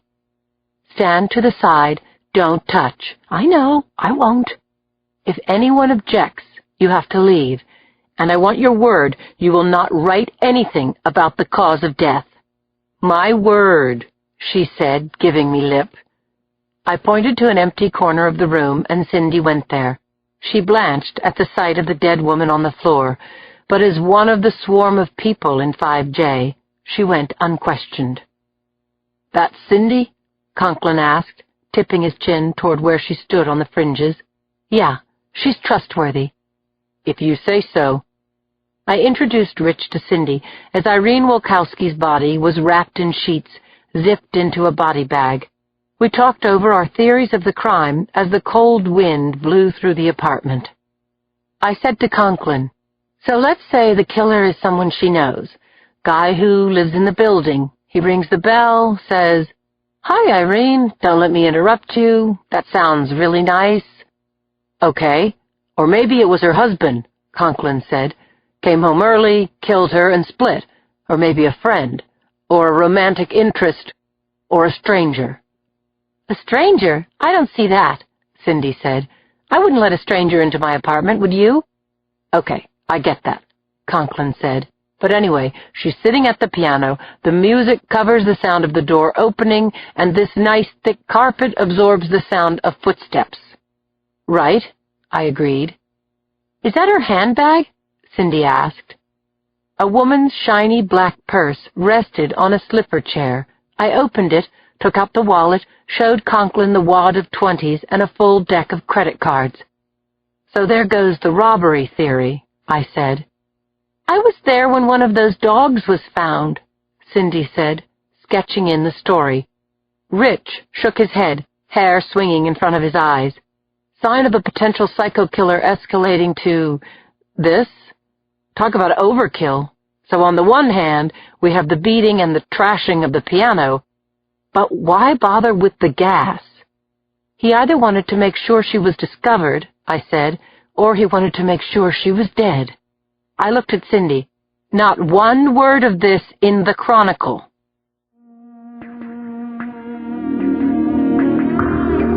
Chapter 71.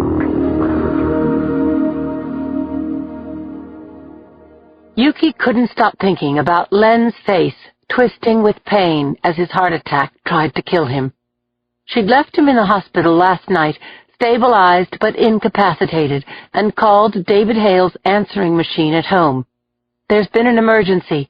Meet me at the office at 6 a.m. and be ready to go to court.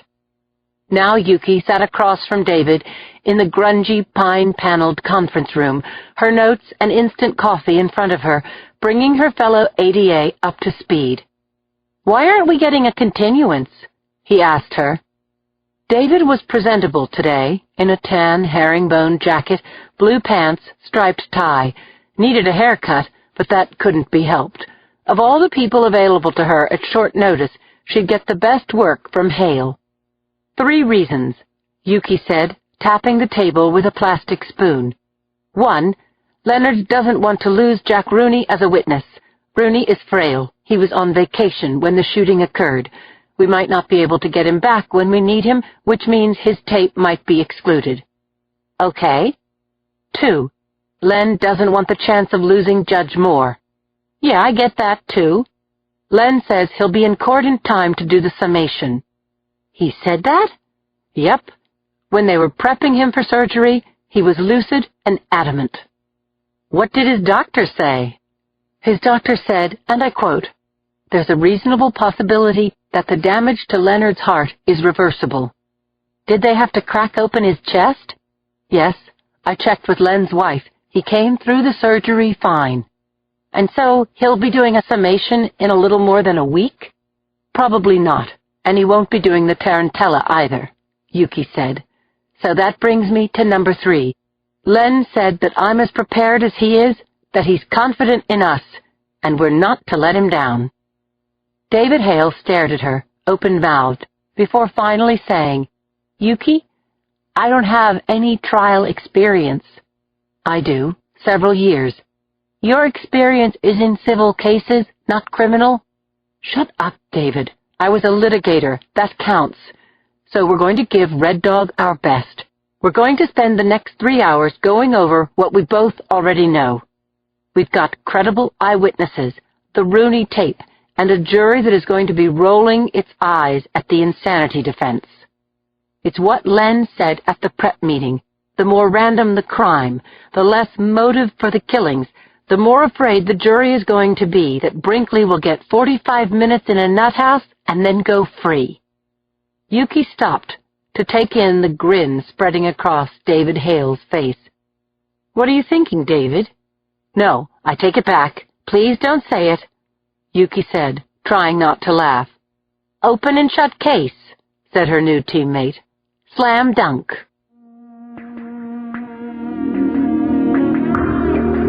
Chapter 72.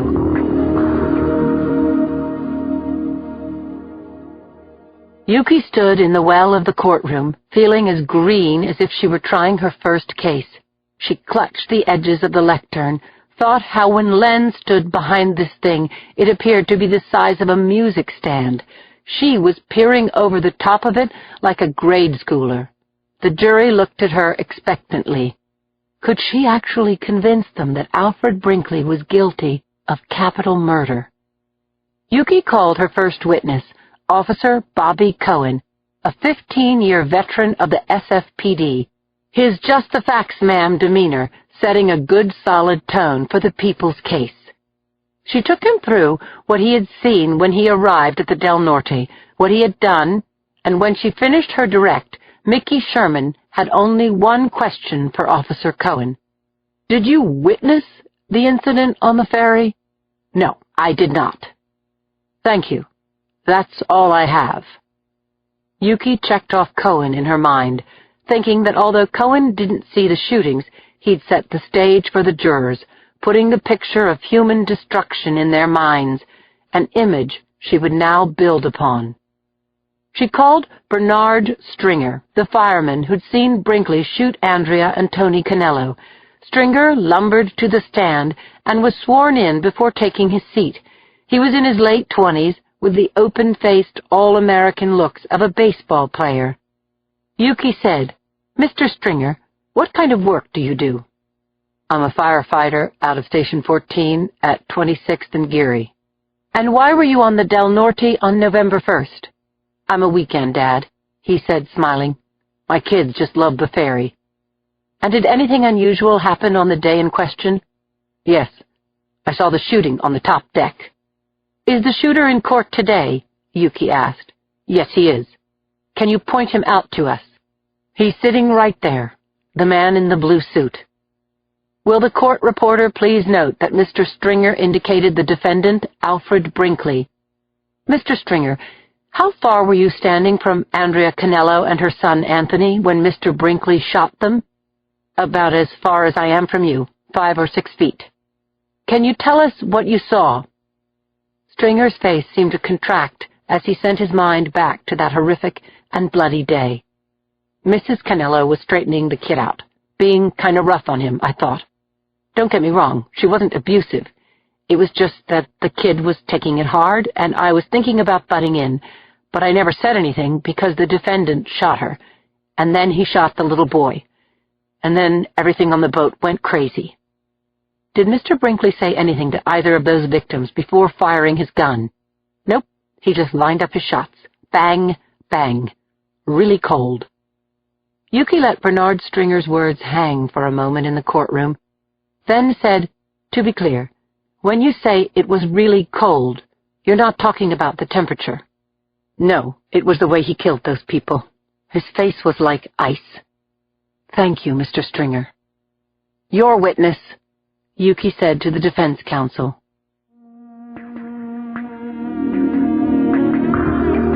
Chapter 73. Yuki watched Mickey Sherman put his hands in his pockets, walk toward the witness in the reflected golden glow of the oak-paneled walls of the courtroom. His smile was real enough, but the amble, the common man language, the whole low-key act was also a cunning cover for Mickey's talent for launching surprise attacks.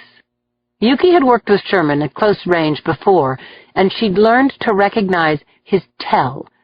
Sherman would touch his right forefinger to the divot of his upper lip just before he sprang for the witness's throat. "Mr. Stringer, did Mrs. Canello or Anthony Canello do anything to provoke my client?" Sherman asked. "No, as far as I could see, they were unaware of him." "And you say my client looked calm when he shot them?" "He had a wild look about him generally, but when he pulled the trigger, his expression was like I said, cold, blank, and his hand was steady." "When you look at him today, does Mr. Brinkley look the way he did on the Del Norte?" "Not really." "In what way does he look different?"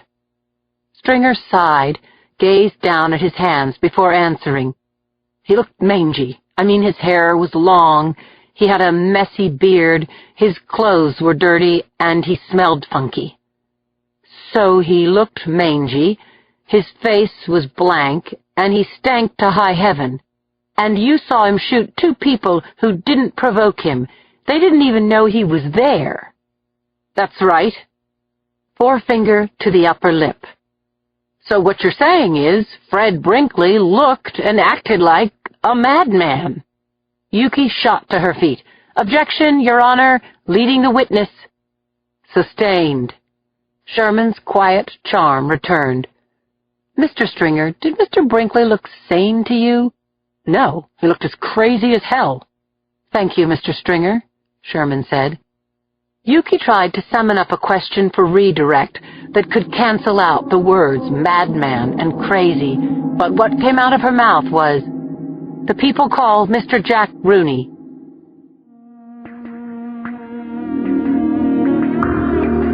Chapter 74.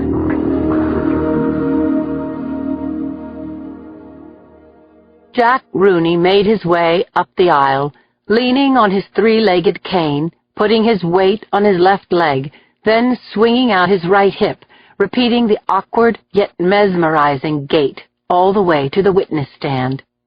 Rooney accepted assistance from the bailiff, who put a hand under the man's elbow and helped him up into the chair. Yuki thought that this witness was surely Mickey-proof. Or was he? "Thank you for coming all this way, Mr. Rooney," Yuki said when the elderly man was finally seated. Rooney was wearing a red cardigan over a white shirt, red bow tie. His glasses were big and square, perched on a knobby nose, white hair parted and slicked down like that of a little boy on the first day of school. "My pleasure," Rooney beamed. "Mr. Rooney, were you on the Del Norte ferry on November 1st? "Yes, dear. I was with my wife, Betty, and our two friends, Leslie and Joe Waters. We all live near Albany, you know. This was our first trip to San Francisco." "And did anything unusual happen on that ferry ride?" "Oh, I'll say. That fellow over there killed a lot of people," he said, pointing to Brinkley. I was so scared, I almost shit myself." Yuki allowed herself a smile as laughter rippled out over the gallery. She said, "Will the court reporter please note that the witness has identified the defendant, Alfred Brinkley?" "Mr. Rooney, did you make a video recording of the shooting?" "Well, it was supposed to be a movie of the ferry ride, the Golden Gate Bridge and Alcatraz and so forth, but it turned out to be a movie of the shooting. Nice little camera my grandson gave me," he said, holding his thumb and forefinger about 3 inches apart. "It's only the size of a Snickers bar, but it takes pictures and movies. I just take the pictures and my grandson puts it on the computer for me. Oh, and I sold the movie to a TV station, and that pretty much paid for the whole darn San Francisco trip." "Your Honor," Mickey Sherman said wearily from the counsel table. Judge Moore leaned across the bench and said, "Mr. Rooney, please answer the questions yes or no, unless you're asked for a fuller explanation, all right?" "Certainly, Your Honor. I'm sorry. I've never done this before." "That's okay." Yuki interlaced her fingers in front of her, asked, "You gave me a copy of the video, didn't you, sir?" "Yep, I did." "Judge, permission to show a copy of this video and enter it into evidence." "Go right ahead, Miss Castellano." David Hale slipped a disc into a computer, and his faces turned toward 2 large TVs in the front of the courtroom. The amateur film began. The first of 2 segments showed a happy afternoon on the bay, the long pan of the landmarks, the camera eye coming to rest on a grinning Jack Rooney and his wife, just by happenstance catching an out-of-focus Alfred Brinkley sitting behind them, staring out over the water, plucking at the hairs on his arm. The second segment was a scene of bloody horror. Yuki watched the faces of the jurors as the gunshots and the terrified screams ricocheted around the small courtroom. The pictures on the 2 screens slewed sideways, catching the shock on the little boy's face at the moment he was shot, captured his small frame blowing back against the hull before falling across his mother's body. Yuki had seen the film many times, and still the shots were like punches to her own gut. Red Dog was wrong. The jurors were anything but bored as they witnessed the slaughter, because this viewing of the Rooney tape was different from seeing it at home. This time, the killer sat only yards away. Some jurors covered their mouths or averted their eyes, and over the course of the 2 segments, every one of them peered with dismay at Alfred Brinkley. Brinkley didn't look back. He sat motionless in his chair, watching himself mow all those innocent people down. "I have no questions," said Mickey Sherman, turning to whisper into Alfred Brinkley's ear, the judge saying, "Thank you, Mr. Rooney. You may step down." Yuki waited for Rooney to make his long, hip-swinging return trip up the aisle before saying, "The people call Dr. Claire Washburn."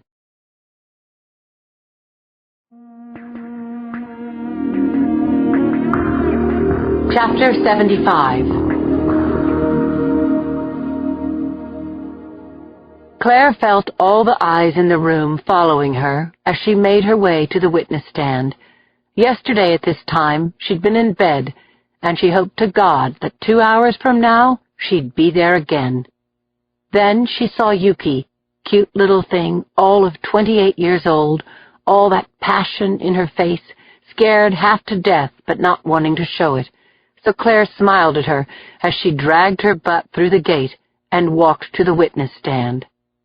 Claire put her hand on the Bible as the bailiff took her through the "Do you swears," and then she arranged the folds of her dress that now hung loosely around her from having lost 15 pounds in just under 3 weeks. The gunshot diet, she thought as she settled into the chair. "Thank you for coming today, Dr. Washburn. You just got out of the hospital a couple of days ago." "Yes, that's right." "And can you tell the jury why you were in the hospital?" "I was shot in the chest." "Is the person who shot you sitting in court today?" Yes, that's the little shitbird, right there. Sherman didn't bother to get out of his seat, simply said, Your Honor, I object. I'm not really sure about the grounds, but I'm pretty sure the witness isn't allowed to call my client a shitbird. Dr. Washburn, he's probably right about that. I'm sorry, Your Honor. It's just the pain talking. She looked down at Brinkley. I'm terribly sorry, she said. I shouldn't have called you a shitbird. The titters in the gallery flowed across the room and into the jury box until the judge patiently banged his gavel, saying, Everyone, and I do mean everyone, he peered over his glasses at Claire. There will be no more of this. This is not Comedy Central, and I will clear the courtroom if there are any more public outbursts. Miss Castellano, please control your witnesses. That's part of your job. I'm sorry, Your Honor. I understand. Yuki cleared her throat. Dr. Washburn, what was the nature of your injuries? I had a hole in my chest caused by a .38 caliber bullet that collapsed my left lung and nearly caused my death. That must have been very frightening and painful. Yes, more than I can say. The jury saw the film of the shooting, Yuki said, Claire reading her sympathetic look. Can you tell us what you said to the defendant before he shot you? I said, Okay, son, that's enough now. Give me the gun. And then what happened? He said something about this being my fault, that I should have stopped him. Next thing I knew, I was being carted off the ferry by paramedics. You tried to stop him from shooting anyone else? Yes. You saw other people try to stop him? Yes, but he took aim and shot us all. Shot Mr. Ng's brains right onto the deck. Thank you, Doctor. Your witness, Yuki said.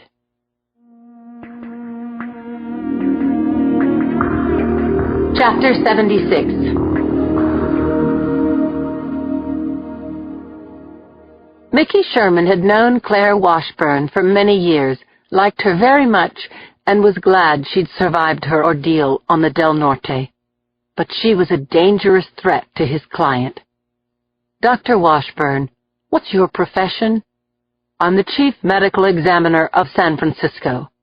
Unlike the coroner, you're a medical doctor, isn't that right? Yes.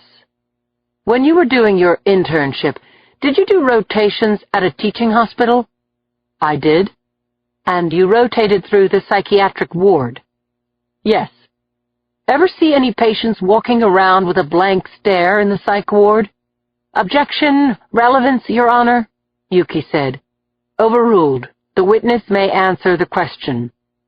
I really don't remember any of my psych patients, Mr. Sherman. All the patients I have now have blank stares. All right, Sherman said, smiling, hands in pockets, pacing a little bit in front of the jury box, turning back to Claire, saying, Well, Doctor, you've had a chance to observe Mr. Brinkley, isn't that right? Big stretch of the word, observe. Yes or no, Dr. Washburn? Yes, I observed him on the ferry, and I see him right now. Let's just talk about what happened on the ferry. You just testified that my client said something like, This is your fault, and you should have stopped me. That's right. Were the shootings your fault? No. What did you think Fred Brinkley meant? I have no idea. Did Mr. Brinkley appear to be of sound mind at the time?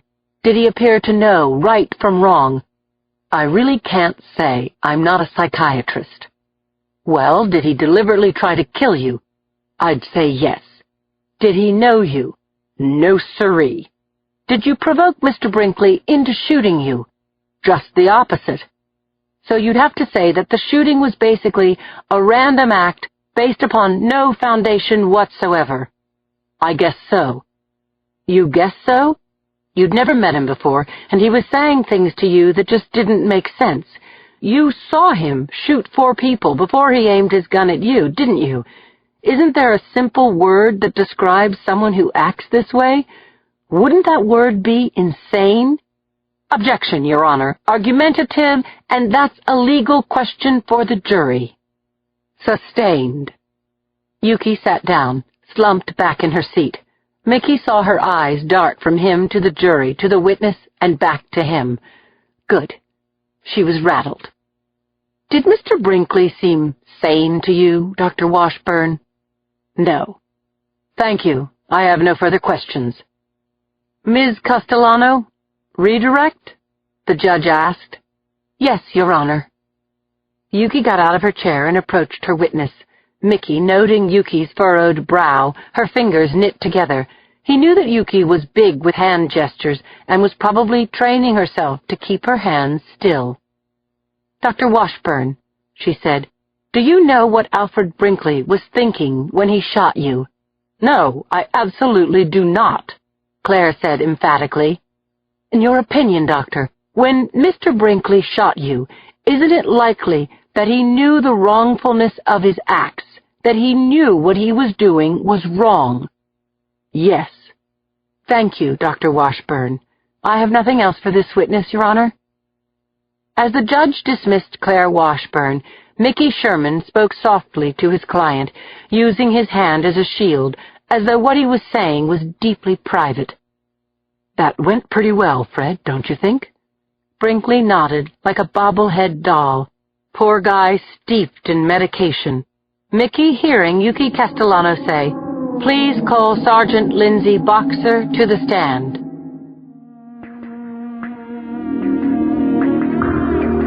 Chapter 77. I'd just spent a rocky night on Cindy's couch, waking up at odd hours to patrol the halls of the Blakely Arms. I'd checked the emergency exits, the stairwells, the roof, and the basement, finding no prowler, only a lone elderly woman doing her laundry at 2 a.m. When the sun came up, I made a quick pit stop at home to change my clothes, and now, sitting outside the courtroom, a trickle of adrenaline entered my bloodstream as the bailiff called my name. I walked inside through the double doors and the vestibule, and down the well-worn oak floorboards to the witness stand, where I was sworn in. Yuki greeted me formally and questioned me to establish my credentials. Then she said, "Do you recognize the man who confessed to the ferry shootings?" I said yes, and pointed out the cleaned-up sack of shit sitting next to Mickey Sherman. In truth, Alfred Brinkley looked very different than he had when I'd seen him last. His face had filled out, his darting eyes were still, shaved and sheared. He looked 6 years younger than when he'd confessed to the Del Norte killings. Scarily, he looked harmless now, like everyone's cousin Freddie, just an average Joe.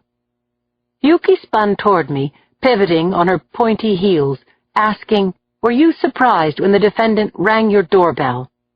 I was kind of stunned, actually, but when he called up to my window and asked me to come downstairs and arrest him, I was ready to go. And what did you do?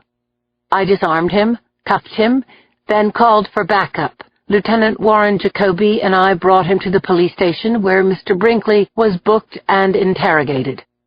Did you read Mr. Brinkley his rights?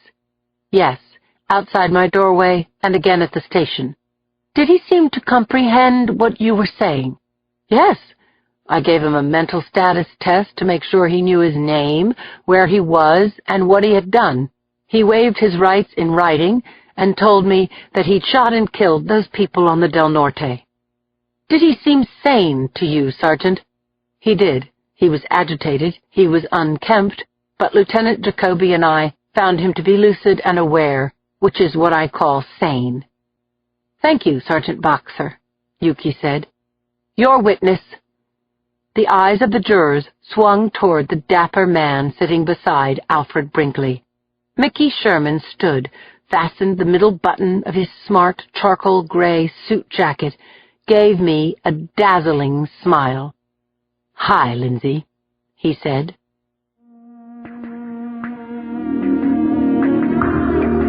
Chapter 78.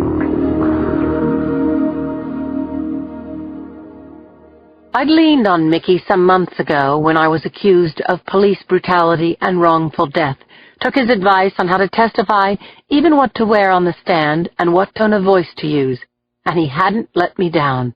If it hadn't been for Mickey, I don't know what I'd be doing now, but it wouldn't be police work.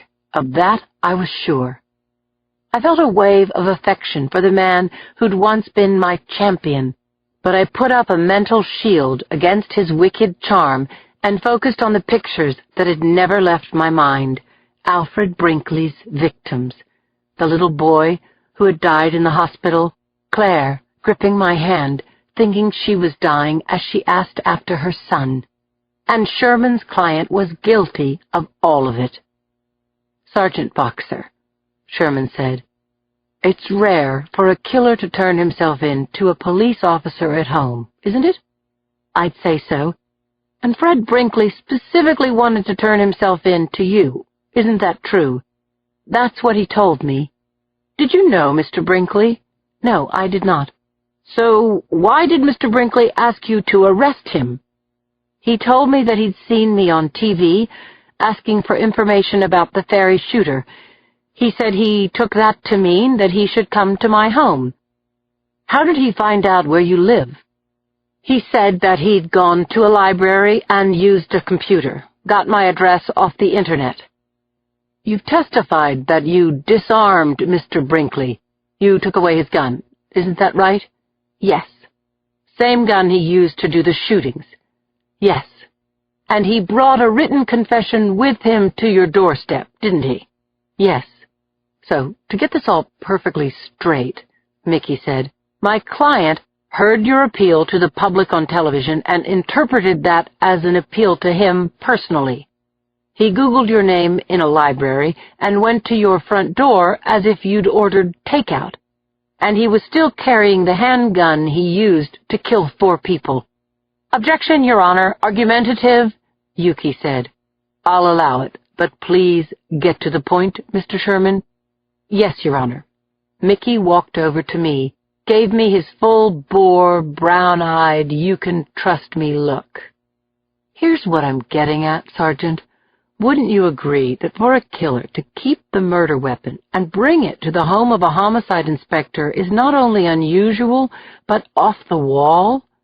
"It's unusual, I'll give you that." "Sergeant, did you ask Mr. Brinkley why he shot those people?" "Yes." "And what did he say?" I wanted to dig in, refused to answer Mickey Sherman's question, but of course I didn't have that option.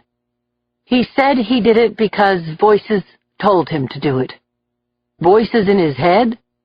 "That's how I interpreted his statement." Mickey smiled at me, as if to say, "Oh yes, the defense is having a very good day." That's all I have. Thank you very much, Lindsay. Chapter 79. Yuki sat across from me at a table by the door at McBain's. She looked more than just worried. She looked as if she were beating herself up horribly. "I should have done a redirect," Yuki said to me after we'd ordered. The place was absolutely jammed with lawyers and their clients, cops, and Hall of Justice workers of all kinds. Yuki had to raise her voice to be heard over the din. "I should have asked you what you thought when Brinkley told you about the voices." "Who cares what I thought? It's no big deal." "Oh, it's a big deal, all right." Yuki raked her hair back with her hands. "Sergeant Boxer, what did you think when Mr. Brinkley said he was hearing voices directing him to kill?" I shrugged. "Come on, Lindsay. You would have said that you thought he was already staging his insanity defense." "Yuki, you can't nail everything down. You're doing a first-class job. I mean, really." Yuki snorted. "Mickey is successfully flipping every negative into a positive. My client killed people for no reason? That means he's insane, right? That's all he's got. Look, Brinkley seemed rational, and I said so. The jury's not going to take Brinkley's word that he was hearing voices." "Yeah." Yuki shredded her paper napkin. I wonder what Marcia Clark's best friend said to her just before the jury found O.J. Simpson not guilty. Don't worry, Marcia. Nobody's going to care about that glove. I sat back in my seat as Sid brought our burgers and piles of fries. Hey, I said, I saw Mickey on the steps of the courthouse, mobbed by reporters. Funny how much we loved his magic act with the press last summer. Now I think, you media hog. Yuki didn't laugh. Yuki, I said, circling her wrist with my fingers, you're coming off smart, on top of your case, and most of all, you sound right. Okay, she said. I'm done whining. Thanks for your testimony. Thanks for your support. Do something for me, girlfriend. Put some calories inside your body and have a little faith in yourself. Yuki lifted her hamburger, then put it back down on the plate without biting into it. You know what's going on with me, Linz? I made a mistake. In a case like this one, you don't make mistakes, not even one. And for the first time, I really see that I could lose.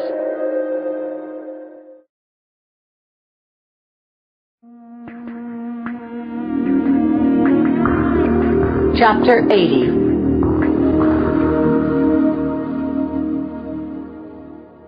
Macklin just called, Jacoby said the minute I returned to the squad room after lunch. Conklin and I walked Jacoby to his office, Jacoby saying, a kid was snatched off the street in Los Angeles 3 hours ago, a little boy, described as some kind of math genius. I didn't even sit down. I fired a flurry of questions at Jacoby. Had the child been abducted by someone in a black van? Was there any evidence at the scene, a tag number, a description, anything? Had the parents of the child been checked out? Had they heard from the kidnapper? In short, did this abduction resemble the kidnapping of Madison Tyler? Boxer, curb your enthusiasm, will ya? Jacoby said, chucking the remains of a cheeseburger into the trash can. I'll give you everything I've got, every single detail.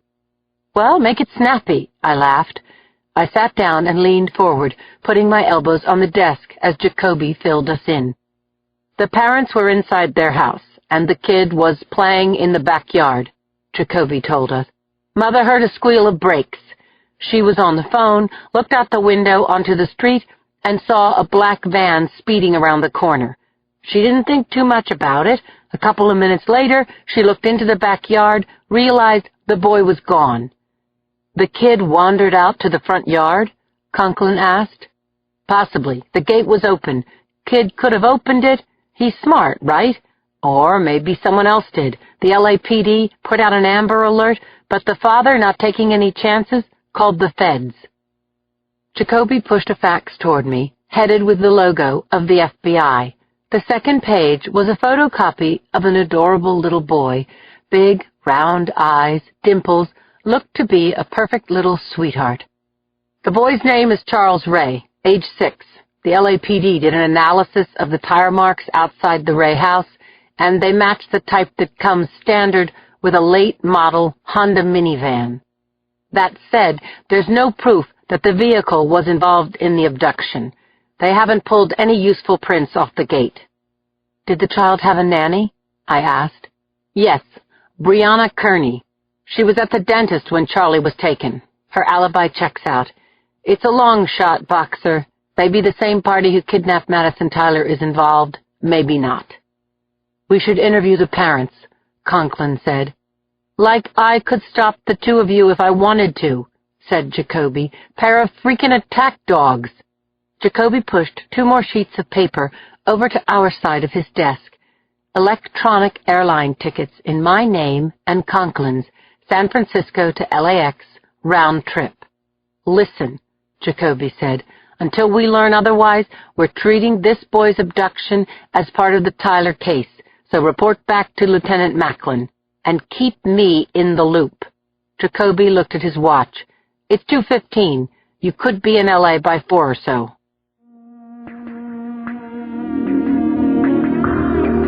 Chapter 81.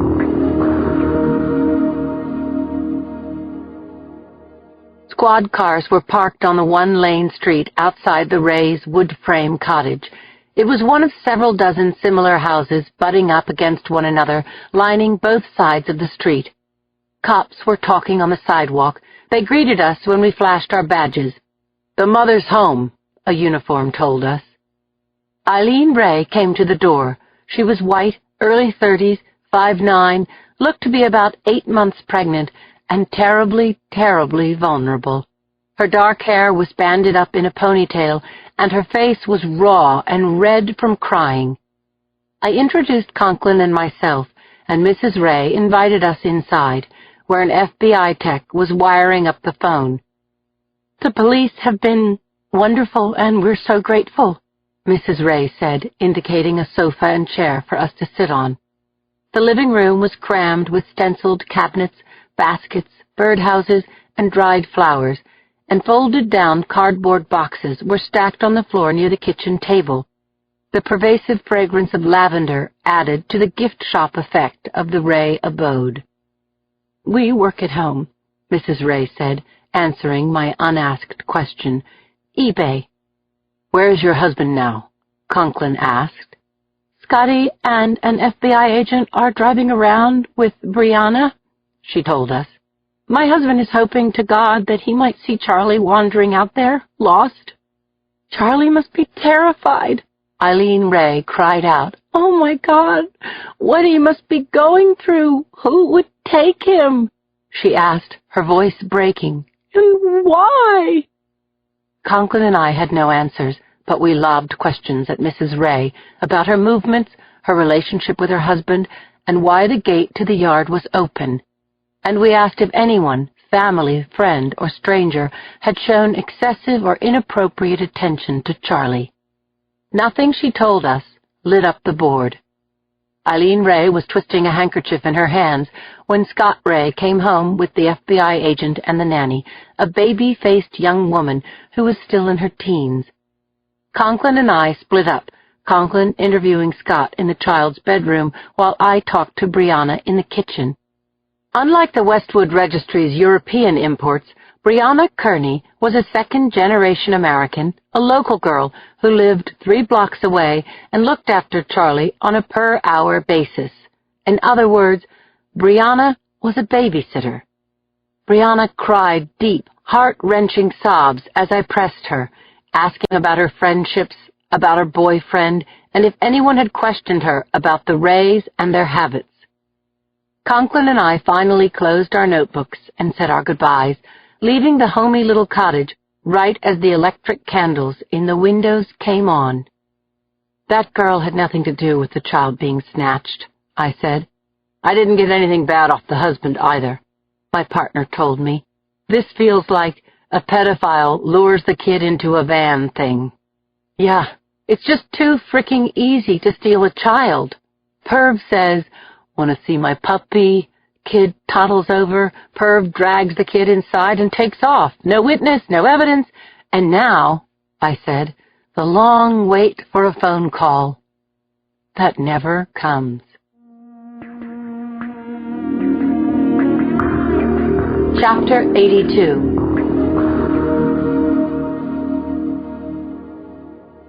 Six-year-old Charlie Ray had been abducted more than 7 hours before, and the kidnappers had not called his parents.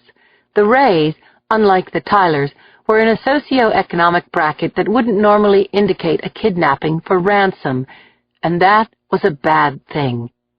We sat in Captain Jimenez's office while FBI agent David Stanford briefed us. Stanford was a blue-eyed man with a graying ponytail who'd been working undercover on another case before being pulled into this one.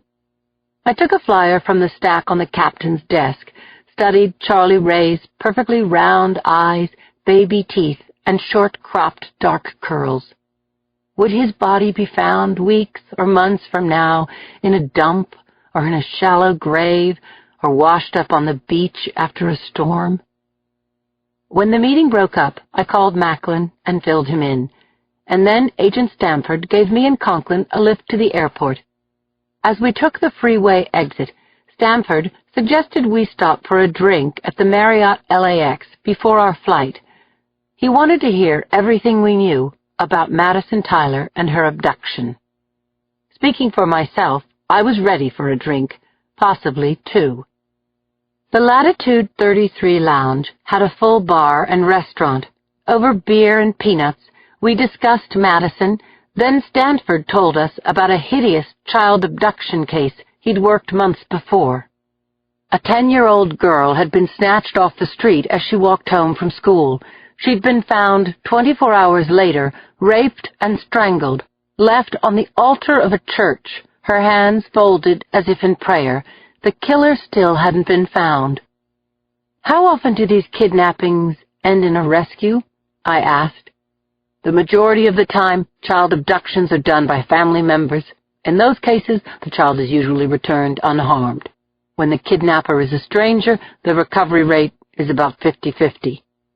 Stanford's voice was strained as he said, "Call it passion or maybe obsession, but I believe that the more child predators I can take down, the safer the world is for my 3 kids."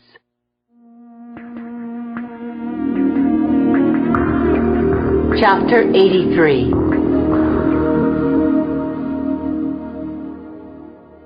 "How about keeping me company over dinner?" Stanford suggested. Our waiter brought menus to the table, and as the 8 o'clock flight to SFO had just departed without us, we took Stanford up on his offer. The agent ordered a bottle of Pinot Grigio, and Conklin and I filled him in on what we knew about Paolo Ricci's abduction and murder. "Honestly, we're stuck," I told Stanford. "Our dead ends are turning up even more dead ends. We're in about the 5th generation of dead ends." Our steaks arrived, and Stanford ordered another bottle of wine, and for the first time that long day, I finally relaxed, glad for the company and the chance to brainstorm while listening to the country and western music floating in from the live band in the lounge. I was also becoming aware of Conklin's long legs next to mine under the table, his brown suede jacket brushing up against my arm, the now familiar cadence of his voice, and the wine slipping smoothly down my throat as the evening flowed into night. At around 9:15, Dave Stanford picked up the tab, told us that he'd keep us posted after the Rays' phone records were dumped, and that he'd alert us of anything that could help us with the Ricci-Tyler case. We'd missed another flight back to San Francisco, and as Rich and I said goodbye to Stanford, we prepared ourselves for an hour's wait outside the United Airlines gate. We were almost out the door when the band kicked up something from the Kenny Chesney collection, and the girl singer began exhorting the patrons into a line dance. The bar crowd was made up of smashed young road warriors and airline personnel, and they started getting into the dance, a new spin on the electric slide. Rich smiled and said, "You want to get stupid out there?" And I grinned back, saying, "Sure, why the heck not?" I followed Rich's lead onto the dance floor and into a good time, hustling to the music, bumping into giddy strangers, and best of all, laughing. It'd been a while since I'd doubled over with belly laughs, and it felt great. When the song ended, the crooner unhooked the mic from the stand, licked her lips, and sang along with the guy at the electric piano as he played, "You Can't Hide Your Lying Eyes." Couples paired up. When Rich stretched out his arms, I stepped in close. My God, it felt so good to have Richie Conklin's arms around me. The room was spinning a little, so I closed my eyes and held on to him, the space between us closing, because there was just no room to move on that little dance floor. I even stretched up onto my toes to rest my head on his shoulder, and he gripped me more tightly. When the music stopped, Rich said, "Man, I really don't want to go to the airport. Do you?" I remember saying that a case could be made that at that late hour, after the long work day, and, by the way, having drunk a whole lot of wine, we had several bona fide expense-reportable reasons to spend the night in L.A. Still, I was torn as I handed my credit card to the desk clerk at the Marriott LAX, telling myself this didn't mean a thing. I wasn't going to do anything but go to my room and sleep. That was all.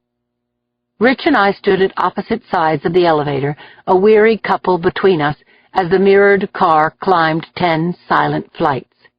I hated to admit it, but I missed being in his arms. When we stepped out of the elevator, I said, "Good night, Rich." Then I turned my back on him as I slipped the key card into the slot, aware that he was now doing the same in a door across the hall. "See you in the morning, Lindsay." "Sure thing. Sleep tight, Richie." The tiny green light went on, and the door handle opened under my hand.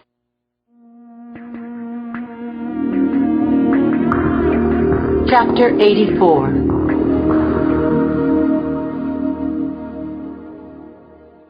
I closed and bolted the door to my room, my mind reeling with longing and desire, relief and regret.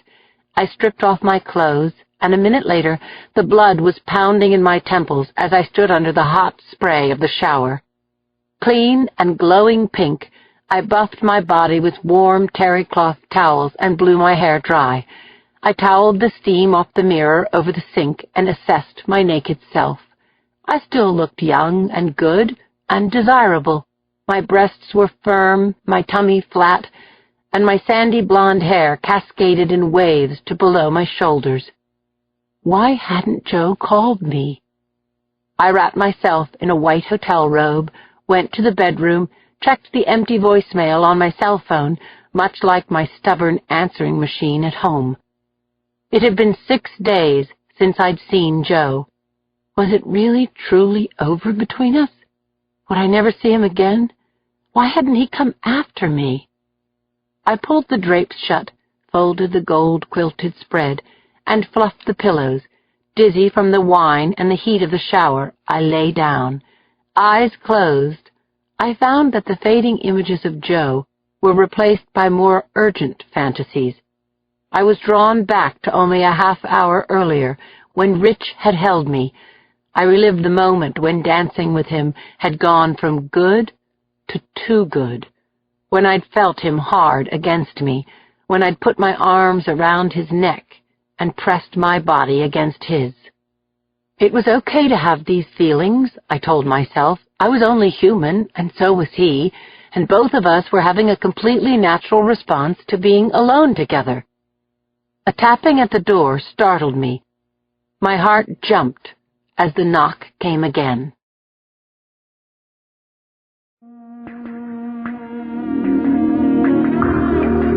Chapter 85. I cinched the sash of my robe and padded barefoot to the door. I saw Rich Conklin through the peephole. He was wearing a flimsy, clear plastic shower cap on his head. I was laughing as I undid the bolt, my hand shaking as I pulled open the door. Conklin was wearing his trousers, his blue cotton shirt unbuttoned to about his third rib, and he was gripping a Marriott toothbrush with the stem in his fist, like it was a small white flag. "I was wondering if you have any mouthwash, Lindsay. I got a lot of moisturizer in the complimentary toiletry basket, but no mouthwash." His serious expression, combined with the wacky request and the shower cap, cracked me up. I swung the door open wide, said, "I didn't get mouthwash either, but I think I have something in my handbag." The door closed behind me, and as I stooped for the handbag I'd dropped on the floor, I stumbled over one of my shoes. Rich grabbed my elbow to steady me, and there we were, eye to eye, woozy, alone in L.A. in a hotel room. I reached up and pulled off the shower cap. His forelock of light brown hair fell across his gorgeous face, and he dropped the toothbrush onto the floor. Then Rich put both arms around my waist and pulled me to him. "I have only one problem with this working arrangement," he said, "and it's a big one." Rich bent to kiss me, and I wanted him to. My arms went around his neck again, and his mouth found mine. Our first kiss set off a chemical explosion. I clung to Rich as he lowered me to the bed in the dimly lit room. I remember lying beneath him, our fingers interlaced, his hands pressing my hands against the bed, saying my name softly, oh so gently. I wanted to be with you like this, Lindsay, before you even knew my name. I've always known your name. I ached for him, and I had a right to give myself over to this. But when my young, handsomer partner opened my robe and put his lips to my breast, a bolt of pure, reasoned panic pulled the emergency brake in my brain. This had been a bad idea, really bad. I heard myself whisper, "Richie, no." I clasped the edges of my robe together as Rich rolled onto his side, panting and flushed, looking into my eyes. "I'm sorry," he said. "No, don't be." I took his hand and held it to my cheek, covered his hand with mine. "I want this as much as you do, but we're partners, Rich. We have to take care of each other, just not in this way."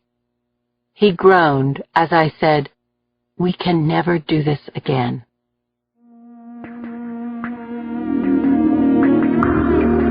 Chapter 86.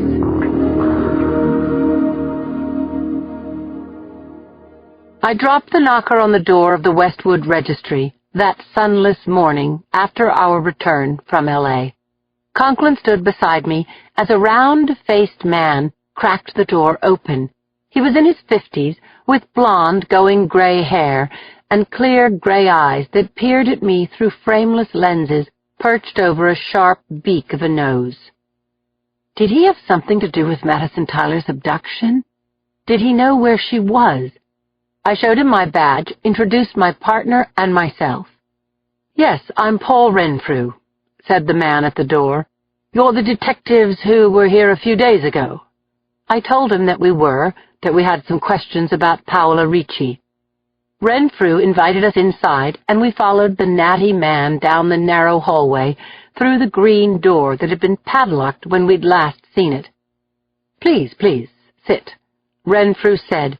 So Conklin and I each sat on one of the small sofas at right angles in a corner of the cozy office as Renfrew pulled up a chair. "I suppose you want to know where I was when Paola was abducted," Renfrew said to us.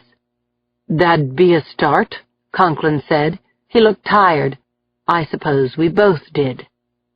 Renfrew took a narrow notebook from his breast pocket, a thin date book of the type that preceded handheld computers.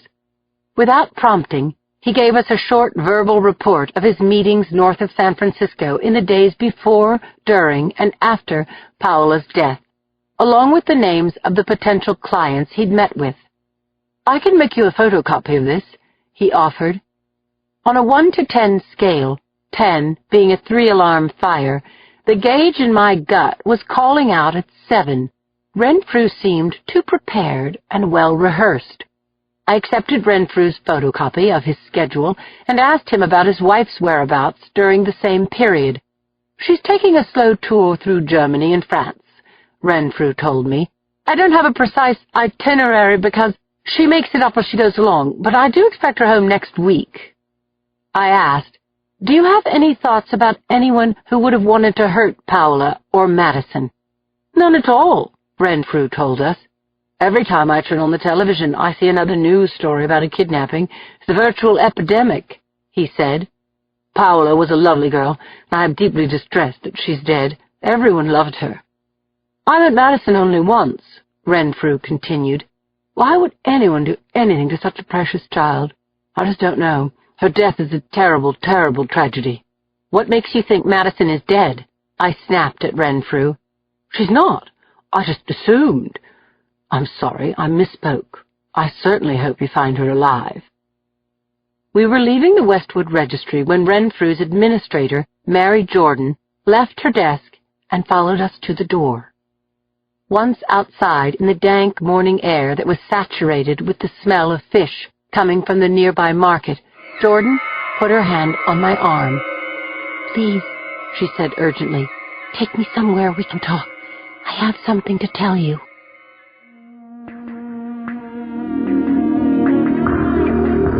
Chapter 87.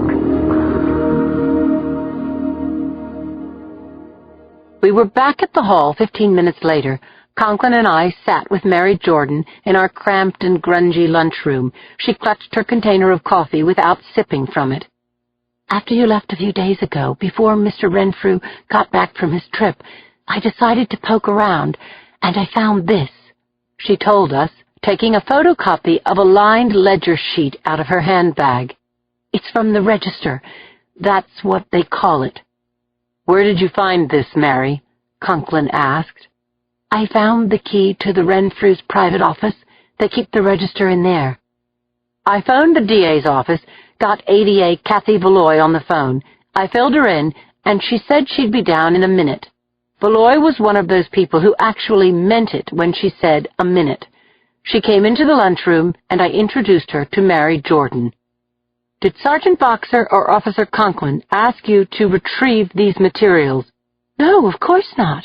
If you were asked by anyone to provide these materials, Valoy said, that makes you an agent of the police, and we have to exclude the book This Came of Paola's Murder and Natty having been kidnapped, Jordan said.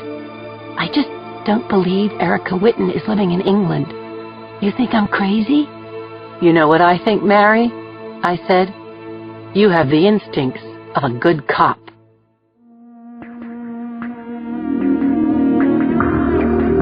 Chapter 88. Jacoby coughed spasmodically beside me. The air was blue with smoke from Tracheo's vile cigar, and the speakerphone crackled on his desk. The line was open to the Whittens' home in Boston, and FBI agent Dave Stanford came back on the line. The Whittens are clearly rattled, he said, but I got the story out of them. Their youngest daughter, Erica, was kidnapped along with her nanny, Helga Schmidt, 8 months ago. Was this it? Finally, a string that connected to the Ricci Tyler case. But if Erica had been kidnapped 8 months ago, why in hell hadn't the Whittens reported it to the police? No one saw the kidnapping, Stanford continued, but the Whittens found a note under their door about an hour after the time Erica and Helga were expected home from Erica's school. A half-dozen photos came along with the note. It was a ransom note, Macklin asked, his voice a muted explosion. Not exactly. You got a fax machine over there? Tracheo gave Stanford the fax number. Voices inside the Whitten house could be heard in the background, a man and a woman quarreling softly but urgently. The woman's voice said, "Go on, Bill. Tell them." Stanford said, "Everyone, this is Bill Whitten." Bill Whitten said hello, and Tracheo introduced himself and the rest of us in a general way. Whitten's fear and anger had tightened his throat so that his voice was a strangled croak. "You have to understand what you're doing to us," he said. "They said if we called the police, they'd kill our little girl. Our house could be bugged. They could be watching us now. Do you understand?" The fax machine behind Tracheo's desk burped, and a sheet of paper clattered into the tray. "Hang on a second," Tracheo said, lifting the fax out of the machine. He put the paper on his desk for us to read. "We have Erica. Call law enforcement and she dies. If we feel any heat, she dies. And then we'll take Ryan or Kayla or Patty. Keep quiet and Erica will stay healthy. You will receive a new picture of her every year. You may even get a phone call. She may even come home. Be smart, be quiet. All your children will live to thank you." The note was 8 months old, but the cruel language made the horror jump off the page. It felt as fresh as if the crime had just happened. All the faces around the desk registered shock, but it was Macklin who grabbed the paper, gripping it as if he could wring the kidnapper's throat by proxy. Tracheo retrieved a second page from the fax machine. "I can't make out the pictures," Tracheo said to Stanford. Erica was photographed against a blank white background in the clothes she was wearing when she was taken. The other photos are snapshots of the Whittens' older kids at school. And there's one of Kayla shot through her bedroom window. We'll have the whole package analyzed. I was thinking, sure, They'll try to collect prints and traces from the envelope and its contents, but what Stanford isn't saying in front of the Whittons is that every dead Jane Doe in the country will be compared to the stats and DNA of both Helga Schmidt and Erica Whitten. There was no doubt in my mind that the letter and the photos were a ruse to buy time. Erica Whitten and Helga Schmidt were both dead. But what had the kidnappers gained? What did they want? I was reeling with violent images featuring small girls and their equally helpless nannies when my cell phone rang. It was Inspector Paul Chi saying, "An emergency call just came into the squad, Lindsay. Someone was attacked at the Blakely Arms."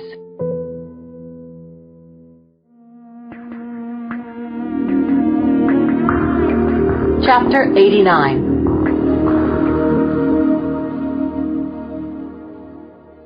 Conklin and I stepped out of the Blakely Arms elevator onto a carpeted hallway on the 6th floor and saw two cops halfway down the hall outside the door to apartment 6G. I recognized Officer Patrick Noonan, who was bucking to move into homicide. "What happened here, Noonan?" "A bloody mess, that's what, Sergeant. The victim's name is Ben Wyatt. He's been living in the building for about a year." Conklin held up the police tape, and I ducked under it, Noonan still talking. "The assailant came through the door," Noonan told me. "Either the door was open, the Vic let him in, or the perp had a key." "Who called it in?" "Woman next door, GF, Virginia Howsam, HOWSAM. Conklin and I entered the victim's sparely furnished apartment. A halo of blood pooled around the man's head, a dark puddle on the polished oak floors. He was a black male, early 30s, fit, wearing shorts, a thin gray T-shirt, and running shoes. He was lying on his left side next to a treadmill. I bent to get a better look. His eyes were closed and his breathing was labored, but he was still alive. Paramedics clattered through the door, crowded around the victim, and on the count of 3 lifted him into a stretcher. The paramedic standing closest to me said, "He's unconscious. We're taking him to San Francisco General. Could you step aside, Sergeant?" "Thanks." The sirens were wailing up Townsend as Charlie Clapper and a couple of his crime scene investigators entered Wyatt's living room, then crossed the floor to the treadmill. "The cord to this thing's been cut," Clapper said, showing me where the clean separation had been made, as if with a sharp knife. "You saw the victim?" he said to me. "Yes, he's alive, Charlie. At least he is now. Looks like he was really clobbered from behind." As with Irene Wilkowski, whatever instrument had been used to bash Ben Wyatt's skull had been removed from the apartment, and also similar to the Wilkowski crime scene, very little else had been disturbed. No doubt there was a connection between the attacks that were making terror an almost daily thing at the Blakely Arms. What was that connection? What the hell was going on?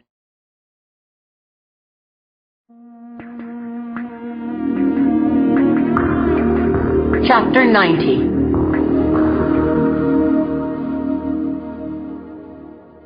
Ben Wyatt's next-door neighbor, Virginia Howsam, was a woman in her late 20s who worked nights at a club downtown.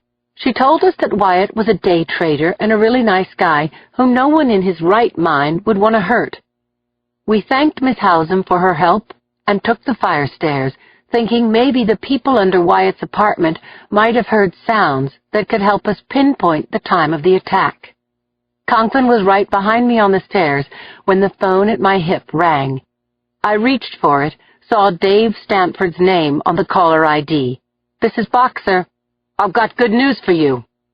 I signaled to Conklin to put his ear next to the phone so we could both hear. "You've got news on Erica Whitten?" "No, but I thought you'd like to know that Charlie Ray has had his hot chocolate with extra whipped cream and is now sleeping in his own bed." Stanford chuckled. "Fantastic, Dave. What happened?" Stanford told me that the husband of a depressed woman had come forward. Their child had died of crib death weeks before. "This woman who took Charlie was strung out on grief," Stanford said.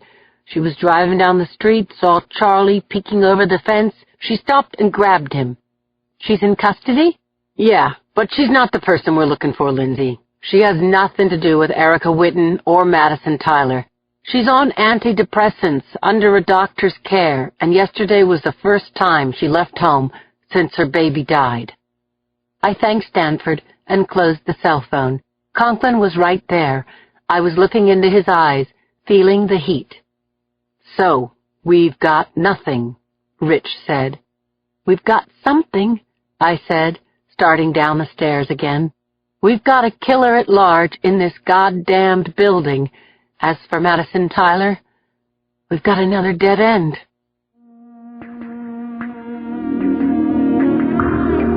Chapter 91.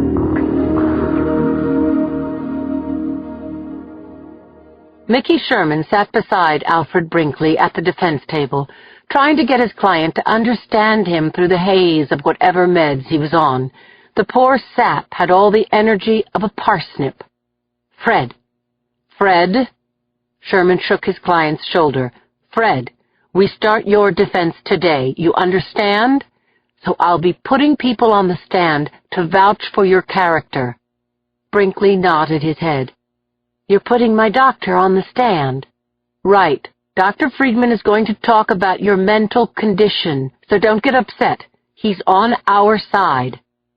I want a chance to tell my side of the story. We'll see.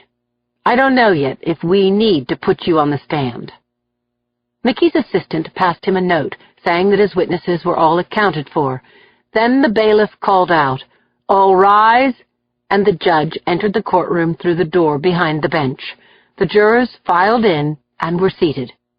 It was day 4 of Alfred Brinkley's trial, and court was in session. "Mr. Sherman," Judge Moore said, "are you ready with your first witness?" The defense calls Mr. Isaac Quintana. Quintana was wearing several layers of odd clothing, but his eyes were clear, and he smiled as he took the stand. "Mr. Quintana," Sherman began. "Call me Ike," the witness said. "Everyone does." "I'll call you Ike, then," Mickey said good-naturedly. "How do you know Mr. Brinkley?" "We were at Napa State together." "That's not a college, is it?" Sherman said, smiling at his witness, jingling the coins in his pocket. "No, it's a nut house," Ike said, grinning. "It's a state mental institution, isn't that right?" "Sure." "Do you know why Fred was at Napa State?" "Sure. He was depressed, wouldn't eat, wouldn't get out of bed, had very bad dreams. His sister had died, you know, and when he checked into Napa, it was because he didn't want to live." "Ike, how did you know that Fred was depressed and suicidal?" "He told me, and I knew he was on antidepressants." "And how long did you know Fred?" "For about 2 years." "Did you get along with him pretty well?" "Oh, sure. He was a very sweet guy. That's why I know he didn't mean to kill those people on the ferry." "Objection, Your Honor, unresponsive," Yuki barked. "I move that the witness's last statement be stricken from the record." "Sustained. So ordered." "Ike," Sherman asked reassuringly, "was Fred Brinkley ever violent when you knew him?" "Gosh, no. Who told you that? He was very laid back. Drugs will do that to a person. Take a pill, and you're not really crazy anymore."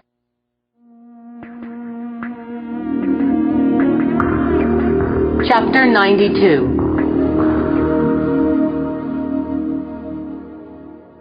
Yuki stood up from the prosecution table and smoothed out the creases in her pin-striped skirt, thinking that Quintana was like a muppet, with his wacky smile and outfit that made him appear to be wearing an entire tag sale. It all seemed to work for him. The jurors were smiling, loving him, loving Brinkley by association. She said, "Mr. Quintana, why were you at Napa State?" "I have OCD. It's not dangerous or anything. It just takes up all my time, 'cause I'm always collecting things and checking all the time." "Thank you, Mr. Quintana. And are you also a psychiatrist?" "No, but I know a few, that's for sure." Yuki smiled as the jury tittered. It would be tricky to dismantle Quintana's testimony without turning the jury against her. "What kind of work do you do, Mr. Quintana?" "I'm a dishwasher at the Jade Cafe on Bryant." "If you want clean, you can't do better than having someone with OCD doing the dishes." "I see your point," Yuki said as laughter rolled up from the gallery. "Do you have any medical training?" "No." "And apart from today, when did you last see Mr. Brinkley?" "About 15 years ago. He was checked out of Napa like in 1988 or so." "You've had no contact with him between now and then?" "No." "So you wouldn't know if he's had 2 lobotomies and a heart transplant since you saw him last?" "Ha! That's funny. Is that true?" "My point, Mr. Quintana, is that the 16-year-old you called a very sweet guy may have changed. Are you the same person you were 15 years ago?" "Well, I have a lot more stuff." Guffaws sprang up from the gallery. Even the jurors were chortling. Yuki smiled to show she didn't, God forbid, lack a sense of humor. When quiet resumed, she said, "Ike, when you said that Mr. Brinkley was crazy, that was your opinion as a friend, wasn't it? You weren't trying to say that he met the legal definition of insanity, that he didn't know right from wrong." "No, I don't know anything about that." "Thank you, Mr. Quintana. I have no further questions."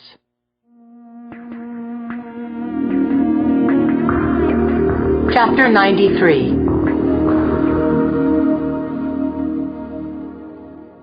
Sherman's next witness, Dr. Sandy Friedman, walked up the aisle toward the witness stand.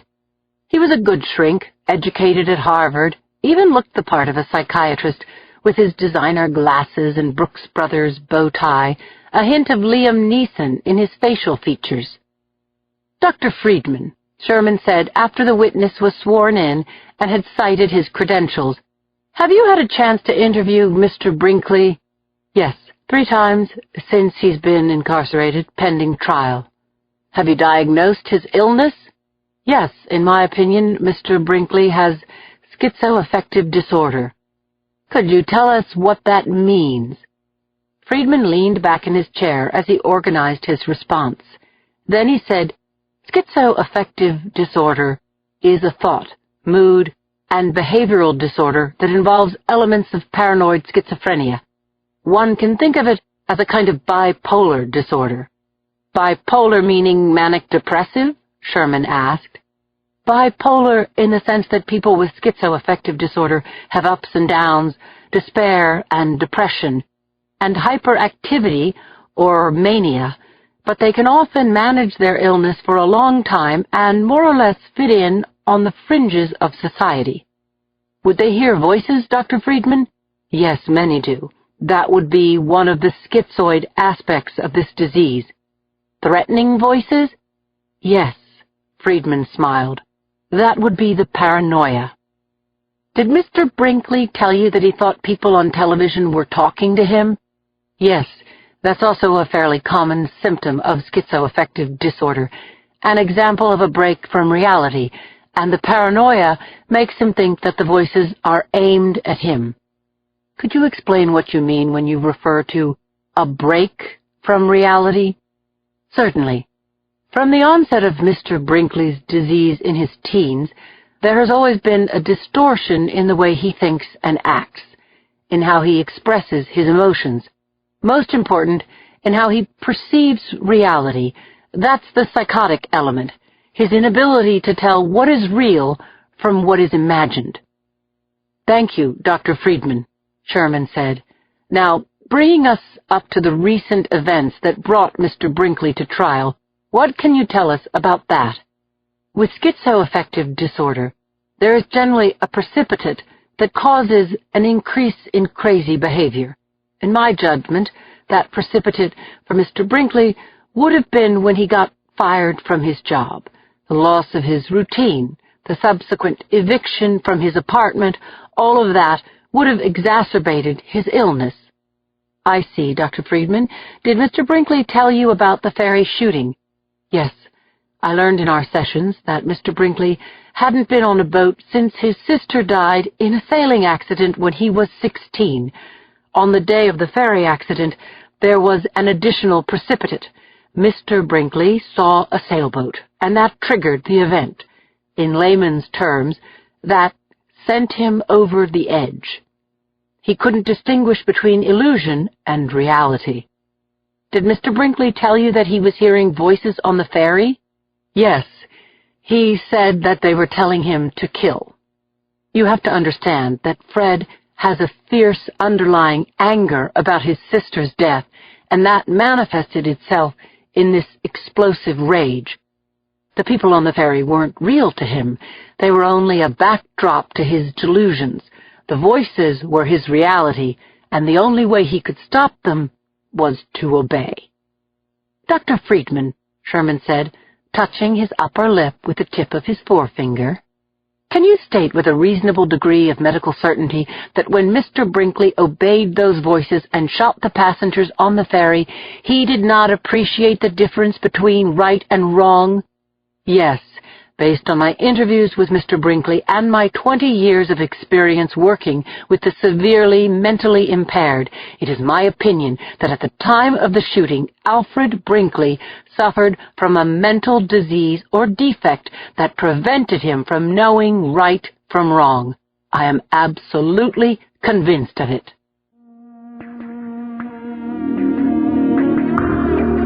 Chapter 94. David Hale pushed a note over to Yuki, a cartoon drawing of a large bulldog with a spiked collar and drool dripping from its jowls. The voice balloon said, "Go get 'em." Yuki smiled, thought about Len Parisi taking a wide-legged stance in the middle of this oaken courtroom and shredding Mickey Sherman's hired shrink to ribbons. She drew a circle around the cartoon, underscored it. Then she stood, speaking before she reached the podium. Dr. Friedman, you're quite well known as an expert witness, isn't that right?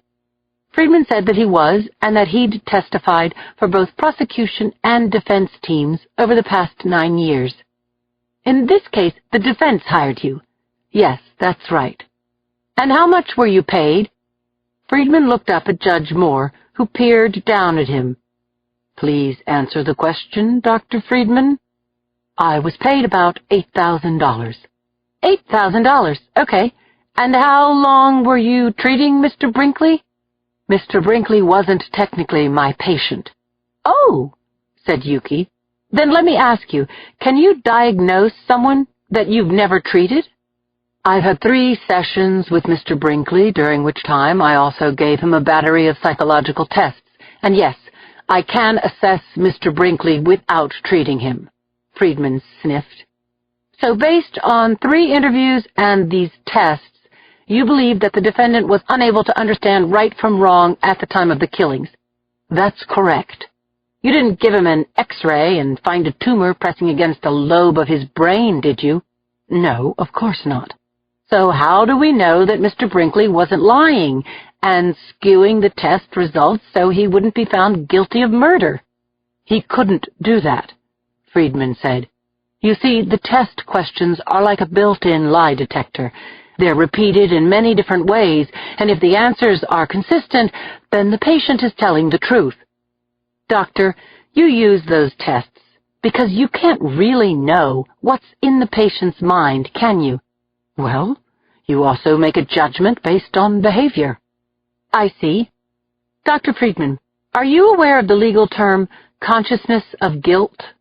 Yes, it refers to actions a person may take that show the person is aware what he or she did was wrong. Well put, Doctor, Yuki said. Now, if someone shoots 5 people and then runs away, as Alfred Brinkley did, doesn't that show consciousness of guilt? Doesn't it show that Mr. Brinkley knew what he'd done was wrong? Look, Miss Castellano, not everything a person does when he's in a psychotic state is illogical. People on that ferry were screaming, coming at him with intent to harm him.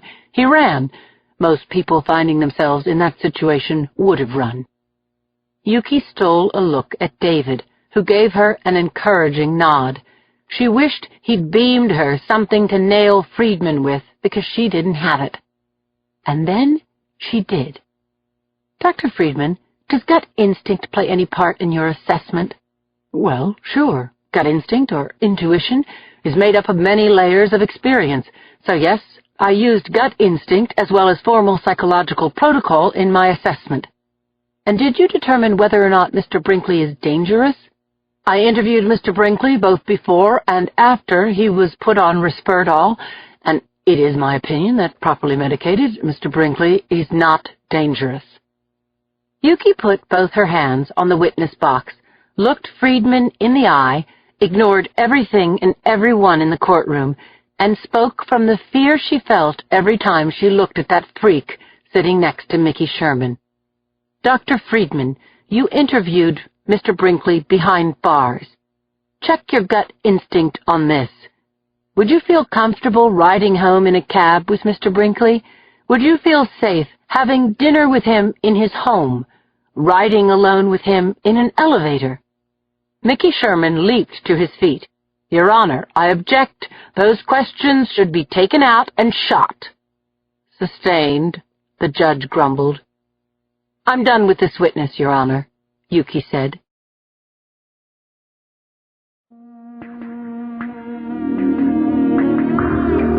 Chapter 95.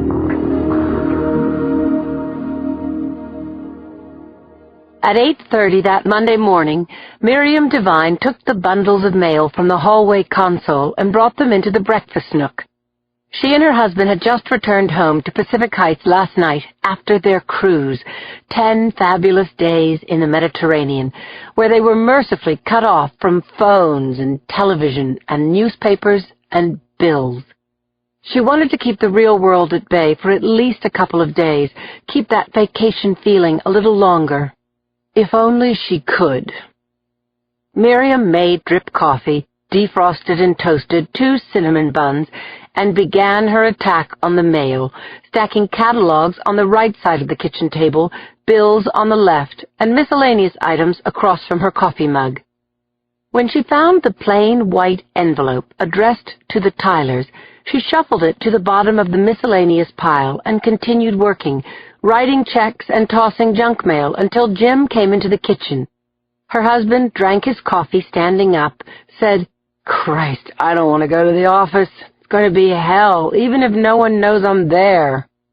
I'll make meatloaf for dinner, sweetie, your favorite. Okay, something to look forward to anyway. Jim Devine left the house and closed the front door behind him. Miriam finished dealing with mail, rinsed the dishes, and phoned her daughter before calling her next-door neighbor, Elizabeth Tyler. Liz, honey, Jim and I just got back last night. I have some mail for you that was delivered here by mistake. Why don't I drop over so we can catch each other up?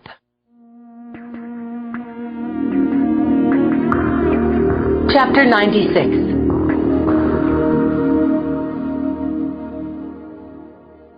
I stood with Conklin in the Tylers' living room. It was only 15 minutes since their neighbor, Miriam Devine, had dropped off the handwritten note from the kidnappers. It had had the effect of an emotional nuclear bomb on Elizabeth Tyler, and was having a similar effect on me. I remembered canvassing the Devines' house the day of the abduction.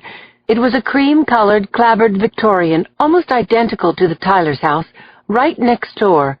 I'd spoken to the Devines' housekeeper, Guadalupe Perez.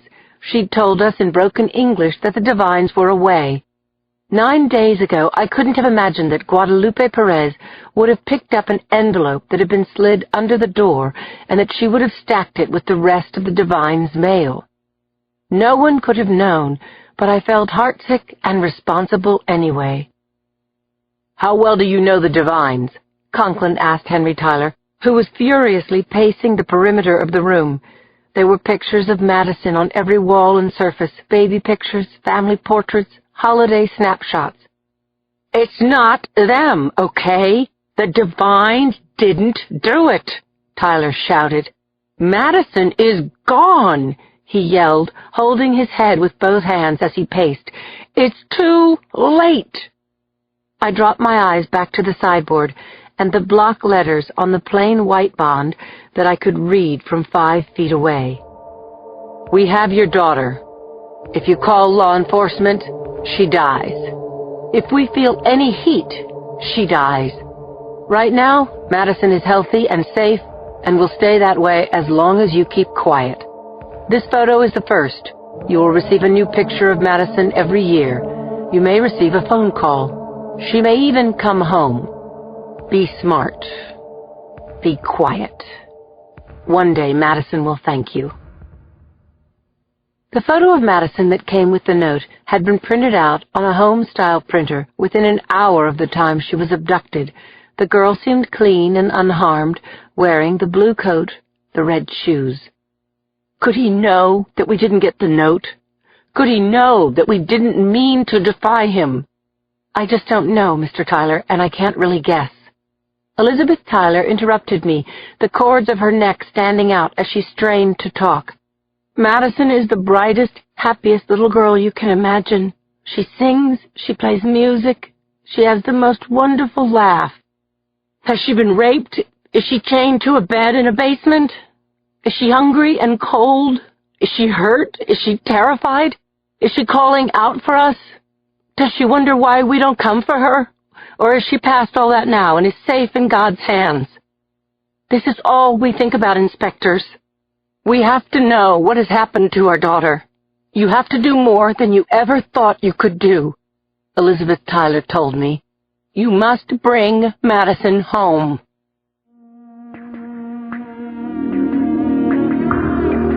Chapter 97.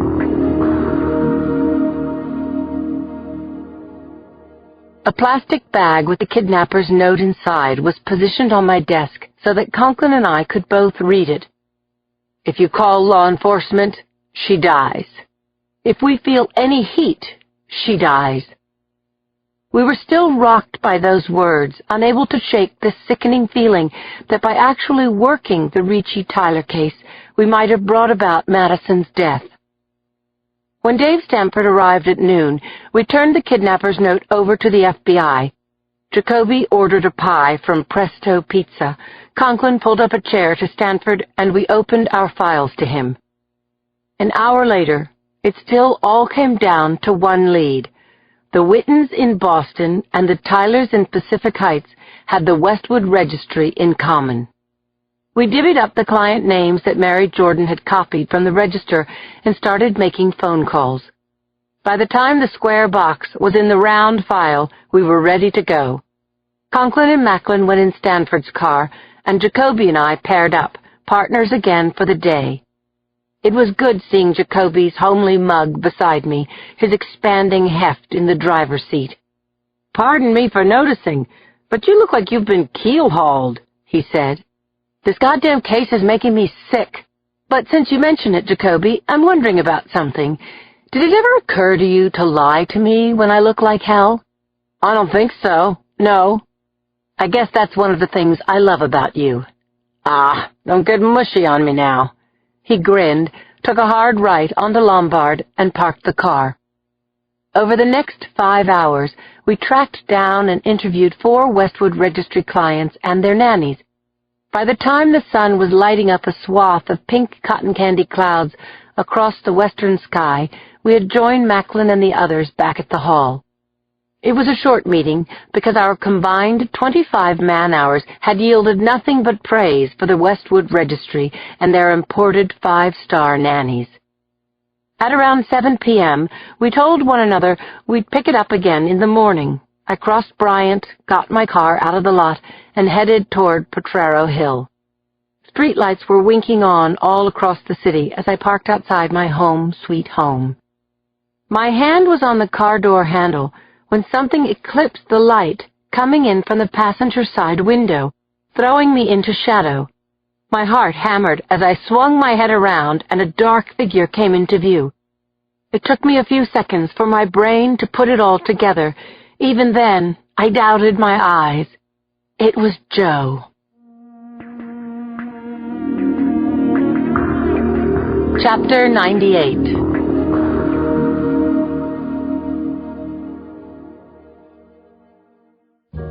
It was Joe. It was Joe. There was no one in the world I wanted to see more. "How many times have I told you?" I said, heart racing, getting out of my car on the street side, slamming the door. "Don't sneak up on an armed police officer?" "Right. You've got something against telephones? Some kind of phobia?" Joe grinned sheepishly at me from where he stood on the sidewalk. "Not even a hello? You're tough, Blondie. You think?" I didn't feel tough, though. I felt depleted, vulnerable, close to tears, but I was determined not to show any of that. I scowled as I drummed my fingers on the hood of my car, but I couldn't help noticing how great Joe looked. "I'm sorry. I took a chance," he said, his smile absolutely winning. "I just hoped to see you. So anyway, how have you been?" "Never better." I lied. "You know, busy." "Sure, I know. You're all over the newspapers, Wonder Woman." "More like, wonder if I'm ever going to solve a case," I said, laughing in spite of myself. "And you?" I said, warming up to Joe through and through. I stopped drumming my fingers and leaned a little bit toward him. "How's it going with you?" "I've been busy, too." "Well, I guess we're both keeping out of trouble." I locked the car, but I still didn't take a step toward him. I liked having that big hunk of metal between us, my explorer as chaperone, giving me a chance to think through what to do with Joe. Joe grinned, said, "Yeah, sure, but what I meant was I've been busy trying to get a new life." What was that? What had he just said? My heart lurched and my knees started to give. I had a flash of insight. Joe looked and sounded great because he'd fallen in love with someone else. He'd dropped by because he couldn't tell me the news on the phone. "I haven't wanted to call you until it was final," he said, his words dragging me back to the moment. "But I can't move the damned request through the system fast enough." "What are you talking about?" "I put in for a transfer to San Francisco, Lindsay." Relief overwhelmed me. Tears filled my eyes to the brim as I stared at Joe. Images flashed. Nothing I could help or stop. Snatches of our months of high-flying romance. But it wasn't the romantic part that I remembered most. It was those homey moments, with Joe singing in the shower, me sneaking a peek in the mirror at his receding hairline when he didn't know I was looking, and the way he crouched over his cereal bowl as if someone might take it from him because he'd grown up in a house with 6 brothers and sisters and none of them had the exclusive rights to anything. I thought about how Joe was the only person in my life who would just let me talk myself out and didn't expect me to be the strong one all the time. And okay, yeah, I flashed on the way he handled my body when we made love, making me seem small and weightless, and how safe I used to feel when I fell asleep in his arms. "I've been given assurances, but nothing definite." His voice trailed off as he stared at me. "God, Lindsay," he said, "you have no idea how much I've missed you." The wind coming off the bay blew the tears off my cheeks, and I was filled with gratitude for the unexpected gift of his visit and the night ahead. I still had an unopened bottle of Courvoisier in the liquor cabinet and massage oil in the nightstand. I thought about the delicious coolness of the air and how much heat Joe and I could turn up just lying together before even reaching out our hands to touch. "Why don't you come upstairs?" I finally said. "We don't have to talk on the street." Something dark crossed his features as he came toward me and gently, deliberately, encircled my shoulders with his large hands. "I want to come in," he said, "but I'll miss my flight. I just had to tell you. Don't give up on me. Please." Joe put his arms around me and pulled me to him. Instinctively, I stiffened, folded my arms over my chest, dropped my chin. I didn't want to look up into his face, didn't want to be charmed or swayed, because inside of 3 minutes I'd ridden the entire Joe Molinari roller coaster. Just over a week ago, I'd steeled myself to break away from him because of this damned magic trick of his. Now he's here, now he's not. Nothing had changed. I was furious, and I couldn't let Joe open me up only to let me down again. I looked at his face for the last time, and I pushed away from him. "I'm sorry, really. For a moment, I thought you were someone else. You'd better go now," I sputtered. "Have a safe flight." He was calling my name as I ran as fast as I could up the front steps of my building. I put my key in the lock and turned the knob in one movement. Then I slammed the door behind me and continued to run up the stairs. When I walked into my apartment, I had to go to the window, though. I parted the curtain just in time to see Joe's car drive away.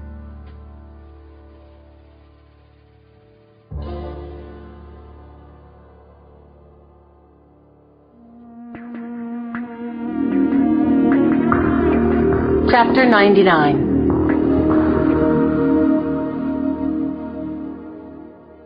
My phone started ringing before I dropped the curtain back across the glass. I knew Joe was calling from the car, and I had nothing to say to him. I showered for a good long time, 15 or 20 minutes under the spray. When I got out of the shower, the phone was still ringing. I ignored this call, too. Ditto the furiously blinking light on my answering machine and the tinny chime of my cell phone paging me from my jacket pocket.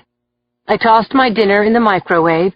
I opened the Courvoisier and had poured out a tumblerful when my cell phone started its damn ringing again. I grabbed it out of my jacket pocket, growled, "Boxer," fully prepared to say, "Joe, leave me alone, okay?" I felt an inexplicable letdown when the voice in my ear was my partner's. Rich said, "What's it take to get you to answer the phone, Lindsay?" He was annoyed with me, and I didn't care. "I was in the shower," I said. "As far as I know, that's still allowed." "What's up?" There was another attack at the Blakely Arms. The air went out of me. "A homicide?" "I'll let you know when I get there. I'm a couple of blocks away." "Lock down the building, every exit," I said. "No one leaves." "I'm on it, Sergeant." That's when I remembered the treadmill victim. How could I have forgotten about him? "Rich, we forgot to check on Ben Wyatt." "No, we didn't." "You called the hospital?" "Yeah." "Is Wyatt awake?" "He died 2 hours ago." I told Rich I'd see him shortly and called Cindy. No answer. I snapped my phone closed, slapped it down on the kitchen counter so that I wouldn't throw it through a window. The microwave binged 5 times, telling me that dinner was ready. "I'm going to lose my mind," I shouted at the timer. "Going to fricking lose it!" Screw everything. I left the brandy untouched on the counter and my dinner in the microwave. I dressed quickly, buckled my shoulder holster, and threw on my blazer. I called Cindy and got her, told her what was happening. Then I headed out to Townsend and 3rd. By the time I strode into the lobby of the Blakely Arms, I was imagining my next conversation with Cindy. I wasn't going to take any guff from her either. She was going to move in with me until she had somewhere safe to live.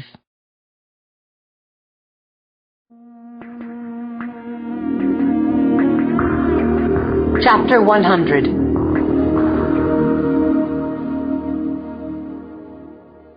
Cindy was waiting at the entrance to the Blakely Arms, her streaky blonde curls blown every which way. Her lipstick looked chewed off. "Jesus," she said, "again? Is this really happening again?" "Cindy," I said as we entered the lobby, "has there been any talk in the building, any gossip, any fingers pointed toward anyone?" "Only thing I've heard is the nasty sound of people's nerves snapping." We took the elevator together, and once again I was standing outside an apartment in the freaky Arms that was bristling with uniformed cops. Conklin nodded to Cindy, then introduced me to Aiden Blaustein. He was a tall, white kid, about 22, wearing black on black on black, torn jeans, mist T-shirt, vest, a patched leather jacket, and choppy black hair that was short in back, falling across panicky brown eyes. Conklin said, "Mr. Blaustein is the victim." I heard Cindy say, "Cindy Thomas, the Chronicle, would you spell your name for me?" I exhaled. The kid was alive and unhurt, but obviously scared half out of his mind. "Can you tell me what happened?" I asked Blaustein. fuck if I know. I went out for a six-pack around 5, he said, ran into an old girlfriend, and we got a bite. When I came home, my place had been totally trashed. Conklin pushed open Blaustein's front door, and I walked inside the studio apartment, Cindy trailing behind me. Stay close, I said, and don't touch anything, she finished. The apartment looked like an electronics shop that had been trampled by a rhino on crack. I took a quick count of a desktop computer, 3 monitors, a stereo, and a 42-inch plasma screen television that had been reduced to shards. Not stolen, destroyed. The desk was banged up, probably collateral damage. Blaustein said, "It took me years to get all this together just the way I like it." "What kind of work do you do?" Cindy asked. "I design websites and games. This stuff costs probably $25. "Mr. Blaustein," I said, "when you went out, did you leave your door open?" "I never leave my door open." "Mr. Blaustein left the music on when he left the apartment," Rich said, his voice matter-of-fact, but he didn't look at me. "Did anyone complain to you about the music?" I asked. "Today?" "Ever," I said. "I've gotten nasty phone calls from one person," Blaustein said. "And who was that?" "You mean, did he tell me his name?"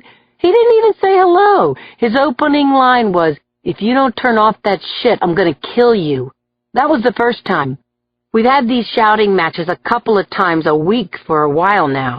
All the time, cursing me, cursing my children." "You have kids?" I asked, unable to imagine it. "No, he cursed any future children I might have." "So, what did you do?" "Me? I know swear words this dude never heard before. Thing is, I would have recognized the guy's voice if I'd heard it before. My ears are like good enough to be insured by Lloyd's of London. But I don't know him, and I know everyone who lives here. I even know her," he said, pointing to Cindy. "3rd floor, right?" "And you're saying no one else in the building complained about your sound system?" "No, because A, I only work during the day, and B, we're allowed to play music until 11 p.m. Besides which, C, I don't play the music loud." I sighed, unclipped my cell phone, and called the crime lab. I got the night shift supervisor on the line and told him we needed him. "You have someone you can stay with tonight?" Rich was asking Blaustein. "Maybe." "Well, you can't stay here. Your apartment's a crime scene for a while." Blaustein looked around the wreck of his apartment, his young face sagging as he catalogued the destruction. "I wouldn't stay here tonight if you paid me."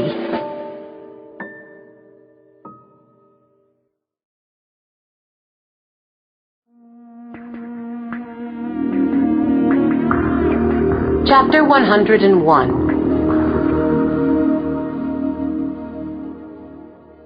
Cindy, Rich, and I connected the dots during the elevator ride down to the lobby. "The dogs, the piano, the treadmill," Rich was saying. "The Webmeister's apartment," Cindy added. "It's all the same thing," I said. "It's the noise." "Yep," Rich agreed. "Whoever this maniac is, noise makes him a little bit violent." I said, "Rich, I'm sorry I snapped at you before. I had a bad day." "Forget it, Lindsay. We close this case, we'll both feel better." The elevator doors slid open, and we stepped out again into the lobby. At the moment, the space was packed with about 200 freaked-out tenants, standing room only. Cindy had her notepad out and moved toward the board president as Conklin used his body as a plow. I drafted behind him until we reached the reception desk. Someone yelled, "Quiet," and when the rumble died, I said, "I'm Sergeant Boxer. I don't have to tell you that there have been a series of disturbing incidents in this building." I waited out the heckling about the police not doing their jobs, then pushed on, saying that we were going to re-interview everyone and that no one was permitted to leave until we said it was okay. A gray-haired man in his late 60s raised his hand, introducing himself as Andy Durbridge. "Sergeant, I may have some useful information. I saw a man in the laundry room this afternoon whom I'd never seen before. He had what looked like a dog's bite marks on his arm. "Can you describe this man?" I asked. I felt a new kind of tension in my gut, the good kind. "He was about 5'6", muscular, brown hair, going bald, in his 30s, I think. I looked around already. I don't see him here." "Thanks, Mr. Durbridge," I said. "Can anyone here pin a name on that description?" A petite young woman with caramel-colored bed-spring curls waded through the crowd until she reached me. Her eyes were huge, and her skin was unnaturally pale. Something was frightening her half to death.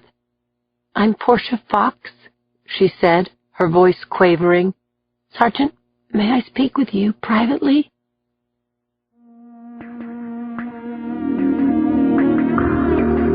Chapter 102.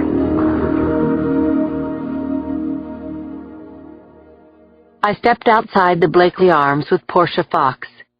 "I think I know that man that Mr. Durbridge was referring to," Ms. Fox told me. "He sounds like the guy who lives in my apartment during the daytime." "Your roommate?" "Not officially," the woman said, casting her eyes around. "He rents my dining room. I work during the day, he works at night. We're like ships crossing, you know." "It's your apartment, and this man is a sublet, is that what you're saying?" She bobbed her head. "What's his name?" "Gary, 2 R's, Tenning. That's what's printed on his checks." "And where is Mr. Tenning now?" I asked. "He's at his job with a construction company." "He works in construction? At night?" I asked. "You have a cell phone number for him?" "No. I used to see him every day for about a year in the Starbucks across the street. Sometimes we'd say hello, share a newspaper. He seemed nice. And when he asked if I knew of a place he could rent cheap, well, I needed the money." This child had let a stranger move into her apartment. I wanted to shake her. I wanted to report her to her mother. Instead, I asked, "When do you expect Mr. Tenning home?" "Around 8:30 in the morning. Like I said, I've always left for work by the time he comes in, and now that I've got a coffee maker at work, I don't go to Starbucks anymore." "We're going to want to search your apartment." "Absolutely," she said, pulling her key out of her handbag and offering it to me. "I really want you to. My God, what if I'm sharing my place with a murderer?"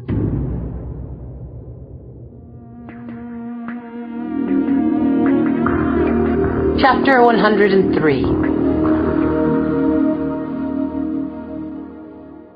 "Just like mine," Cindy said as we walked into Portia Fox's apartment.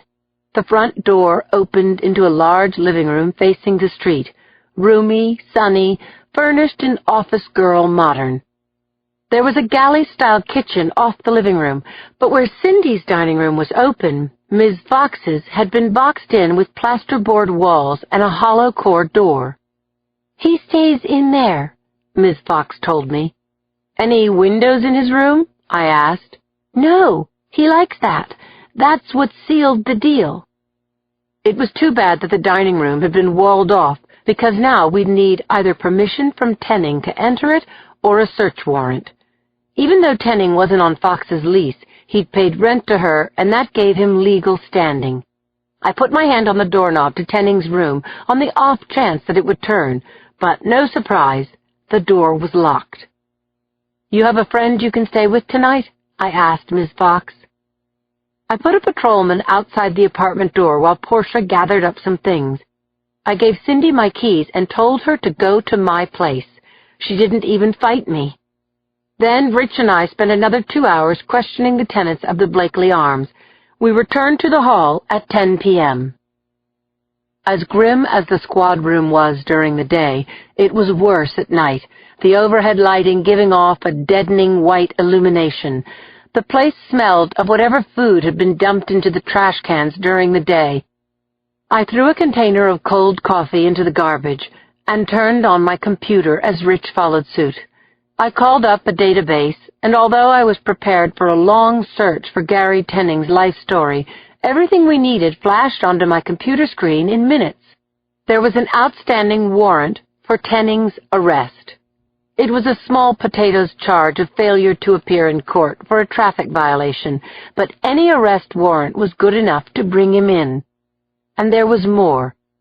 Gary Tenning is employed by Conco Construction, Rich said. Tenning could be patrolling any of 100 job sites. We won't be able to locate him until Conco's office opens in the morning. He have a license to carry? I asked. Rich's fingers padded across his keyboard. Yep, current and up to date. Gary Tenning owned a gun.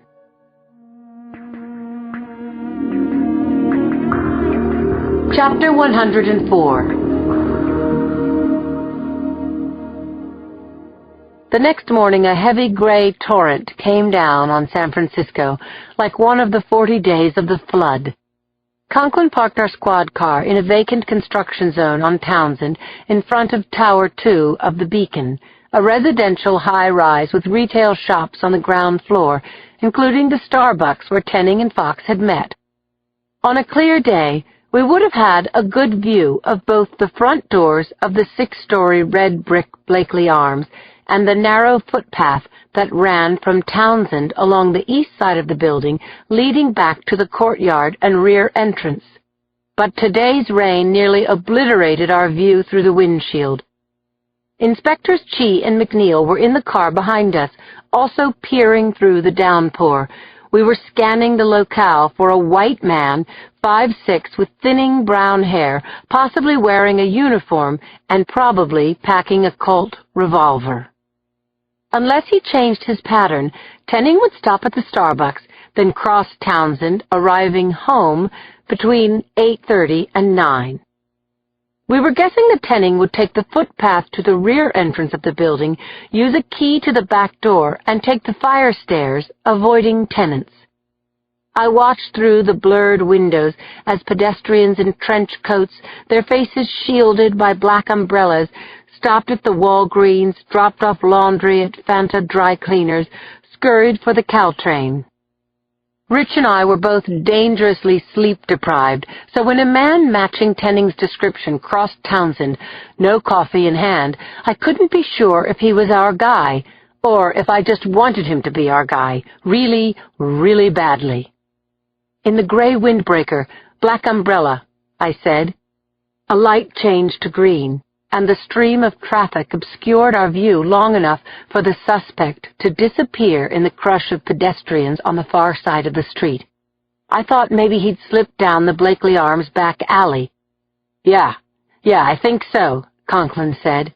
I called Chi, told him we were about to make our move. We let a couple of minutes pass, then Conklin and I put up our collars and made for the front entrance of the Blakely Arms. We rode an elevator to the 5th floor.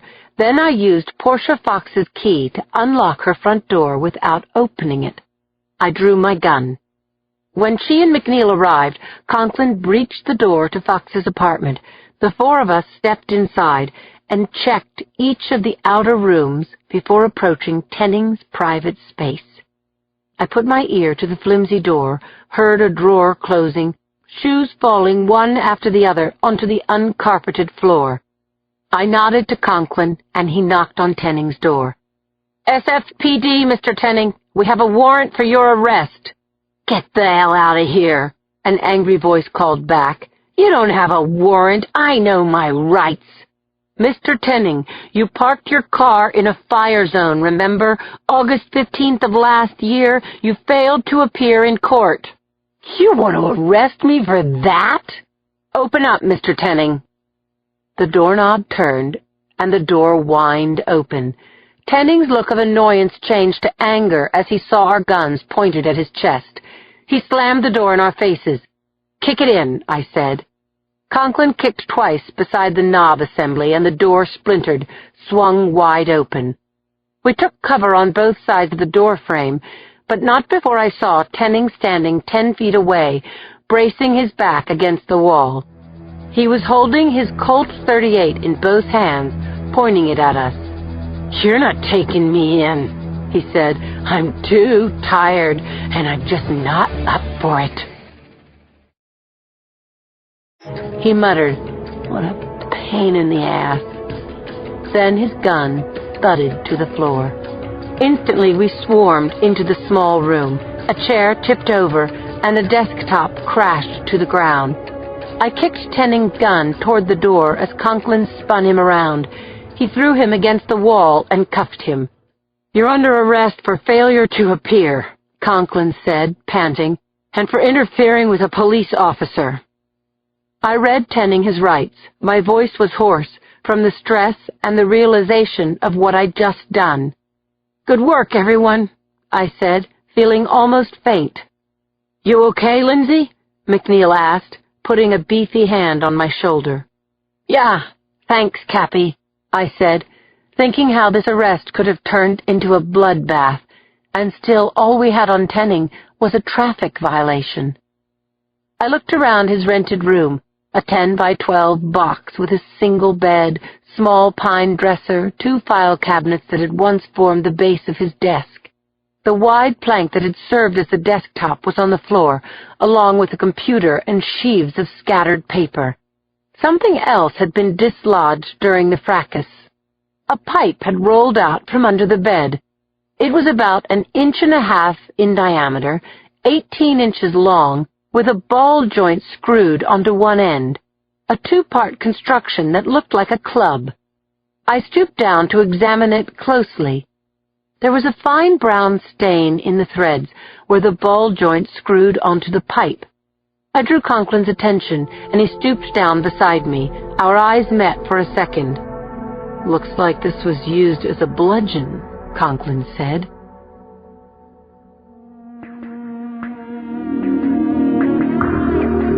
Chapter 106. We were in interview room number 2, the smaller of the interrogation rooms at the squad. Tenning sat at the table, facing the mirrored window. I sat across from him. He was wearing a white T-shirt and jeans. He had his elbows on the table. His face was turned down so that the overhead light made a starburst pattern on his balding scalp. He wasn't talking because he'd asked for a lawyer. It would take about 15 minutes for his request to filter down to the public defender's office, then another 15 minutes before some attorney would come up and find his or her client in our interrogation room. Meanwhile, nothing Tenning said could be used against him. "We got our warrant to search your premises," I told him. "That pipe contraption you used to kill Irene Wolkowski and Ben Wyatt, it's at the lab now. We'll have results before your PD shows up." Tenning smirked. "So leave me the hell alone until he gets here, okay? Leave me alone with my thoughts."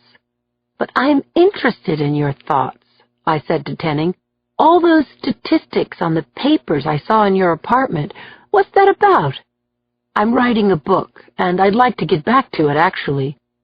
Conklin came into the room carrying a battery-operated radio. Richie slammed the door hard, then turned on the radio. Loud static came through the speakers. He fiddled with the dials, turned the volume up. He said to Tenning, "It's tough getting reception in here. I'd really like to know when the rain's going to let up." I saw the alarm in Tenning's eyes as the static climbed to an electronic squeal. He watched Conklin thumb the radio dial, starting to sweat now. "Hey," Tenning finally said, "could you turn that thing off?" "In a minute," Conklin said. He dialed up the volume, set the radio down on the table. "Can I get you some coffee, Gary? It's not Starbucks, but it's got all the caffeine you could ask for." "Look," Tenning said, staring at the radio, his eyes jitterbugging inside his head. "You're not supposed to question me without my lawyer. You should put me in a holding cell." "We're not questioning you, buddy," Conklin said.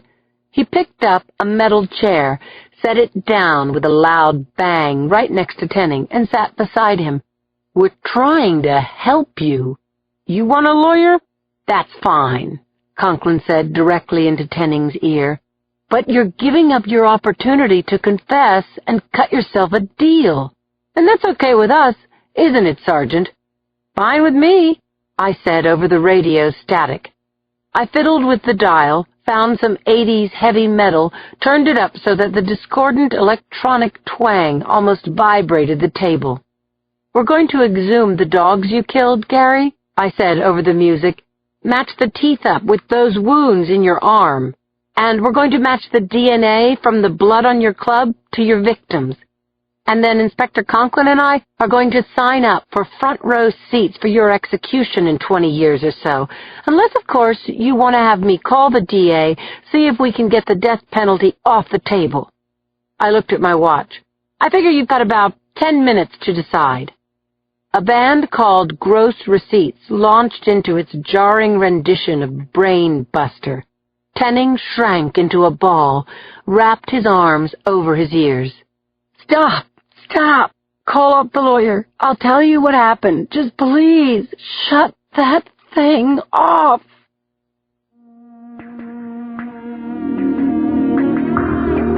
Chapter 107.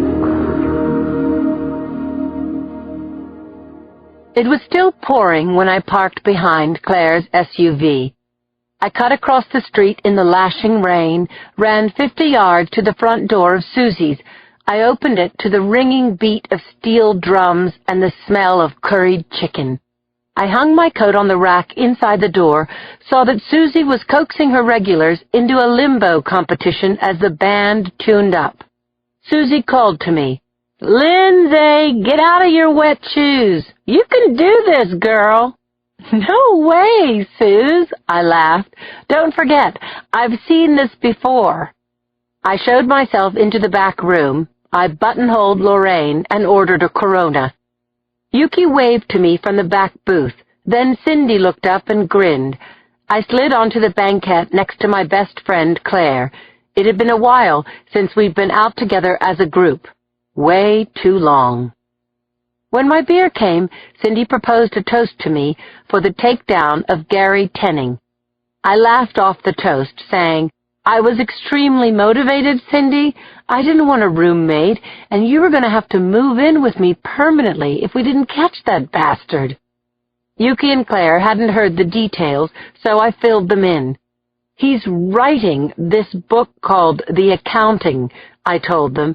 "It's subtitled A Statistical Compendium of the 20th Century. "Come on. He's writing about everything that happened in the last 100 years? Yuki asked. "Yeah, if you can call page after page of statistics writing. Like how much milk and grain were produced in each state in each year, how many kids went through grade school, the number of accidents involving kitchen appliances. Geez, you can Google that stuff," Yuki said. "But Gary Tenning thinks the accounting is his calling," I said as Lorraine dropped off beers and menus. "His paycheck came from being a night watchman at a construction site. Gave him time to think big thoughts," he told us. "How'd he even hear all those people and their noises in his closed-off little room?"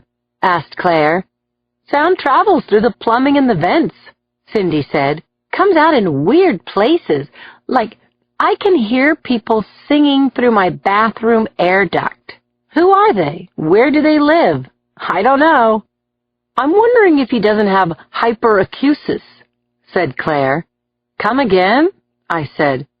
"It's when the auditory processing center of the brain has a problem with noise perception," Claire told us over the racket in the back room and the clanking of dishware from the kitchen. "Sounds that others can barely hear are intolerable to the person who has hyperacusis." "To what effect?" I asked. "It would make the person feel isolated. You stir all that up with explosive anger disorder and sociopathology? Well, you get Gary Tenning."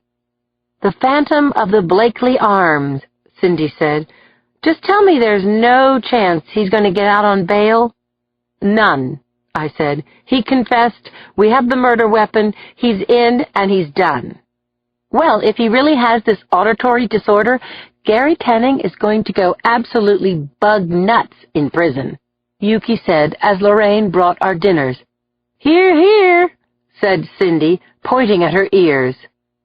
We dug in, swapped stories and worries, Claire telling us that her workload had doubled and that "we're having a farewell pour for Dr. G tonight.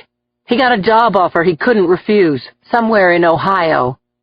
We toasted Dr. Germanic, and then Claire asked Yuki how she was feeling these days. "I'm feeling a little bipolar," Yuki said, laughing. "Some days I think Fredolito Lindo is going to convince the jury he's a legitimate psycho. The next morning I wake up absolutely sure I'm going to beat Mickey Sherman's pants off." We got into a good-natured competition to name Claire's unborn baby, Cindy calling out, "Margarita if she's a girl," and winning the next round for free. Way too soon, dinner had been reduced to bones, coffee had been served, and hungry would-be diners were backed up in the doorway. We tossed money at the check on the table and dared one another to rush into the rain. I was last out the door. I drove toward Potrero Hill, absorbed by the rhythm of the wiper blades and the halos around oncoming headlights, finding that the vacuum of silence in the wake of the tumultuous day and the camaraderie with my friends was bringing me back down. Joe wouldn't be sitting on my front steps when I got home. Even Martha was still on vacation.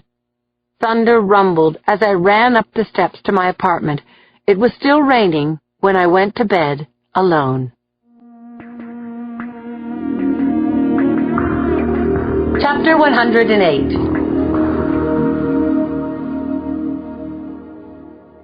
Rich and I fretted at our desks the next morning, waiting for Mary Jordan to come through the gate. She arrived 10 minutes late, looking rattled. I invited the Westwood Registry's office manager to join us in the windowless cell we called the lunchroom. Rich pulled out a chair, and I made coffee, black, 2 sugars, the way she'd taken it when we'd seen her last. "I've been praying for Madison," Jordan said, twisting her hands in her lap. There were prune-colored smudges under her eyes.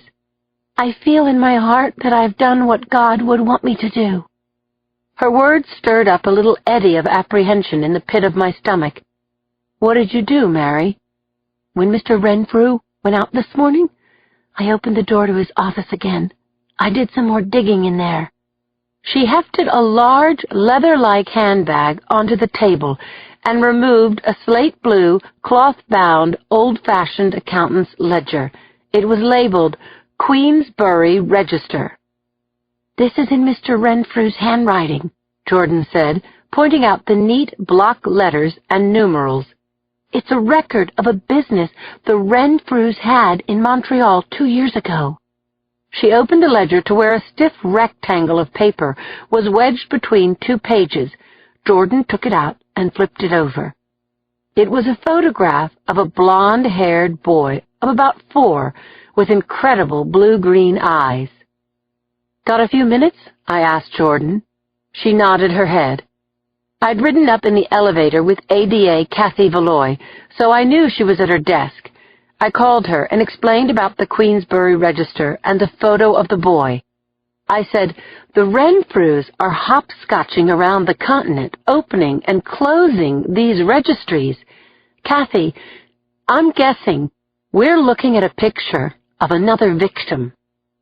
Kathy must have taken the stairs 2 at a time, because she appeared in the lunchroom doorway almost before I'd hung up the phone. She asked Mary Jordan again if she'd dug up this information on her own, and again Jordan swore that she was not acting as our agent.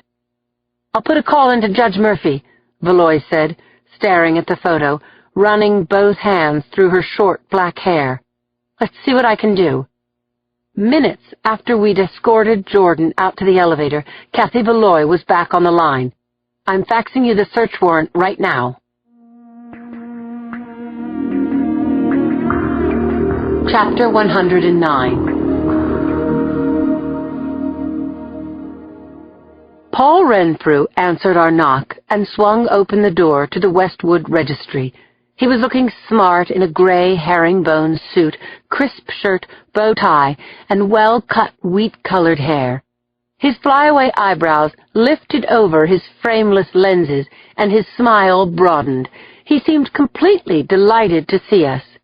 "Is it good news? Have you found Madison?" he asked. Then the 4 uniformed officers climbing out of the property van caught his eye. "We have a search warrant, Mr. Renfrew," I said. Conklin signaled to the uniforms, and they clomped up the stairs with empty cartons in hand. They followed us down the long hallway to the Renfrews' office.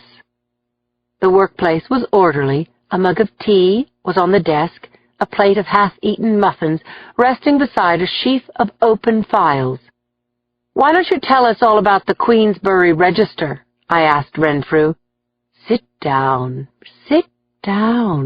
he said, indicating one of the two small sofas at right angles in the corner of the room. I took a seat, and Renfrew wheeled over his desk chair, all the while shooting concerned looks as Conklin directed the cops. They dropped file folders into boxes. "Queensbury isn't a secret," Renfrew said.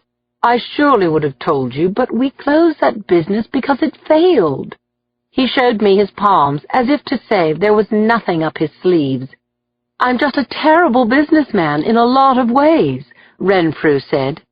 "We need to talk to your wife," I said.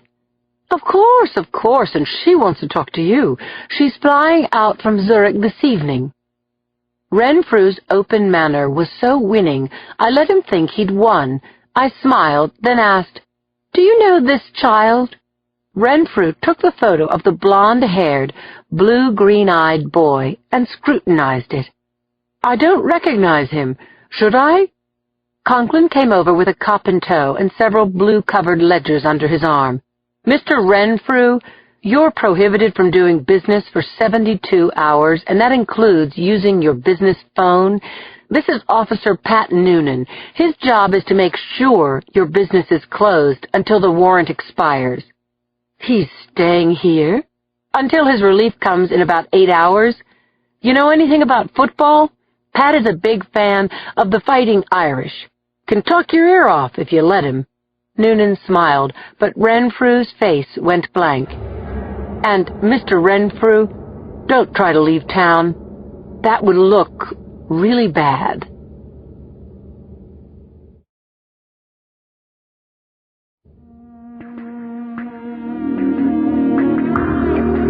Chapter 110.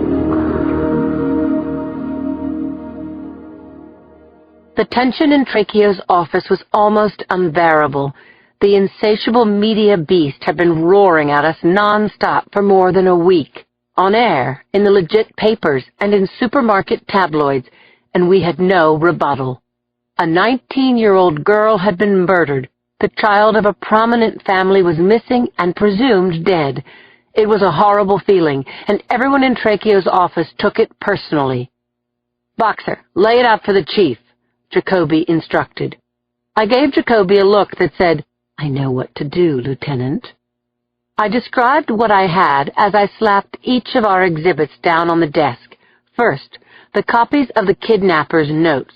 Next, the photos of 3 children, Erica Whitten, Madison Tyler, and the unknown boy with the blue-green eyes. I said, "We don't know the identity of this little boy. Renfrew says he doesn't know him, but the child's picture was inside this ledger of his." Rich placed the Queensbury Register on the desk next to 2 of the Westwood registers. I said, "We know the Renfrews ran 3 consecutive nanny businesses, one in Boston, the one they're running here, and an earlier service, the Queensbury Registry in Montreal. The Montreal police have a cold case," I continued. "A little boy named Andre Devereaux was taken from a playground near his home 2 years ago. He had a nanny." "She came from the Queensbury Registry?" "Yes, sir," said Conklin. "I went over these ledgers. Between the rent, the cost of recruiting and importing girls from overseas, and the office and legal expenses, even with hefty placement fees, the Renfrews are hemorrhaging money."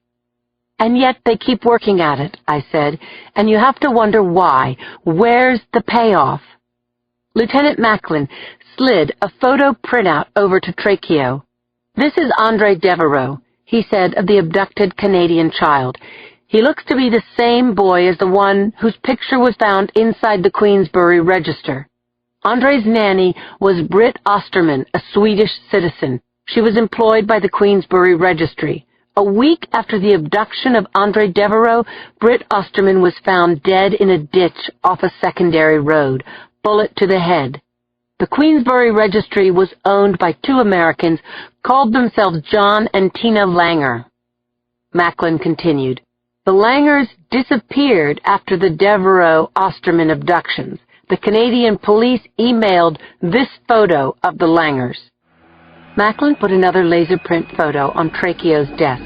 A man and a woman, white, late 40s. It was an informal snapshot taken at a holiday party. Beautiful room, carved paneling, men in dinner suits, women in cocktail dresses. Macklin's finger was pressed against the photo, nailing a brunette woman in her late 40s wearing a low-cut bronze-colored dress. She was leaning against a smiling man who had his arm around her. I could only guess at the woman's identity, but I knew the man. His hair was black, combed straight back. He had a goatee, and he didn't wear glasses. But I'd looked into that face only a short time ago, and I knew him. John Langer was Paul Renfrew.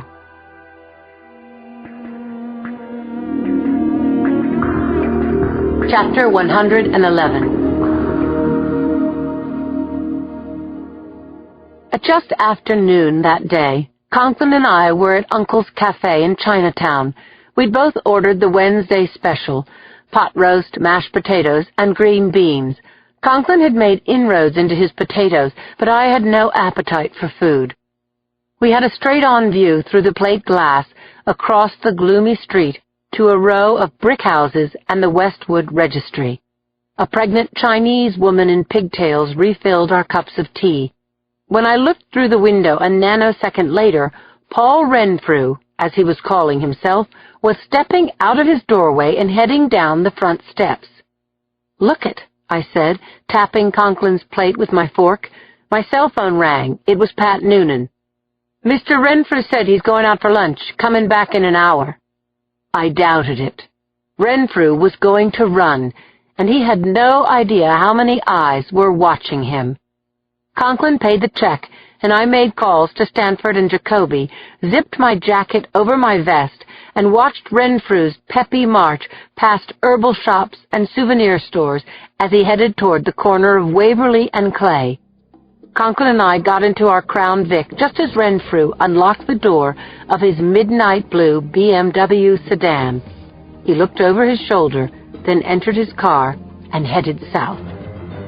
Dave Stanford and his partner, Heather Thompson, pulled in behind Renfrew when he reached Sacramento Street, while Jacoby and Macklin took a northern route toward Broadway. Our walkie-talkies bleeped and chattered as our team members called in their locations and that of the BMW, following, dropping back, weaving into place, and picking up the rail. My heart was thudding at a good, steady rate as we followed Paul Renfrew's run to wherever the hell he was taking us. We crossed the Bay Bridge and drove north on Highway 24, finally entering Contra Costa County.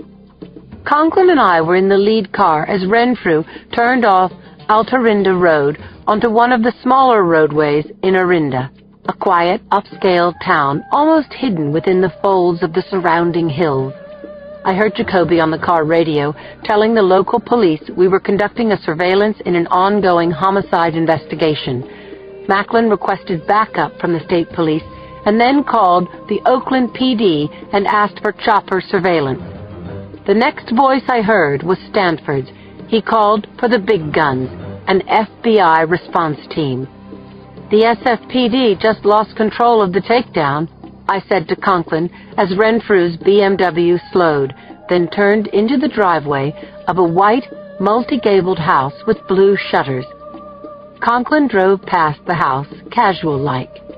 We made a U-turn at the junction at the end of the road, came back up the street, and nosed our car into a tree-shaded spot across from where Renfrew had parked his blue BMW next to a black Honda minivan. It couldn't be a coincidence. That had to be the van used to abduct Madison Tyler and Paola Ricci.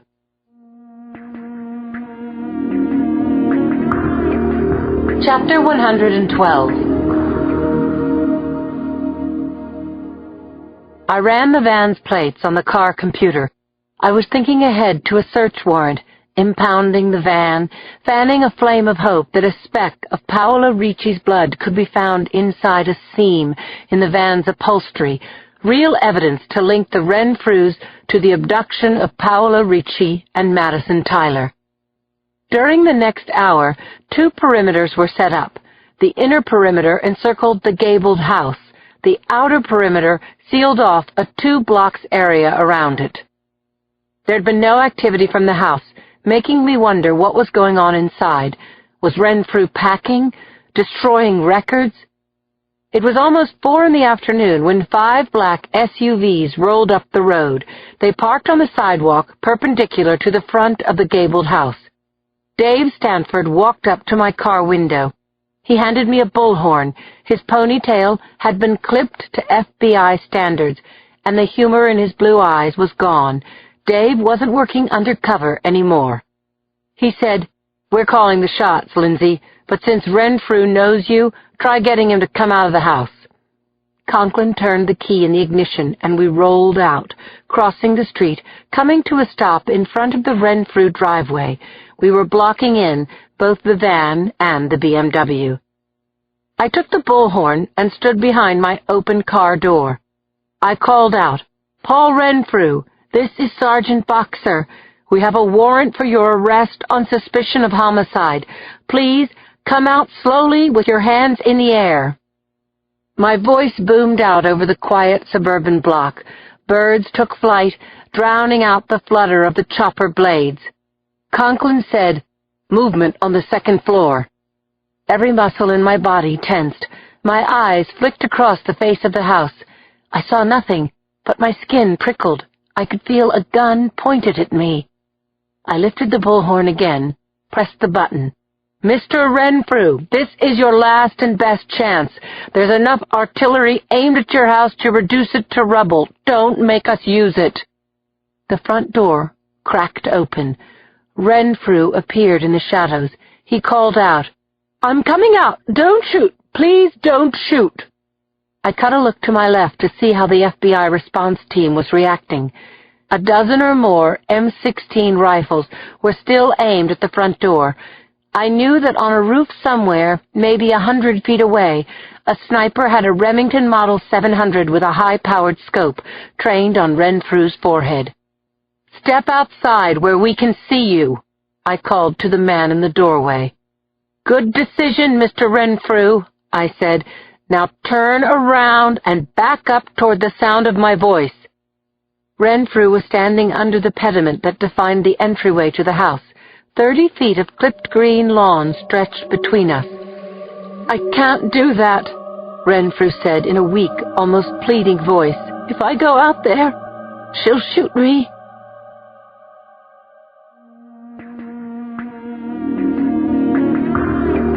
Chapter 113. Renfrew looked frightened, and he had reason to be. If he made a wrong move, his life expectancy was something under 2 seconds. But he wasn't afraid of us. "Who wants to shoot you?" I called out. "My wife, Laura. She's upstairs with a semi-automatic. I can't get her to come out. I think she's going to try to stop me from surrendering." This was a bad turn.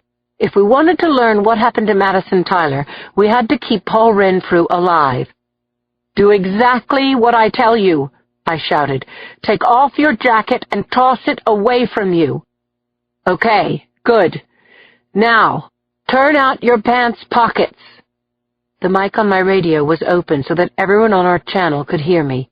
"Unbuckle your belt, Mr. Renfrew, and drop your trousers." Renfrew shot me a look, but he obeyed. The pants went down, his shirt covering him to the top of his thighs. "Now turn around, slowly, 360 degrees. Hold up your shirt so we can see your waist," I said, as he struggled to comply. "Okay, you can pull up your pants." He hurried to do so.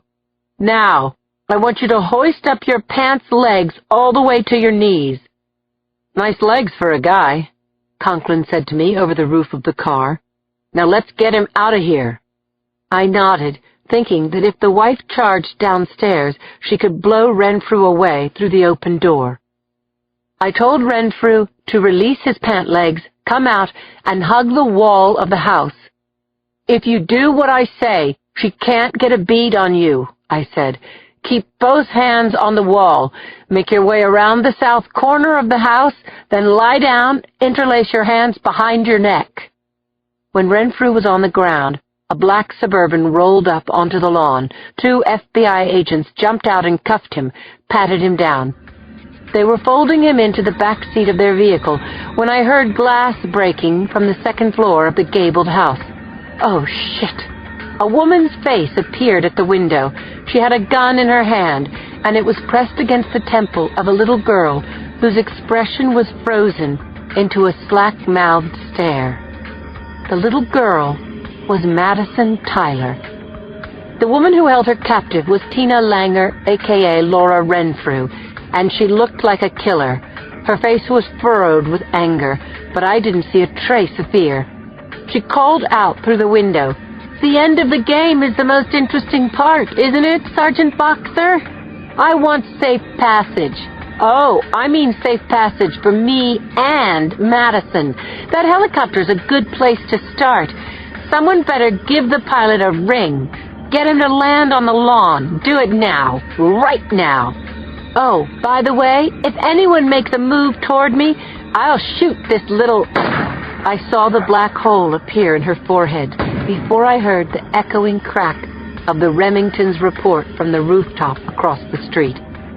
Madison screamed as the woman calling herself Laura Renfrew stood framed in the window. She released the little girl as she fell.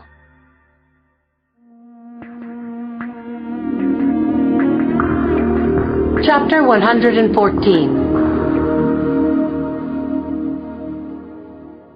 Was Madison Tyler all right? That's all I was thinking as Conklin and I burst into the front bedroom, second floor. We didn't see the girl anywhere, though. "Madison?" I called out, my voice high. A single unmade bed was against the wall adjacent to the door. An open suitcase was on the bed with girls' clothing tossed inside. "Where are you, honey?" Rich Conklin called out as we approached the closet. "We're the police." We reached the closet at the same time. "Madison, it's okay, sweetie," I said, turning the knob. "Nobody's going to hurt you." I opened the door, saw a pile of clothing on the floor of the closet, moving in time with someone's breathing. I stooped down, still afraid of what I might see. "Maddie?" I said. "My name is Lindsay, and I'm a policewoman. I'm here to take you home." I nudged aside the pile of clothing on the closet floor until I finally saw the little girl. She was whimpering softly, hugging herself, rocking with her eyes closed. "Oh, God, thank you." It was Madison. "It's okay, sweetheart," I said, my voice quavering. "Everything is going to be okay."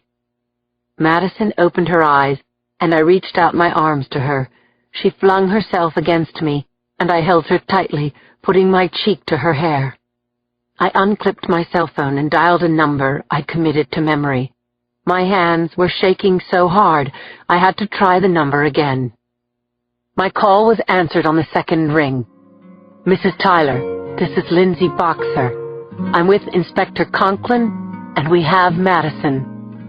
I put the phone up to Madison's face, and I whispered, "Say something to your mom."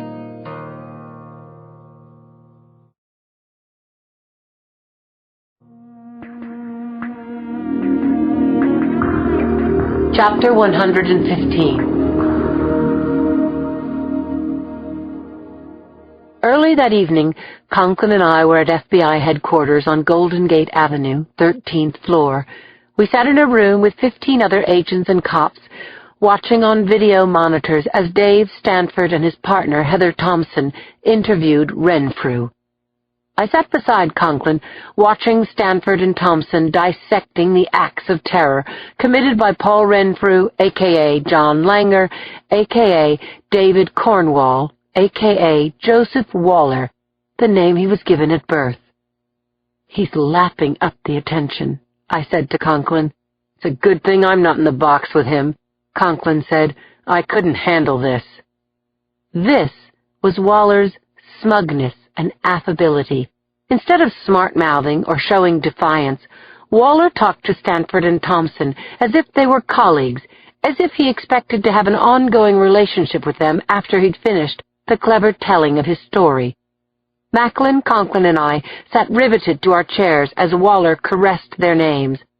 Andre Devereaux, Erica Witten, Madison Tyler, and a little girl named Dorothea Alvarez from Mexico City, a child we hadn't known about, a child who might still be alive.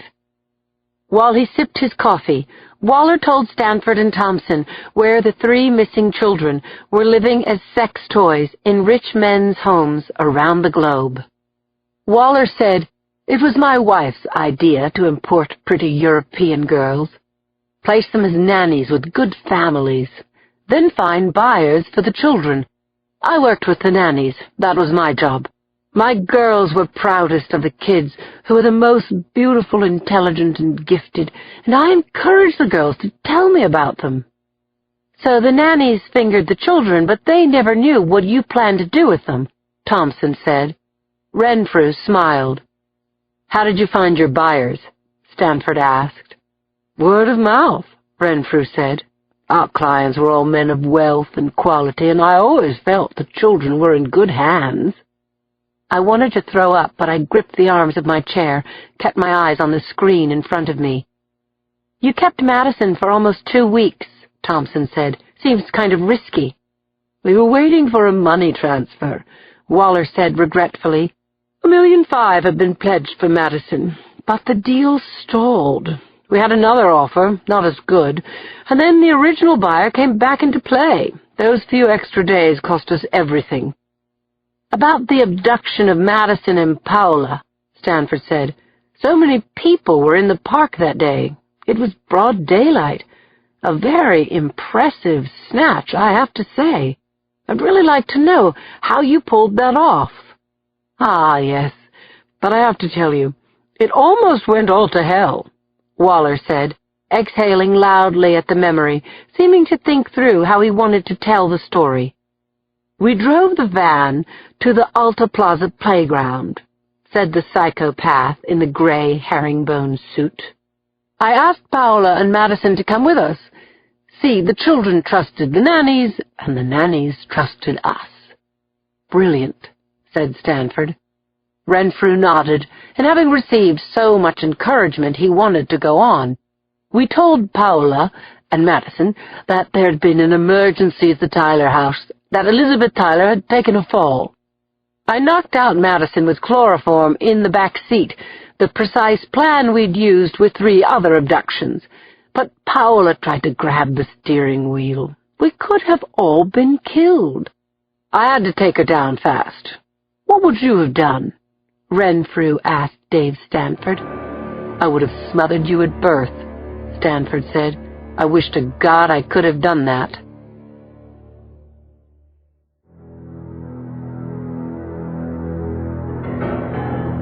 Part 5. Fredalito Lindo. Chapter 116. The gallery was jam-packed with law clerks, crime reporters, families of the victims, and dozens of people who were on the Del Norte when Alfred Brinkley had fired his fatal shots. Hushed voices rose to a rumble as 2 guards escorted Brinkley into the courtroom. There he was, the fairy shooter. Mickey Sherman stood as Brinkley's cuffs and waist chains were removed. He pulled out a chair for his client, who asked him, "Am I going to get my chance?" "I'm thinking about it," Sherman said to his client. "You sure about this, Fred?" Brinkley nodded. "Do I look okay?" "Yep, you look fine." Mickey sat back and took a good look at his pale, skin-and-bones client with the patchy haircut, razor rash, and shiny suit hanging from a scarecrow frame. General rule is that you don't put your client on the stand unless you're sucking swamp water, and even then, only when your client is credible and sympathetic enough to actually sway the jury. Fred Brinkley was nerdy and dull.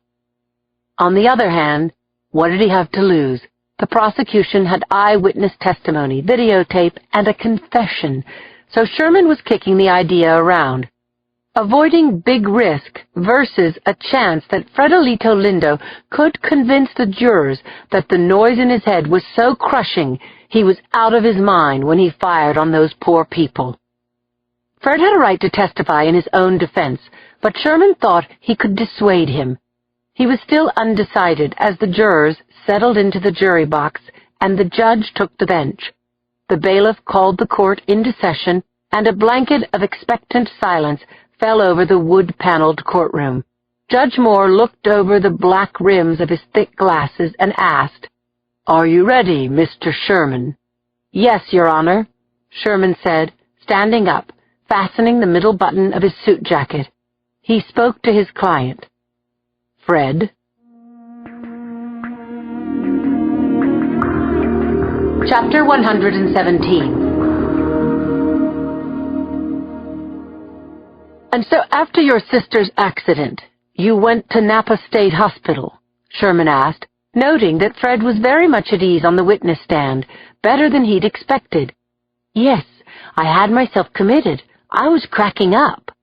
"I see. And were you medicated at Napa?" "Sure I was. Being 16 is bad enough without having your little sister die in front of your eyes." "So you were depressed because when your sister was hit by the boom and went overboard, you couldn't save her."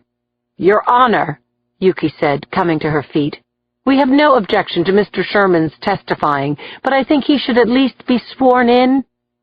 "I'll ask another question," Sherman said, smiling, cool, just talking to his client. "Fred, did you hear voices in your head before your sister's accident?" "No, I started hearing him after that." "Fred, can you tell the jury who you're talking about?" Brinkley clasped his hands across the top of his head, sighed deeply, as if describing the voice would bring it into being. "See, there's more than one voice," Brinkley explained. "There's a woman's voice, kind of sing-songy and whiny, but forget about her. There's this other voice, and he's really angry, out of control, screaming, reaming angry, and he runs me." "This is the voice that told you to shoot that day on the ferry." Brinkley nodded miserably. "He was yelling, 'Kill, kill, kill,' and nothing else mattered. All I could hear was him. All I could do was what he told me. It was just him, and everything else was a horrible dream." "Fred, would it be fair to say that you would never, ever have shot anyone if it were not for the voices that ran you for the 15 years following your sister's accident?" Sherman asked. Sherman noticed that he'd lost his client's attention, that Fred was staring out over the gallery. "That's my mother," Brinkley said with wonder in his voice. "That's my mom!" Head swiveled toward an attractive, light-skinned African-American woman in her early 50s as she edged along a row of seats, smiled stiffly at her son, and sat down. "Fred," Sherman said. "Mom, I'm going to tell," Brinkley called out, his voice warbling with emotion, his expression twisted up in pain. "Are you listening, Mom? Get ready for the truth. Mr. Sherman, you've got it wrong. You keep calling it an accident. Lily's death was no accident." Sherman turned to the judge, said matter-of-factly, "Your Honor, this is probably a good time for a break." Brinkley interrupted his lawyer, saying sharply, "I don't need a break, and frankly, I don't need your help anymore, Mr. Sherman."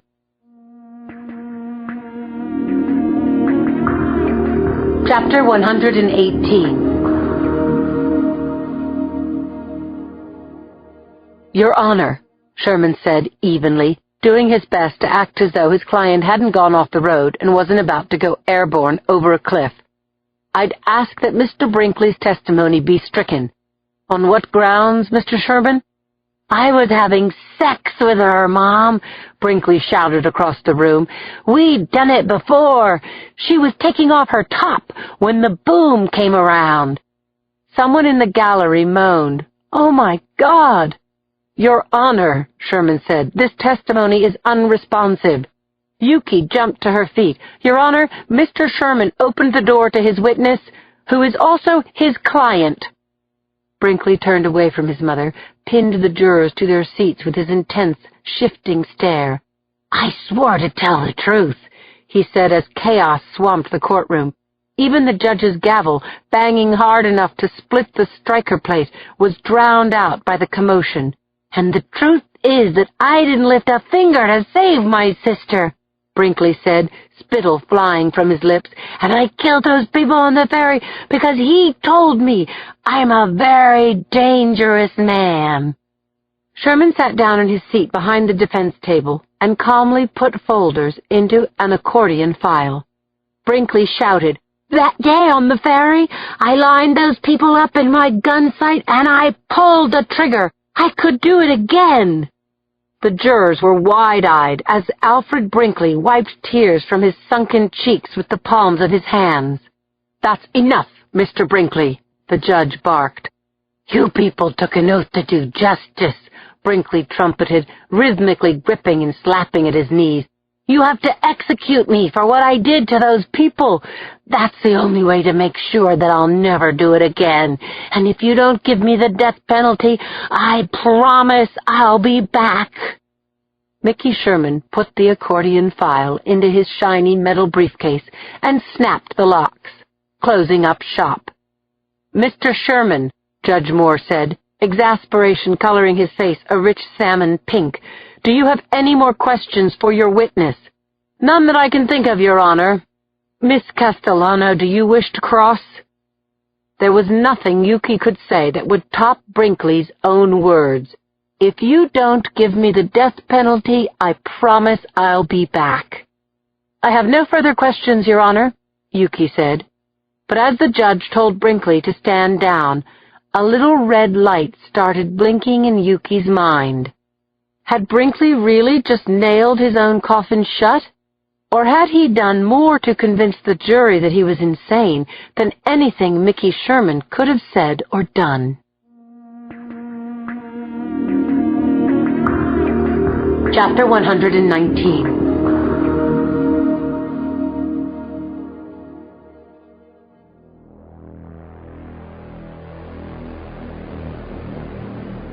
Fred Brinkley sat on the hard bed in his 10-by-6-foot cell on the 10th floor of the Hall of Justice.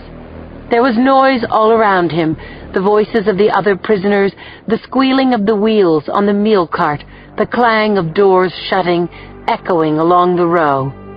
Brinkley's dinner was on a tray on his lap, and he ate the dry chicken breast and watery mashed potatoes and the hard roll, same as they gave him last night, chewing the food thoroughly but without pleasure. He wiped his mouth with the brown paper napkin, balled it up until it was as tight and as round as a marble, and then dropped it right in the center of the plate. Then he arranged the plastic utensils neatly to the side, got up from the bed, walked 2 paces, and slid the tray under the door. He returned to his bunk bed and leaned back against the wall, his legs hanging over the side. From this position, he could see the sink commode contraption to his left and the whole of the blank cinder block wall across from him. The wall was painted gray, graffiti scratched into the concrete in places, phone numbers and slang and gang names and symbols he didn't understand. He began to count the cinder blocks in the wall across from him, traced the grouting in his mind, as if the cement that glued the blocks together was a maze, and the solution lay in the lines between the blocks. Outside his cell, a guard took the tray. His badge read Ozzie Quinn. "Time for your pills, Fredo," Ozzie said. Brinkley walked to the barred door, reached out his hand, and took the small paper cup holding his pills. The guard watched as Brinkley upended the contents into his mouth.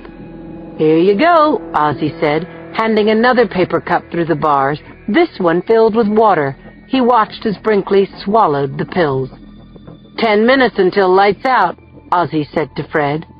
"Don't let the bed bugs bite," Fred said. He returned to his mattress, leaned back against the wall again. He tried singing under his breath.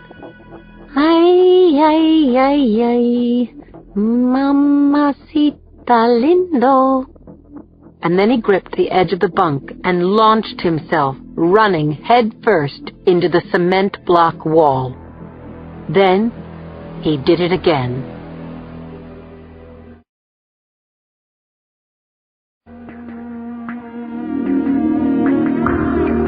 Chapter 120.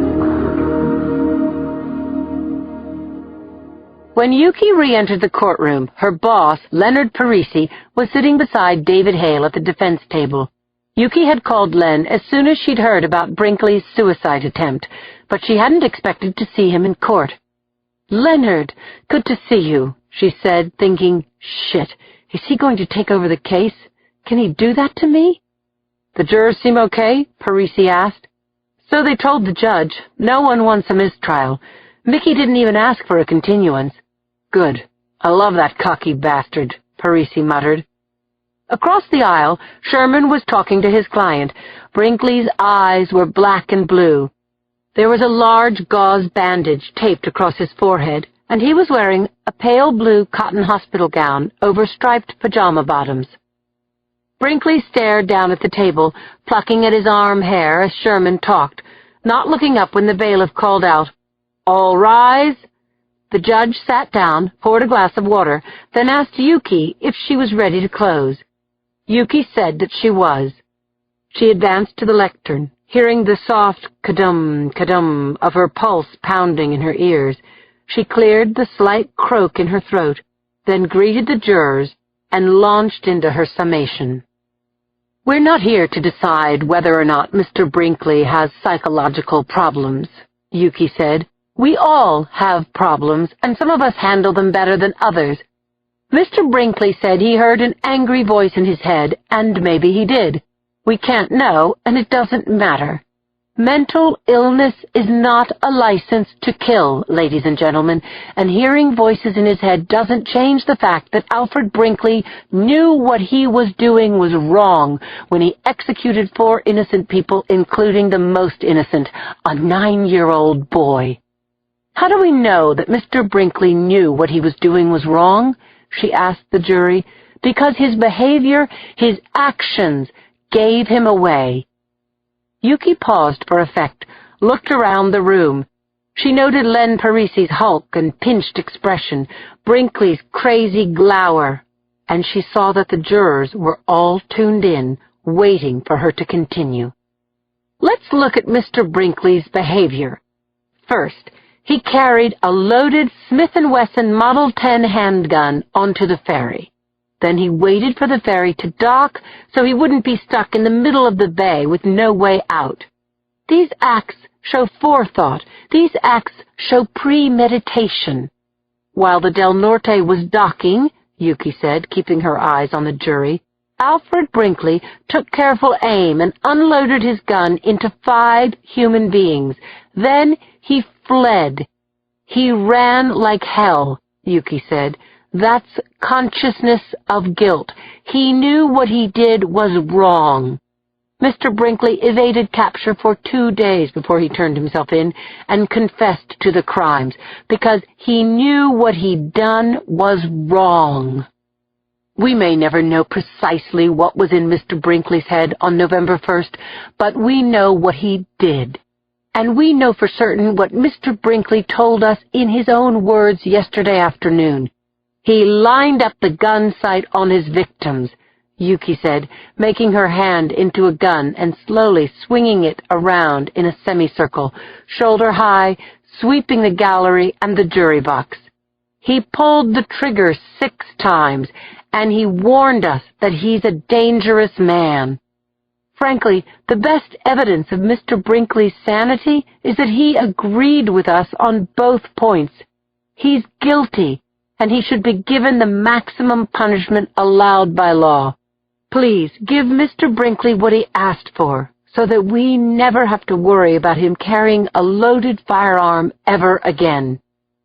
Yuki felt flushed and excited when she sat down beside Len Parisi. He whispered, "Great clothes, Yuki. First class." Chapter 121. Mickey Sherman stood immediately. He faced the jury and told them a simple and tragic story, as if he were speaking to his mother or his girlfriend. "I've got to tell you, folks," he said, "Fred Brinkley meant to fire his gun on those people, and he did it. We never denied it, and we never will. So what was his motive? Did he have a gripe with any of the victims? Was this a stick-up or drug deal gone bad? Did he shoot people in self-defense? No, no, no, and no. The police failed to find any rational reason why Fred Brinkley would have shot those people because there was no motive. And when there's zero motive for a crime, you're still left with the question, why? Fred Brinkley has schizoaffective disorder, which is an illness, like leukemia or multiple sclerosis. He didn't do anything wrong in order to get this illness. He didn't even know he had it. When Fred shot those people, he didn't know that shooting them was wrong, or even that those people were real. He told you, all he knew was that a loud, punishing voice inside his head was telling him to kill, and the only way he could get the voice to stop was to obey.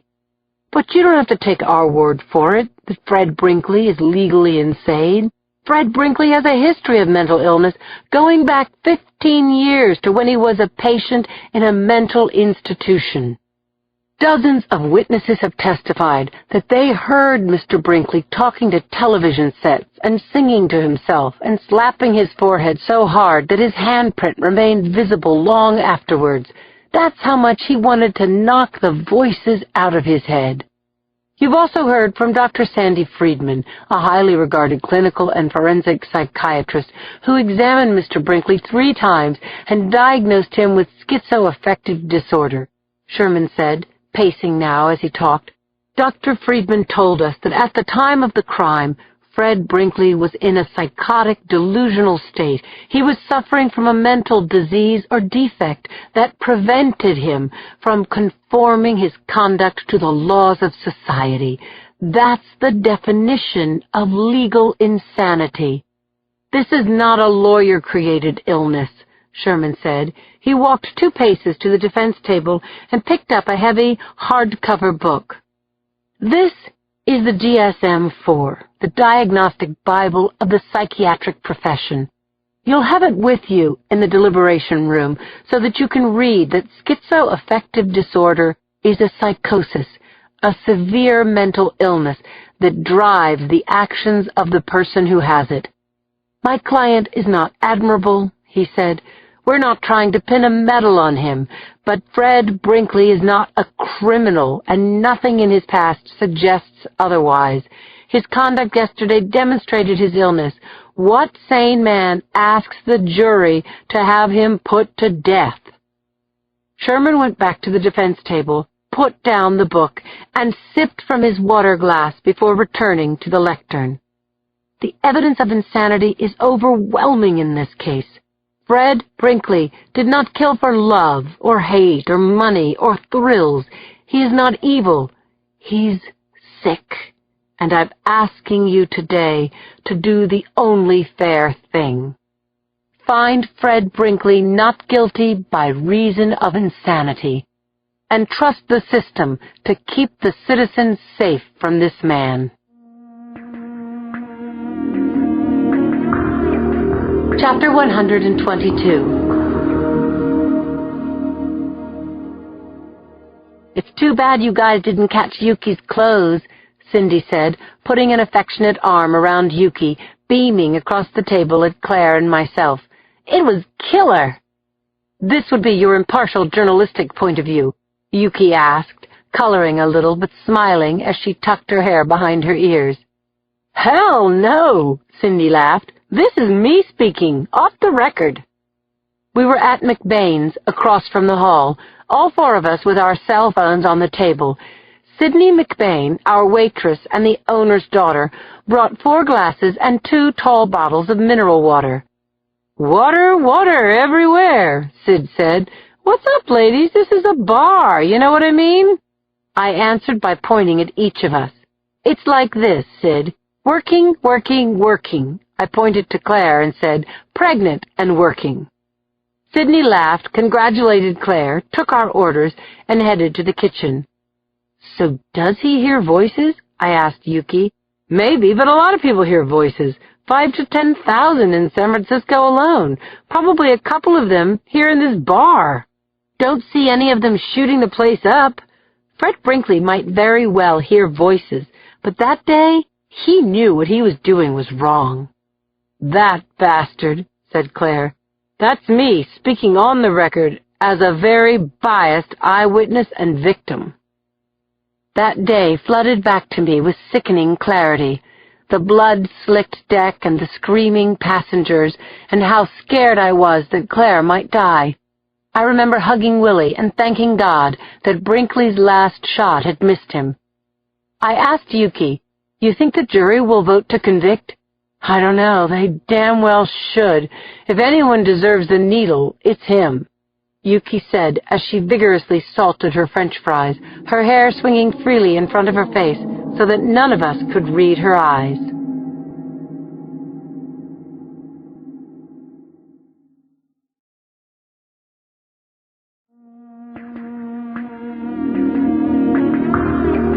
Chapter 123. It was after 2 in the afternoon, 3 days since the jury had begun their deliberation, when Yuki got the call. A shock went through her. This was it. She sat rigid in her seat for a moment, just blinking. Then she snapped out of it. She paged Leonard and speed-dialed Claire, Cindy, and Lindsay, all of whom were within minutes of the courtroom. She got up from her desk, crossed the hall, and leaned into David's cubicle. "They're back." David put down his tuna sandwich and followed Yuki to the elevator, which they rode to the ground floor. They crossed the main lobby, went through the leather-studded double doors to the second lobby, cleared security outside the courtroom, and after going through the glassed-in vestibule, took their places behind the table. The courtroom had filled up as word spread. Court TV set up their cameras. Reporters from the local papers and stringers from the tabloids, wire services, and national news filled the back row. Cindy was on the aisle. Yuki saw Claire and Lindsay sitting in the midsection, but she didn't see the defendant's mother, Elena Brinkley, anywhere. Mickey Sherman came through the gate wearing a flattering dark blue suit. He put his metallic briefcase down in front of him, nodded to Yuki, and made a phone call. Yuki's phone rang. "Len," she said, reading his name off the caller ID. "There's a verdict." "I'm at my fucking cardiologist," Len told her. "Keep me posted." The side door to the left of the bench opened, and the bailiff entered with Alfred Brinkley.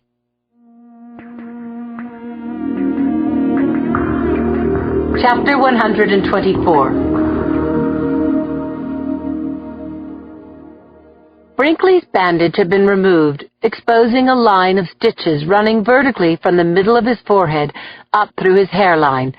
The bruises around his eyes had faded to an overboiled egg yolk color, yellowish-green. The bailiff unlocked Brinkley's waist chains and handcuffs, and the defendant sat down beside his lawyer. The door to the right of the jury box opened, and the 12 jurors and 2 alternates walked into the courtroom, dressed up, hair sprayed and styled, a sprinkling of jewelry on the women's hands and around their necks. They didn't look at Yuki, and they didn't look at the defendant. In fact, they looked tense, as though they may have been fighting over the verdict until an hour ago. The door behind the bench opened, and Judge Moore entered his courtroom. He cleaned his glasses as court was called into session, then said, "Mr. Foreman, I understand that the jury has a verdict." "We do, Your Honor." "Would you please hand your verdict to the bailiff?" The foreman was a carpenter, with shoulder-length blonde hair and nicotine-stained fingers. He looked keyed up as he gave a folded form to the bailiff, who brought it to the bench. Judge Moore unfolded the form and looked at it. He asked the people in the gallery to please respect the protocol of the court and to not react outwardly when the verdict was read. Yuki clasped her hands on the table before her. She could hear David Hales breathing beside her, and for a fraction of a moment she loved him. Judge Moore began to read. In the charge of murder in the first degree of Andrea Canello, the jury finds the defendant, Alfred Brinkley, not guilty by reason of mental disease or defect. A wave of nausea hit Yuki. She sat back hard in her chair, barely hearing the judge's voice as each name was read, each charge a finding of not guilty by reason of insanity. Yuki stood up as Claire and Lindsay came forward to be with her. They were standing around her as Brinkley was shackled, and they all saw how he looked at Yuki. It was an odd look, part stare, part secret smile. Yuki didn't know what Brinkley intended by it, but she felt a prickling of hairs rising at the nape of her neck. And then Brinkley spoke to her. "Good try, Ms. Castellano. Very good try. But don't you know, someone's gotta pay." One of the guards gave Brinkley a shove, and after a last look at Yuki, he shuffled up the aisle between his keepers. Sick or sane, Alfred Brinkley was going to be off the streets for a long time. Yuki knew that. And still, she felt afraid.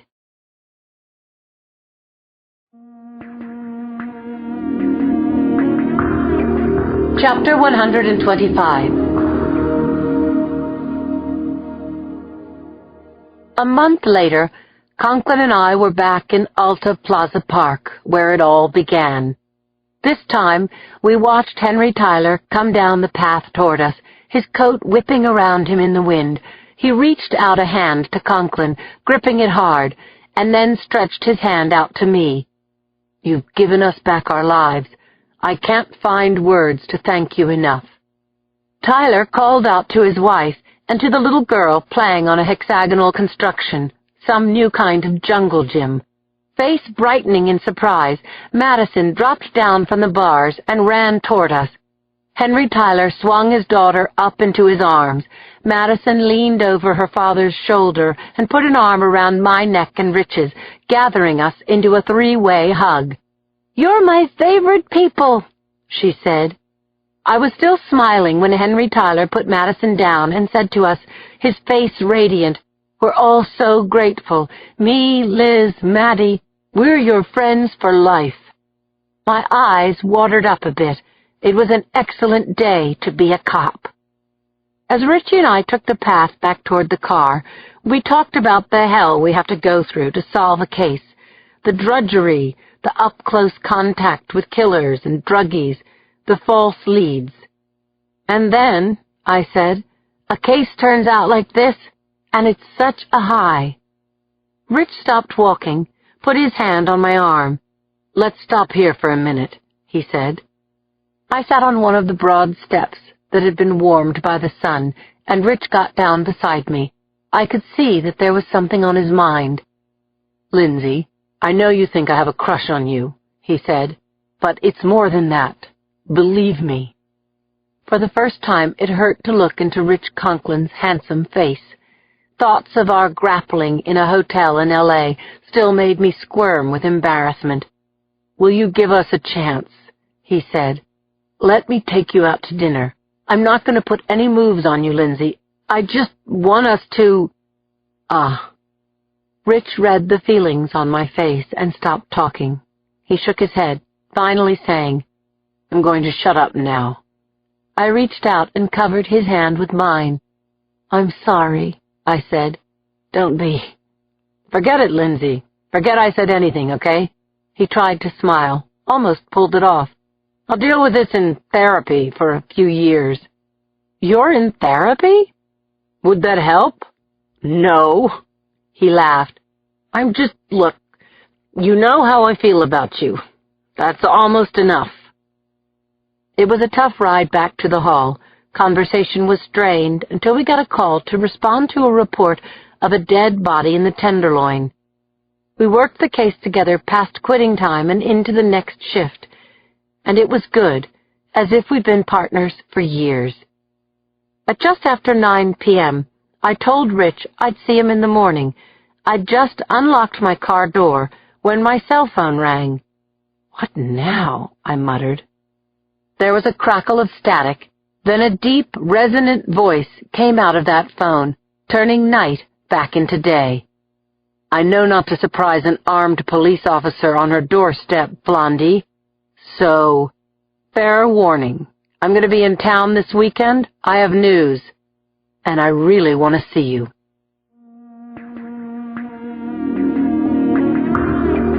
Chapter 126. My doorbell rang at home. I stabbed the intercom button, said, "I'm coming," and jogged down my stairs.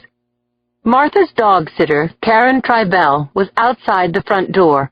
I gave her a hug and bent to enfold sweet Martha in my arms. "She really missed you, Lindsay," Karen said.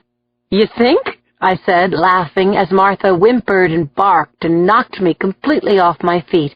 I just sat there on the threshold as Martha pinned down my shoulders and soaked my face with kisses. "I'll be going now. I see that you two need to be alone," Karen called out, walking down the steps toward her old Volvo. "Wait, Karen, come upstairs. I have a check for you."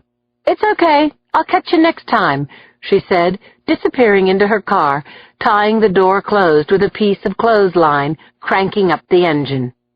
"Thank you," I called out as she drove past me and waved. I returned my attention to my best girl. "Do you know how much I love you?" I said into one of Martha's silky ears. Apparently she did. I ran upstairs with her, put on my hat and coat, and changed into running shoes. We took to the streets we loved so much, running down 19th toward the rec center park, where I flopped onto a bench and watched Martha doing her border collie thing. She ran great, joyous circles, herding other dogs and having a heck of a good time. After a while, she came back to the bench and sat beside me, rested her head on my thigh, and looked up at me with her big brown eyes. "Glad to be home, Boo? All vacationed out?" We jogged at a slower pace back to my apartment, climbed the stairs. I fed Martha a big bowl of chow with gravy and got into the shower. By the time I'd toweled off and dried my hair, Martha was asleep on my bed. She was completely out, eyelids flickering, jowls fluttering, paws moving in some great doggy dream. She didn't even cock an eyelid open when I got all dressed up for my date with Joe. Chapter 127. The Big Four restaurant is at the top of Nob Hill, across from Grace Cathedral. It was named for the 4 Central Pacific Railroad barons, is elegantly paneled in dark wood, staged with sumptuous lighting and flowers. And according to a dozen of the glossiest upmarket magazines, the Big Four has one of the best chefs in town. Our starters had been served, Joe was having apple-glazed foie gras, and I'd been seduced by the French butter pears with prosciutto. But I wasn't so taken with the setting and the view that I didn't see the shyness in Joe's eyes, and also that he couldn't stop looking at me. "I had a bunch of corny ideas," he said, "and don't ask me what they were, okay, Linz?" "No, of course not," I grinned. "Not me." I pushed a morsel of hazelnut-encrusted goat cheese onto a forkful of pear, let it melt in my mouth. And after a lot of deep thought, no, really, Blondie, really deep thought, I figured something out, and I'm going to tell you about it. I put my fork down and let the waiter take my plate away. "I want to hear." "Okay," said Joe. "You know about my 6 sibs and all of us growing up in a row house in Queens, and how my dad was always away?" "Traveling salesman." "Right. Fabrics and notions. He traveled up and down the East Coast and was away 6 days out of 7, sometimes more. We all missed him a lot, but my mother missed him the most." He was her real happiness. And then, one time, he went missing, Joe told me. He always called at night before we went to bed, but this time he didn't. So my mother called the state troopers, who located him the next day, sleeping in his car up on a rack in an auto repair shop outside of some small town in Tennessee. His car had broken down? Yeah, and they didn't have cell phones back then, of course, and Christ, until we heard from him, you can't imagine what we went through. Thinking that his car was in a ditch underwater, thinking he'd been shot in a gas station holdup, thinking that maybe he had another life. I nodded. Oh, Joe, I understand. Joe paused, fiddled with his silverware, then started again. My dad saw how much my mom was suffering, all of us, and he said he was going to quit his job. But he couldn't do that and still provide for us the way he wanted to. And then one day, when I was a sophomore in high school, he did quit. He was home for good. Joe refilled our wine glasses, and we each took a sip while the waiter placed our entrees in front of us. But from the catch in Joe's throat and a feeling that was growing in me, I'd lost all desire to eat. What happened, Joe? He stayed home. We left, one by one. My parents got by on less, and they were happier for it. They're still happy now. And I saw that, and I promised myself I would never do to my family what my dad had done to us by being away. And then I looked at your face when I showed up last time and told you that I had a plane to catch. And everything you've been saying finally got to me. I saw that without meaning to, I'd done just what my dad had done, my hands in his. He said, "When you're ready, let me know so I can put this ring on your finger and tell my folks that we're going to have a big Italian wedding."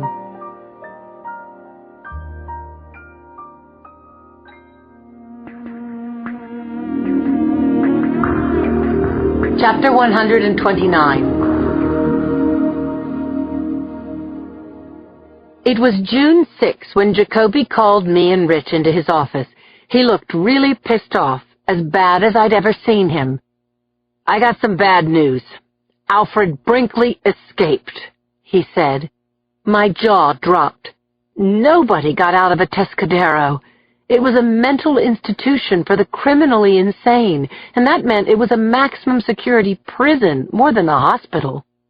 "How'd it happen?" Conklin asked.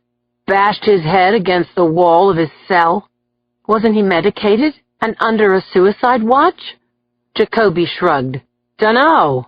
Anyway, the doctor usually comes to the cell block, but this doc, named Carter, insists that the prisoner be brought to his office, under guard, in the minimum security wing." "Oh, no," I said, seeing it happen without being told. The guard had a gun. Jacoby explained to Conklin, "The guards wear their guns only when moving prisoners from one wing to another. So the doc says Brinkley has to be unshackled so he can give him the neuro test." Jacoby went on to say that Brinkley had grabbed a scalpel, disarmed the guard, snatched the gun, that he'd put on the doctor's clothes, used the guard's keys to get out, and took the doctor's car. "It happened 2 hours ago," said Jacoby. "There's an APB out for Dr. Carter's blue Subaru Outback, LL Bean edition." "Probably dumped the car by now," Conklin said. "Yeah," said Jacoby. "I don't know what this is worth," he added, "but according to the warden, Brinkley was all cranked up about this serial killer he read about, Edmund Kemper." Conklin nodded. "Killed about 6 young women, lived with his mother." "That's the guy," said Jacoby. "One night he comes home from a date, and his mother says something like, 'Now I suppose you're going to bore me with what you've been doing all night.'" "His mother knew about the killings?" I asked. "No, Boxer, she did not," Jacoby said. "She was just a ball breaker. Look, I was on the way to the can when the call came in, so may I finish the story, please?" I grinned at him. "Carry on, boss." "So anyway, Mother Kemper says, 'You're going to bore me, right?' So Edmund Kemper waits until she goes to bed, and then cuts off her head and puts it on the fireplace mantel. And then he tells his mother's head all about his night out. The long version, I'm sure." "That psycho turned himself in, I seem to remember," Conklin said. He cracked his knuckles, which is what Rich does when he's agitated. I was rattled, too, at the idea of Brinkley at large, armed and seriously psychotic. I remembered the look on Brinkley's face when he'd stared Yuki down after his trial. He leered at her and said, "Someone's gotta pay." Yeah, Kemper turned himself in. Thing is, when he confessed to the cops, he said that he'd actually killed those girls instead of his mother. Get it? Jacoby was talking to me now. He'd finally killed the right person. And the warden said that Kemper meant something to Alfred Brinkley? Right, Jacoby said, standing, hoisting up his pants by the belt, making his way around Conklin's long legs toward the door. Brinkley was obsessed with Edmund Kemper.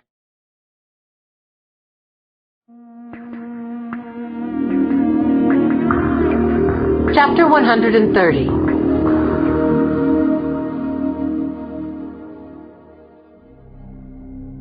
Fred Brinkley walked along Scott Street, looking straight ahead under the brim of Dr. Carter's baseball cap.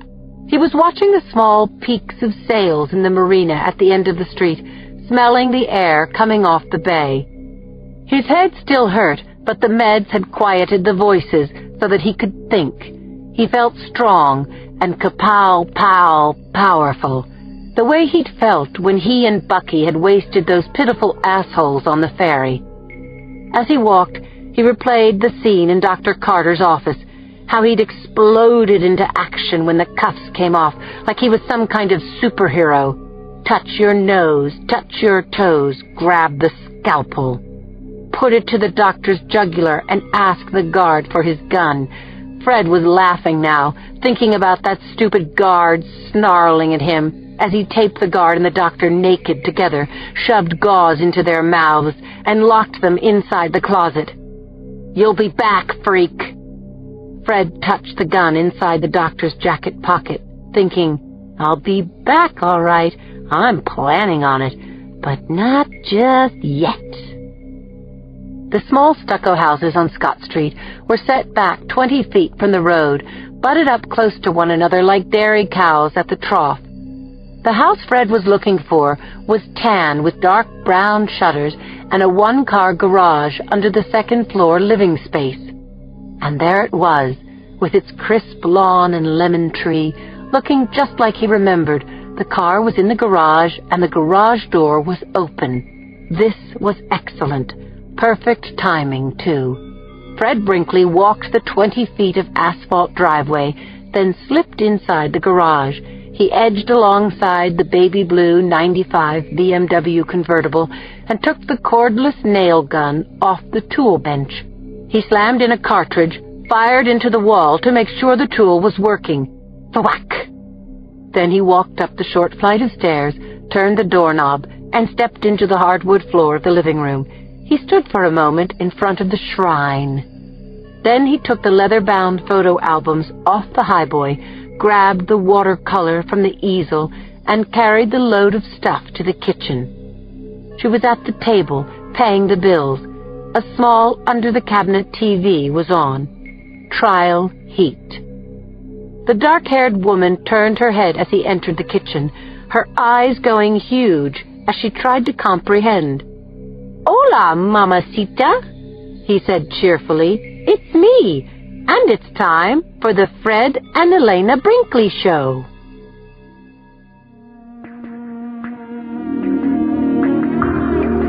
Chapter 131.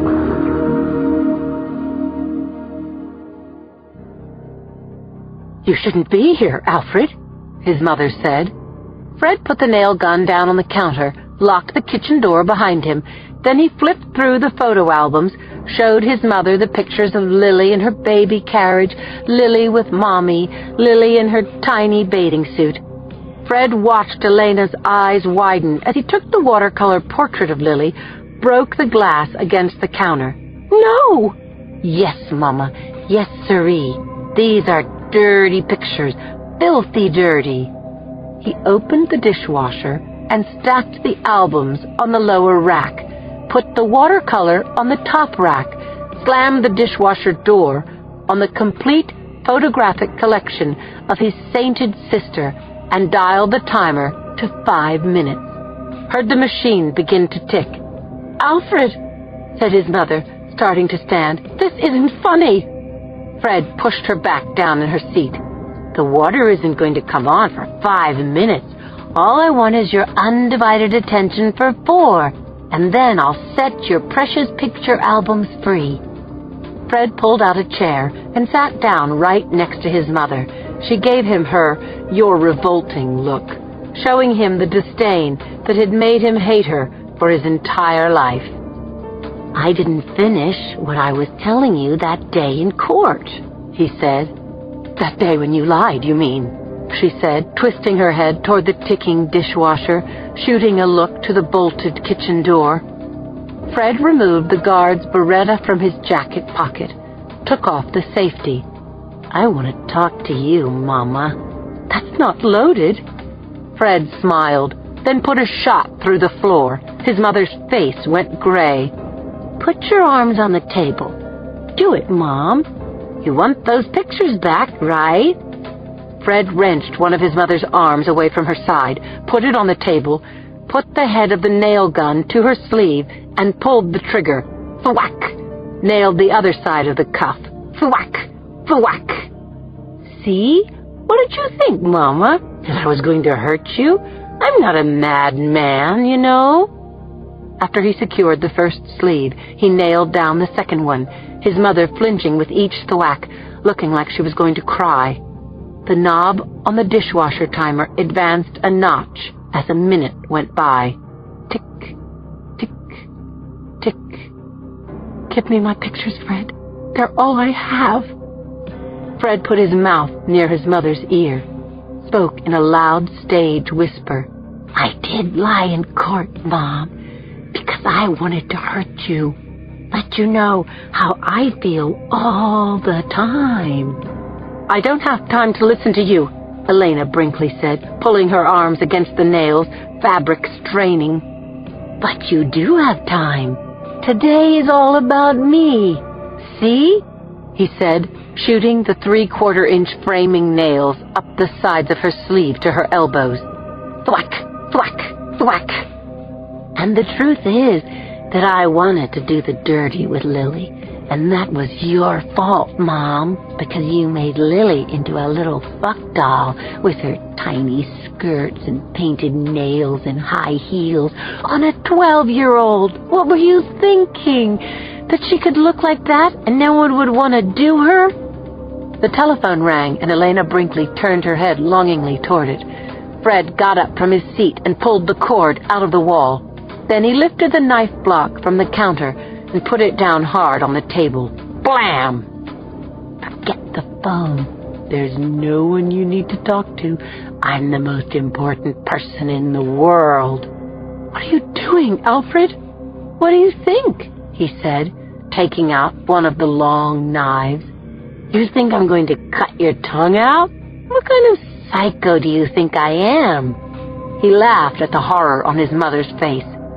"So the thing is, Mommy, I saw Lily going down on this guy, Peter Ballantyne, who worked at the marina. She did no such thing."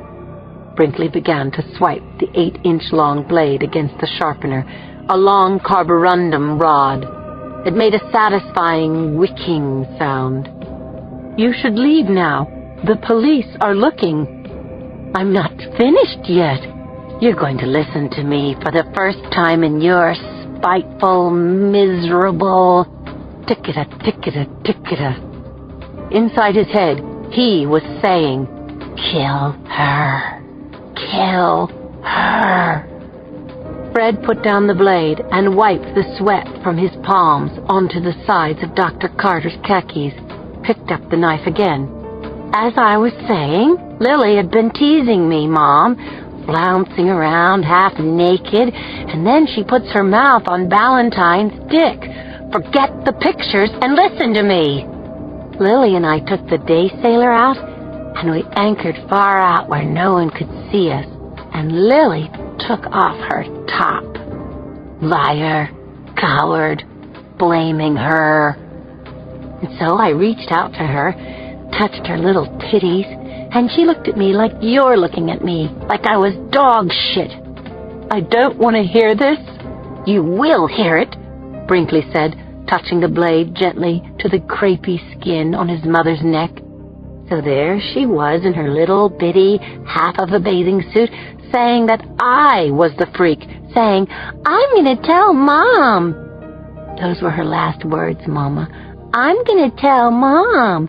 When she turned away from me, I pulled back on the boom and gave it a shove.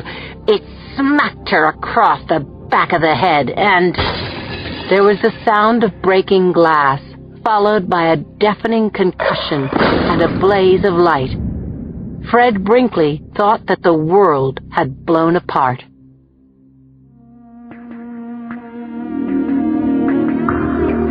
Chapter 132.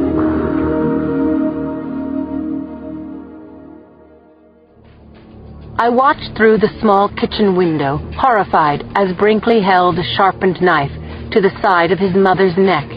We were armed and ready, but what we needed was a clear line of fire, and Mrs. Brinkley was blocking our shot. Breaking in through either door would give him time enough to kill her. Fear for the woman climbed up my spine like a lit fuse. I wanted to scream. Instead, I turned toward Ray Cuevas, head of our SWAT team. He shook his head. No. Again telling me he couldn't take the shot. This situation could go south in an instant, no matter what we did. So when he asked for a green light on the flashbang, I said, go ahead. We pulled on our masks and goggles, and Ray jabbed the window with the launcher barrel, breaking the glass, and then he fired. The grenade bounced off the far wall of the kitchen and exploded in an ear-shattering, blinding concussion. The SWAT team had the door down in a half-second, and we were inside the smoke-filled room, wanting only one thing, to incapacitate Brinkley before he could get his head together and grab his gun. I found Brinkley on the floor, face down, legs under the table. I straddled his back and bent his arms behind him. I had the cuffs nearly closed when he flipped over and shoved me off his body. He was as strong as a freaking bull. As I struggled to right myself, Brinkley grabbed his gun, which had fallen onto the floor. Conklin ripped off his mask and yelled, "Keep your hands where I can see them."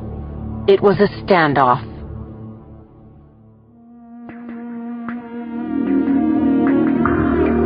Chapter 133.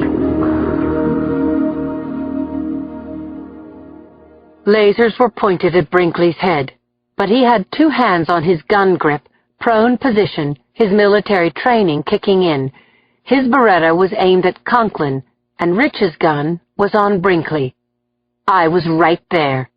I screwed my Glock into Brinkley's first vertebra, hard enough so that he could really feel it, and I yelled through my mask, "Don't move! Don't you move an inch or you're dead!" Richie kicked out at Brinkley's gun, sending it skittering across the floor. 6 weapons were trained on Brinkley as I cuffed him, exhilaration flowing through me, even as Brinkley laughed at us. I pulled off my mask, gagging a little from the phosphorus still in the air. I didn't know what Brinkley found so funny. We had him. We had him alive. "He was going to kill me," Elena Brinkley shouted at Jacoby. "Can't you keep him locked up?" "What happened?" Brinkley said, looking over his shoulder into my face. "Remember me?" I said. "Oh, yeah," he said. "My friend, Lindsay Boxer." "Good. You're under arrest for your prison break," I said. "And I think you've got a reckless endangerment charge to go with it. Maybe attempted murder, too." Behind me, Jacoby was telling Elena Brinkley to hold still, and he'd get her out of that chair. "You have the right to remain silent," I said to Brinkley. Elena freed herself, ripped the fabric loose on one sleeve, and tearing open her blouse, released the other arm. She walked over to her son. "I hate you," she said. "I wish they'd killed you." Then she struck him hard across the face. "Wow, what a shock," he said slyly to me. "Anything you say can and will be used against you," I continued. "Who are you kidding? Brinkley shouted at me, seeming oblivious to the roomful of pumped-up law enforcement officers who'd love nothing more than to kick the crap out of him. "All you can do is take me back to Atascadero," Brinkley said. "Nothing you charge me with is going to stick." "Shut up, asshole," I said. "Be glad we aren't zipping you into a body bag." "No, you shut up," Brinkley said, shouting me down, spit flying, a hellish brightness lighting his face. "I'm not guilty of anything. You know that. I'm legally insane." And suddenly I heard Elena Brinkley scream, "No!" as the dishwasher started its run.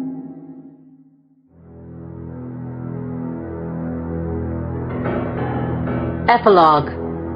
The Sixth Round. Chapter 134. I didn't know the poor man laid out in his birthday suit on Claire's table, only that his death might have been related to the Del Norte tragedy. Claire had peeled and folded the patient's scalp down over his face like the cuff of a sock, sawed off the top of his skull, and removed his brain. She now held a shard of a bullet in the grip of her thumb and forefinger. "It passed through something first, sugar," Claire told me. "Piece of wood, maybe. Whatever it was, it reduced the velocity and the impact, but finally killed this guy anyway." I called Jacoby, who said, "You know what to do, Boxer. Tell him your story, but keep it simple." Then he patched me through to the chief. I told Trachea the cut-to-the-chase version, that Wei Fong, a 32-year-old construction worker, had just died that morning, that he'd been in a persistent vegetative state for months at Laguna Honda Hospital long-term care because of an inoperable gunshot wound to the head, that he'd taken that bullet the day Alfred Brinkley shot up the passengers on the Del Norte. "Brinkley's sixth round went wild," I said, "and it finally killed Wei Fong." "You've got my cell phone number?" Trachea asked. Claire's normally steady hands shook as she put the fragment into a glassine envelope. Then we both signed the paperwork, and I called the crime lab.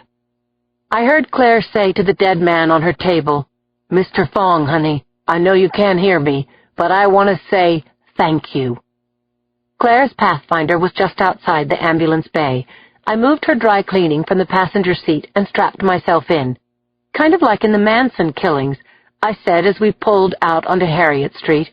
"Two sets of murders, Tate and La Bianca. Two sets of cops working side by side for weeks before they realized that the same perps did the killings. And now this, Macklin's crew working Wei Fong's case, coming up with nothing. Until he died." "You got everything?" Claire asked. "Yep, I do." The bullet fragment was resting within my breast pocket. The gun was inside a sealed paper bag between my feet. We took the 280 to Cesar Chavez, and from there, next to Hunter's Point Naval Shipyard, where the crime lab was housed inside a blue and gray concrete building. Claire parked in a spot under one of the 3 phoenix palms, standing sentry in the parking lot. I was out of the car an instant before Claire set the handbrake.